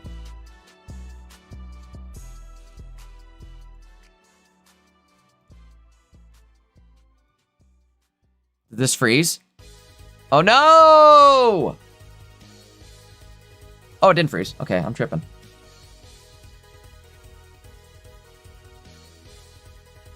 I must be tripping. I must be tripping.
All right, guys. Again, game one between Javi and a little panda here.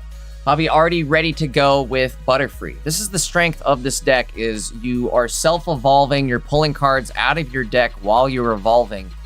This is why I like this method of evolution better than just rare candy. It gives you the ability to, again, evolve while you're drawing cards or do other things. Like the other cards in the evolutionary line are good cards too. So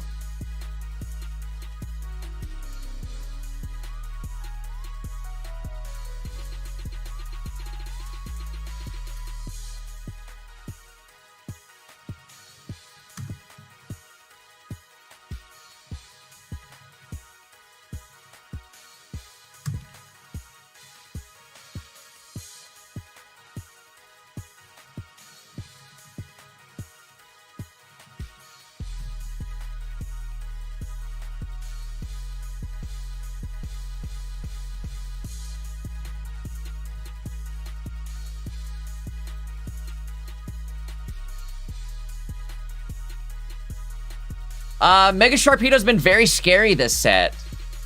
It's very scary, but it's also got like a weak spot to it too, where it's a Mega, right? So you put damage on it and then it's on the field. That's why I like the new Gyarados that you pair with it, where it pulls it off the field. So in case it's in KO range, it's not gonna get one shot. I feel like the Meowth. You guys remember the immersive Meowth that blocks damage? I feel like that might not be a bad card in this set for like an opening stall tank. You'll draw cards, you'll stall out for a while. What is going on with this card? Do you guys see the art on that gouging fire? What is that? Oh, it bugged out. What was that? Did you guys see that? Yo, somebody scrub the VOD back, because that was like shiny gouging fire.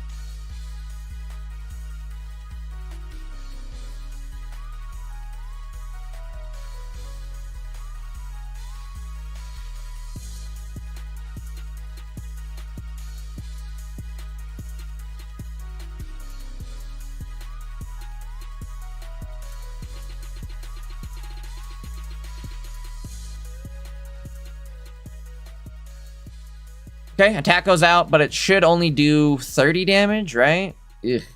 Not great. We do heal for 20, but not going to do much. Good news here, though, is we're going to lose this Butterfree and lose 3 cards in the process, which is just going to power up this Zorua.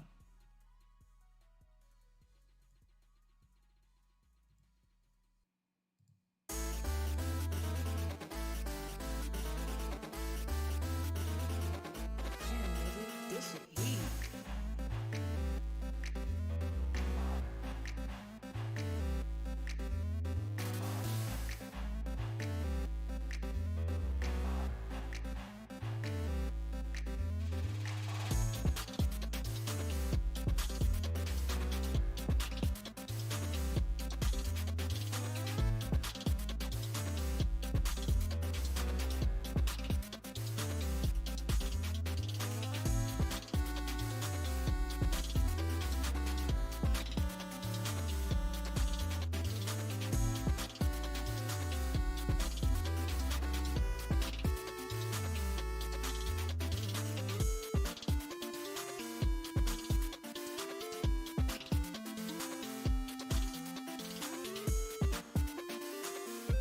All right, going in with our other Butterfree here. Should be enough to KO the active gouging fire. Problem is we also have to find our Zoroark. 1 card left, never mind, we're good. 100% guaranteed to find it. Crazy that was bottom deck, though. I guess perfect timing, right? Maybe it's okay that it was bottom deck.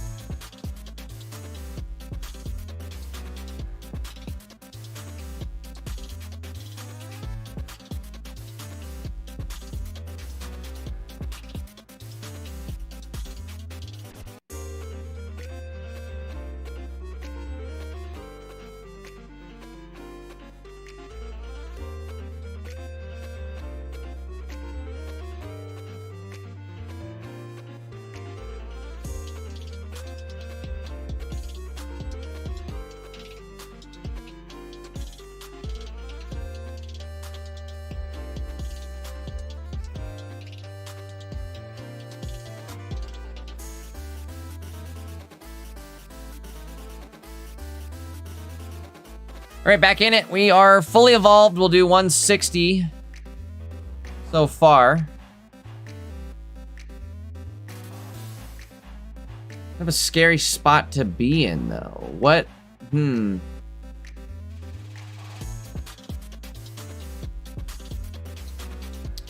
problem is Javi loses the battle of attrition here. Gouging Fire is going to be able to take down Butterfree before Butterfree takes it down. You got to remember, Gouging Fire going to take less damage this turn. Maybe it's enough, though. So we hit Butterfree once. No, it's not. Gouging Fire is going to be left with 20 health. And Zoroark's going to be... I think we had to actually go in and attack last turn. But you can't because Zoroark only has 150 health. It's over, guys.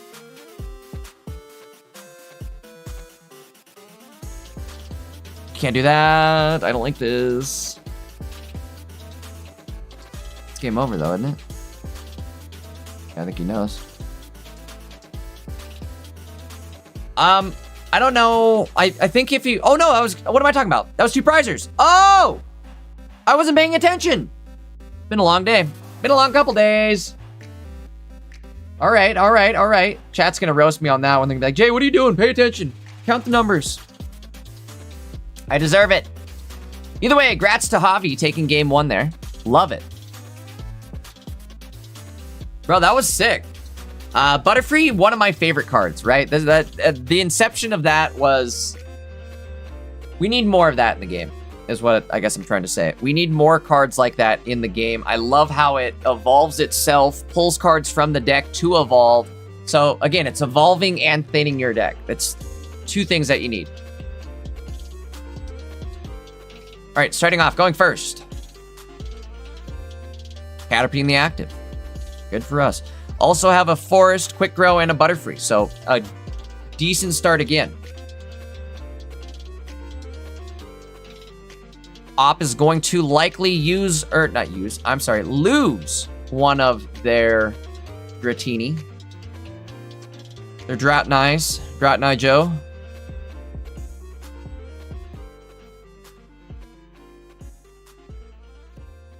Force going down will hit a Caterpie and then throw the Pokeball.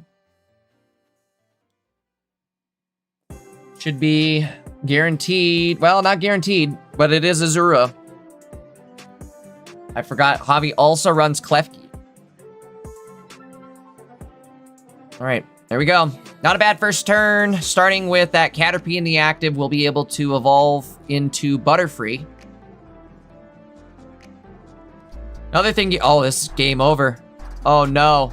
Oh no. And it has to drop something or it's over.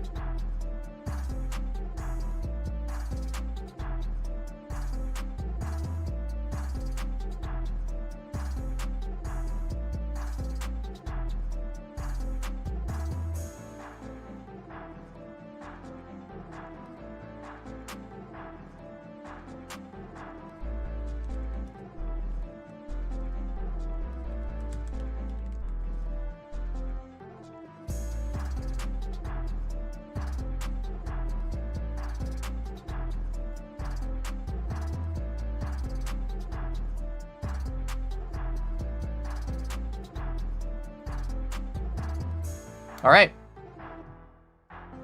Well, very unfortunate there for the opponent. Sorry, I'm dinging. Ding, ding, ding, ding, ding, ding, ding.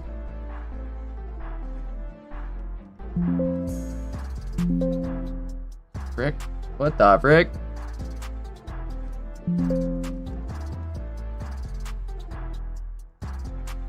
Oh. Oh, I'm tripping. Long day. Things are being goofy. Things are acting up. All right, I'm gonna show you guys because and for those of you that missed it, let me pull it up real quick. You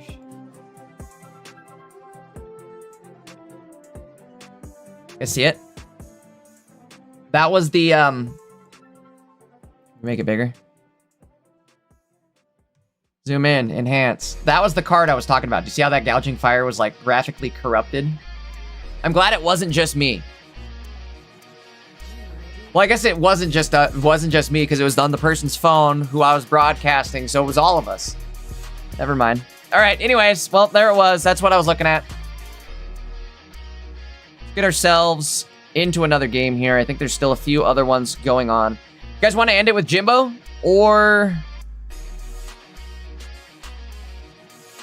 should we just end it with... Wait, let's end it with Jimbo. I mean, what better deck than Jimbo's? He killed it today with this... Oh.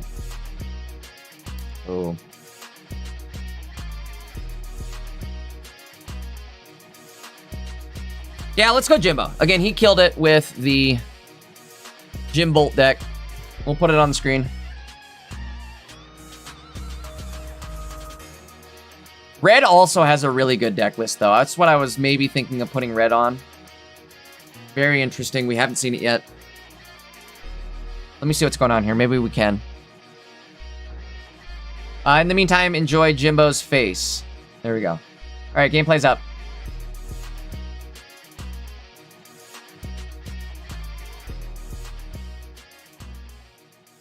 Let me check. I'll check red while we do this. Give me a sec. Oh, never mind. Red's not. Okay, red's gone. I think he's done.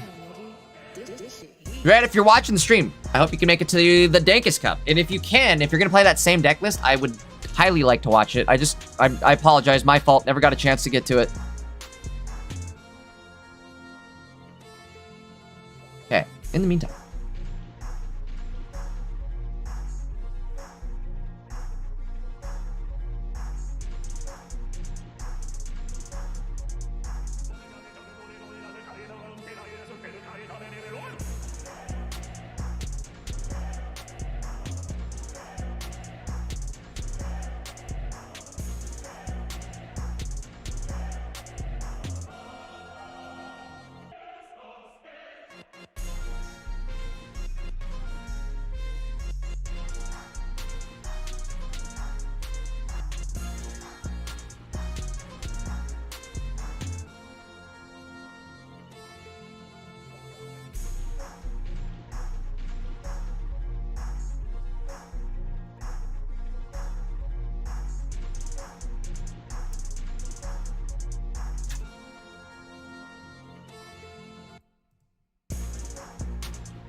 See, what I'm doing by forcing everybody to watch the Jimbo deck is I'm going to make it so that a lot of people are like, I want to play that. And we're going to have a lot of people playing the Jimbo deck. I don't know if that's a good thing or a bad thing, but I'm trying to do it. I'm trying to influence. Are you feeling influenced yet?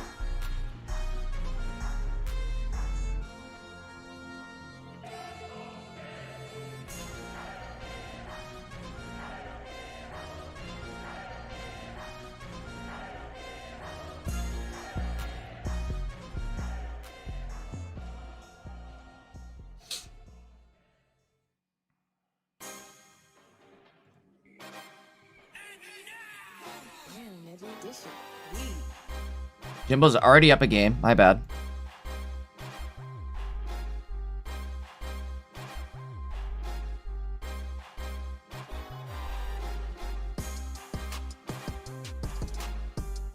I think Jimbo cooked with this deck list.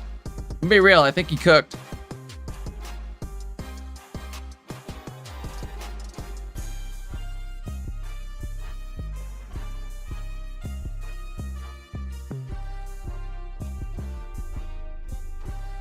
Electric Energy. Unfortunately, again, Jimbo does run the hand blocker, so we can't really tell what he has under the hood. It's also kind of tough to tell what energy is attached to the bench line. But it's intentional, right? We're in a tournament.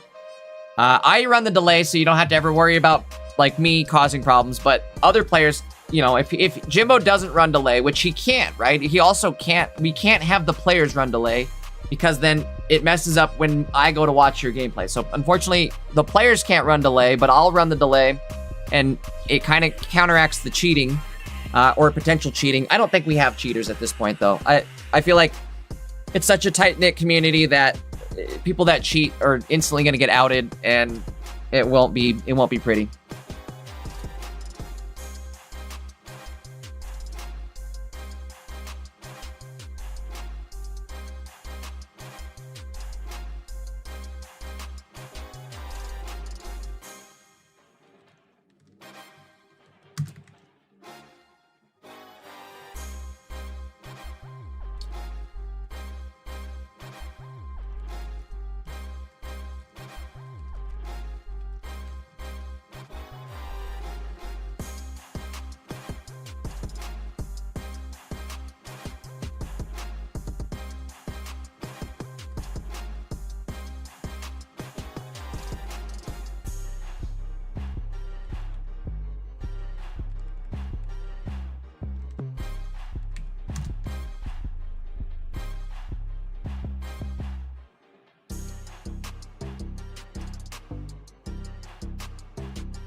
All right, well,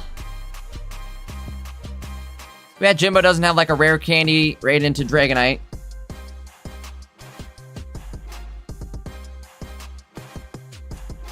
Not sure where we want to go with this one. No fire energy in sight, so gouging fire, not gonna really be able to gouge any fires. Mega Ray gonna be ready to go. This is gonna be a tough one. Jimbo's gonna have to somehow find a way to bolt this thing. Gotta bolt it down.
Probably pin that.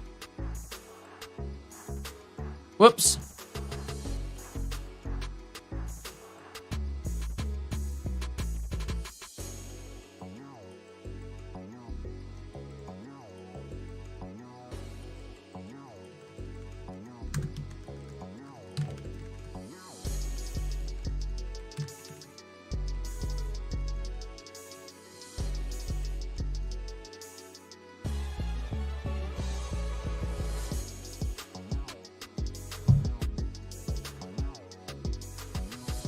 Guys, I've been dropping the links in the channel. You guys have probably seen me spamming it all day. But again, the Dankest Cup is happening right after this ends. So guys, make sure you are signed up. Shouldn't say right after. It's going to be about a 2-hour break. It'll happen at 7 p.m. Eastern. We're set to end here probably around 5. Oh, no way. Did Jimbo get it? Is that what he needs? Don't know where we go. You know what, though? Jimbo wins. Oh, no! Game 3. Going to game 3. Wouldn't have it any other way. Let's lock in for real this time. I'm seriously going to lock in for this game. I know I've had so much going on in the background, getting ready for the Dankest Cup and just, like, interacting with chat, which I'm probably getting to be a little too much on the interact with chat side. But either way, I've just been, like, really scatterbrained across everything. And I've been kind of neglecting actually locking in and casting the game. So I'm going to do that this round. We're going to lock in, cast this game, and see what happens. Jimbo needs to win this in order to make Top Cut. Has to do it. Life on the line. We need hands in the air. Send him that energy.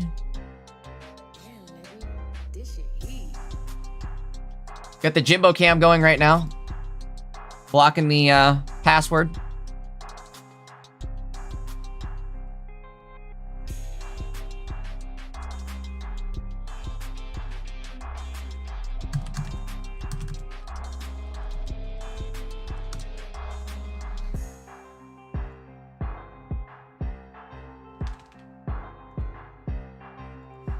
Ziggo, I don't know if you're watching the stream, but if you are, no, I don't think he is. I think he's doing his barbecue thing.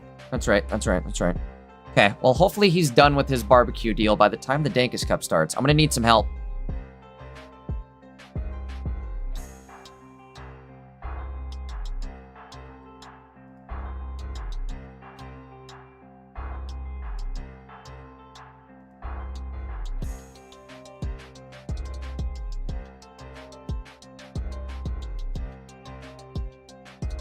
What's cool about this deck that Jimbo came up with here? Couple things, right? First off, it's running all 3 of those ancient dragons. The Raging Bolt, the Walking Wake, and the Gorging Fire. So, thematically, it's already got bonus points, right? You've got the ancient doggos, if you can call them doggos. Chat lost their crap last time I called them doggos. But either way, you've got the ancient beasts with the, Entei, Suicune, and Raikou. But you've also got Dragonite EX, right? You've got one of the best cards in the game, or one of the best Pokemon in the game, being able to be used. And I think it's used in, like, its best way yet. I didn't like those decks where Dragonite EX, I didn't like where that ended up being your, like, main attacker. I didn't like that. I like it more so when it's kind of how Jimbo has it, where it's something that he's saving up for, right? Like, it's his last thing that he's going in with. But anyways.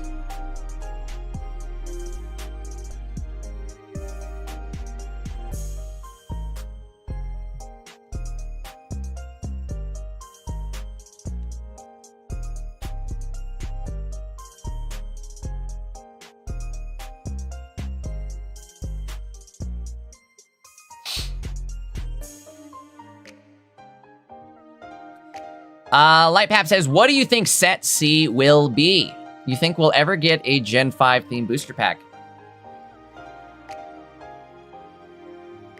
Here's what I thought originally. My original thought on this was that Gen 5 Black and White's coming, right? We're getting Black and White for the 2-year anniversary. But that would also mean that we... Okay, let me start that over. So my thought is for the anniversary, for C-Series, the beginning of C-Series, we're going to get Black and White. My hope, and I kind of mentioned this in chat, I don't know, I'm sure a handful of you guys have heard me cope about this too, but I'm hoping that we get a Reshiram, Zekrom, and Kyurem that can fuse together, right? And create like some brand new fusion mechanic within the game. That would be really cool to me. I would love to see that. It's a digital card game, so give me like some digital card effects. Like, oh, let me fuse my cards. Let me do something, you know what I mean? Like, let me digitally transform the cards, is I guess a good way to put it. Like I've been saying with Deoxys. Deoxys has its 3 forms, or well, 4 forms, including its original. But Deoxys could, I'm gonna take Jimbo off the stream here just because we're right on his face. But either way, Deoxys could be another example of like a transforming Pokemon. Not so much fusion, but transforming. Where it transforms into, it's just one card. You don't have to put 5 cards in the deck. It's base form and it's 4 other forms. You put 1 card in the deck. You put Deoxys EX in the deck. It has an ability that allows you to change the card itself. Maybe if you go into defense mode, it gets more health, higher retreat cost, and one attack, like one certain attack that it does. I don't know, like maybe something like Gouging Fire, where it hits and then it takes less damage. Other option would be like an attack form or a speed form or any of these forms. But again, change the attack up, change the retreat cost up on the forms as you transform the card. I don't know. That's just one of my coping ideas. I'd love to see some sort of, again, it's a digital game. Give me some sort of like awesome digital transformation effects that you couldn't really do in like a physical TCG without making it messy.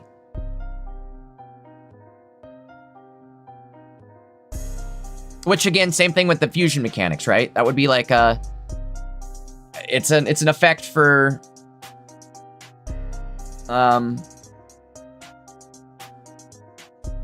like the Zekrom, Reshiram, Kyurem, have them fused together. That one would be a little different, more so because you'd probably still have to run Zekrom Zekrom Kyurem or Reshiram Kyurem, and then once certain conditions are met, you can fuse them together. All right, well, this is really not looking good. Looking like Jimbo might be signing up for the Dankus Cup, because he is not in a good spot right here. There's Mega Ray ready to go in the active with Dragonairs ready to rock on the bench. I think that's it, guys.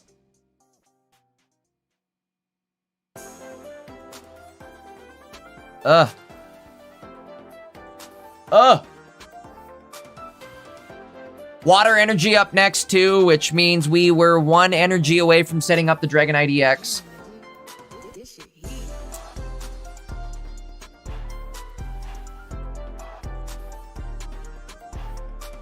The only thing you can do is retreat.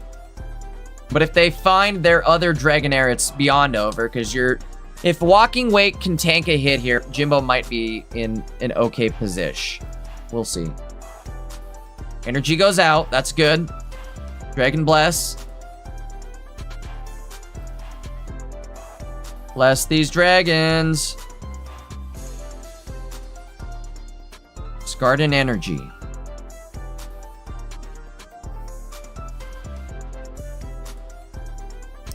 It's not over yet, but it's not looking good. Where is his card draw?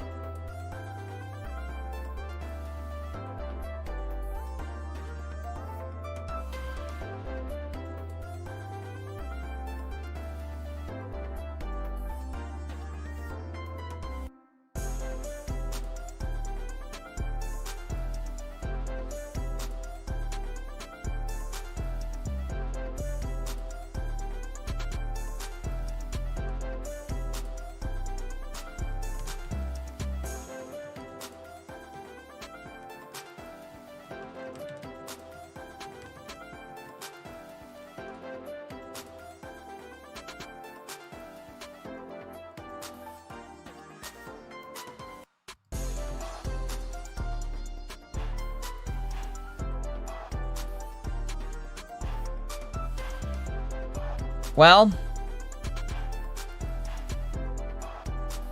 potentially still okay here. Law didn't find the other dragon. Okay, hold on. Yo, the Jimbo comeback? No way we hit the comeback here. Of course they hit that. Of course. It didn't matter either way, right? But of course they hit that. Pokeball. This is big. This maybe sets up the Dragonite EX. Okay, what else we got?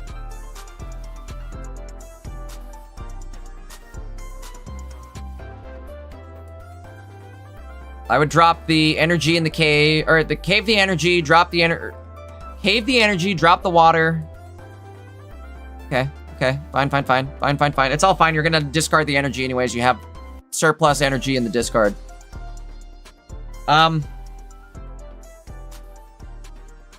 Interesting choice, but I like it. Oh, this is massive. Oh, the Jimbo comeback. You guys aren't ready for this. I'm not ready for this.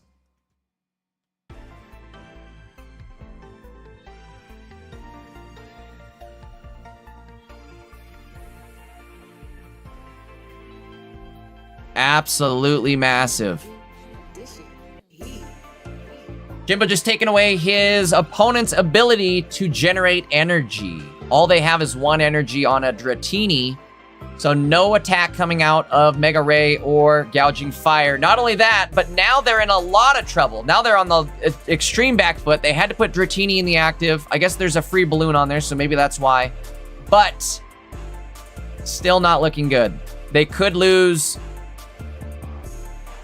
If they don't evolve it, they're going to lose the Dratini this turn.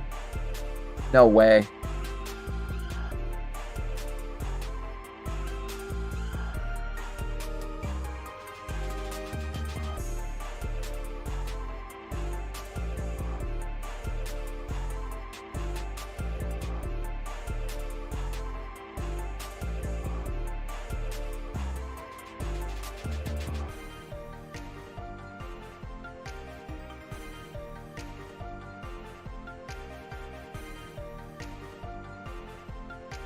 Chat, I'm gonna give you more of my theory on what I think is coming up next for C-set.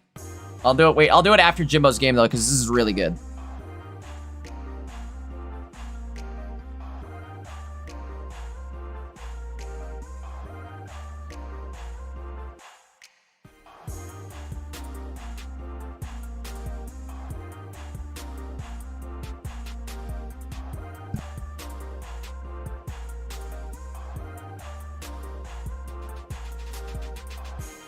Sorry, my dog is staring right across from me. All right, what do we got? What do we got? What do we got? Sada in hand. Sada. I think we're set, right? I think we're beyond set. Jimbo's looking pretty happy with this. He's looking pretty good. Oh, there's Big D. It's over. Pack it up. Pack it up. Went as far as evolving Big D because he knew he didn't need the energy anymore. Wow, what a comeback. Bro, he had the worst possible start there, and he managed to still come back and clutch that game. I thought it was over. I thought he was going to be entering the Dankus Cup for sure, which he probably still should do that, but... Woo! All right, we're seeing Jimbo in Top Cut tomorrow. Oh, my dog is screaming along with me. Dot, nobody wants to hear you. We're cheering for Jimbo. All right, guys. Well, that was the Jimbo game. Let me see if we got anything else still going on. I gotta go grab my dog. She's being a little butthead. Nope, that's it. That was the last game, too. All right, hold on one sec.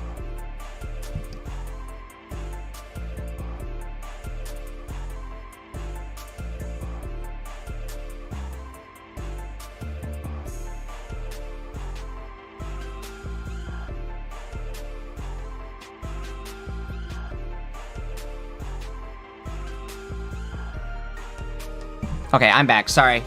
Dot was very upset. She wanted to say goodbye to everybody before we wrap up the stream, so I'll have her hang out with me while we go over and check out the standings for day 1 of Pokemans number 40. Kind of crazy. Number 40, Ruler of the Skies. We've done 40 of these damn things? Holy smokes. Let's take a look then at the standings. We'll see what all is undefeated so far. Of course, we've got to have a Suicune Baxcalibur player. You've got to have one. Below that, we've got a Vespiquen Shuckle player. Okay, sitting 6-0 as well. Below that, we've got a Sceptile Greninja. Pretty standard. Harukana. Coming in 4th place with Gouging Fire Dragonair. 5th place, nobody playing another Suicune Baxcalibur deck. Ace Bakun is playing Mega Manectric Heliolisk. This one, we didn't really get a good chance to watch it from the player's point of view. So hopefully tomorrow we get to watch some of these players. Again, streaming tomorrow is mandatory if you made Top Cut. It's mandatory, so be ready to stream your games. Either way, we can hopefully see some Manectric games tomorrow, hopefully some Vespiquen games tomorrow, hopefully some Hoopa games tomorrow too. That's another one we really didn't get a good chance to see was Hoopa. But going down the list here, so we had Ace Bakun in 6th place. 7th place was GS Kronos playing the same deck. 8th place was Ozuron playing Mega Ray. 9th place, Gouging Fire Mega Ray. And 10th place was a Hoopa Greninja deck. Real quickly, let's take just a glance at some of the newer decks. We'll just take a glance at the deck list and see what they're running. So this one, they're doing the double Vespiquen with a Kartana, a Pheromosa, a Shuckle, and a Teal Mask Ogerpon. Interesting choice of opening Pokemon, right? You've got Kartana, which hits for 40. You've got Pheromosa, which has the bench damage, the leap over attack. Shuckle, which prevents damage, and then flips a coin for 60 for 1 energy. Shuckle's actually kind of an interesting Pokemon. And then Teal Mask Ogerpon for those status immunities, as well as it's kind of like a anti-energy stacker-upper Pokemon, right? Like if you've got somebody that's stacking a bunch of Pokemon, Ogerpon can... If you've got somebody that's stacking a bunch of energy on their Pokemon, Ogerpon can be a good counter pick against that. So, going back to the standings, we had... What's next here? Harukana in 4th place, playing the Gouging Fire Dragonair. This is... I don't know. What variant are you guys liking the most? I'm seeing people run Maze instead of Sada. Looks like Harukana opting to drop the May, go 1 Sada and 1 Balloon with an Ancient Booster. The card's not shown. That's the Dragonair, that's Mega Ray, and that's the Cave.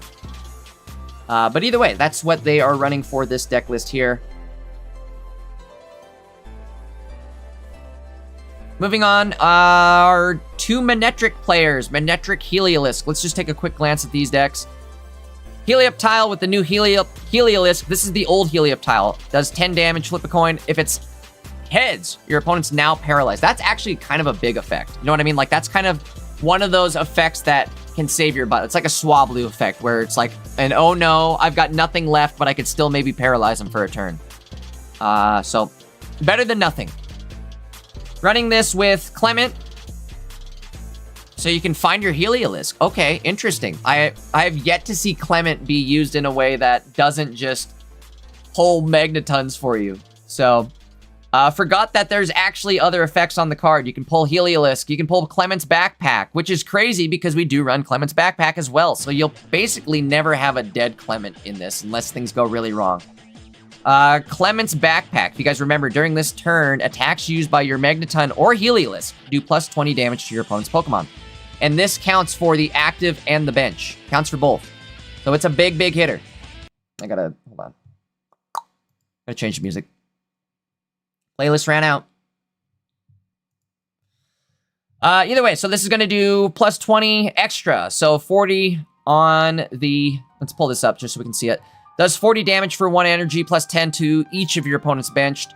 That means it's going to do 60 and 30 to each of your opponents benched, which is crazy. 30 damage to every benched Pokemon. That's enough to, like, KO all the babies on the bench. Moving on the list here. What else do we have for supporters? Only one Copycat, a Field Blower, an Elegant Cape, and a Training Area. Seems interesting. Again, if you can get some KOs with Heliolisk, then Mega Manectric all of a sudden starts hitting like a truck. Down the list, we have Ozeron playing Mega Ray with Dragonair. This one was, let me pull up the list again. This was Drampa. Double Drampa with only a single Mega Ray. Running this with a May, a PCL, a Sabrina, Popsicle, and a Field Blower. And then in 9th place was another Gouging Fire player. Let's see how they play this one. I think it's very similar to what Harukana was running. Very similar. And then 9th place.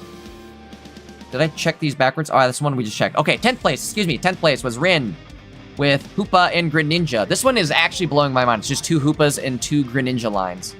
And it's working. They went 5 and 1. Running the boat to get them free retreats out. I don't know, I like this. I like this. I like Hoopa as a Pokemon, so I think if you have that extra ping damage, it's definitely going to help you out. We'll have to see. They'll be in Top Cut tomorrow. That's our top 10, guys. And last time, I'm going to say it. Don't forget, go sign up for the Dankest Cup. That is happening here in, what is it, about 2 hours exactly. 2 hours on the dot. So make sure you guys, again, go sign up for this. Let me post the link one last time.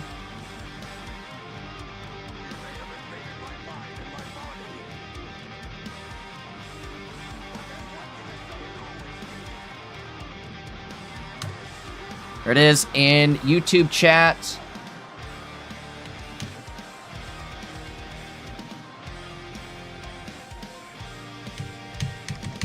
It does not post.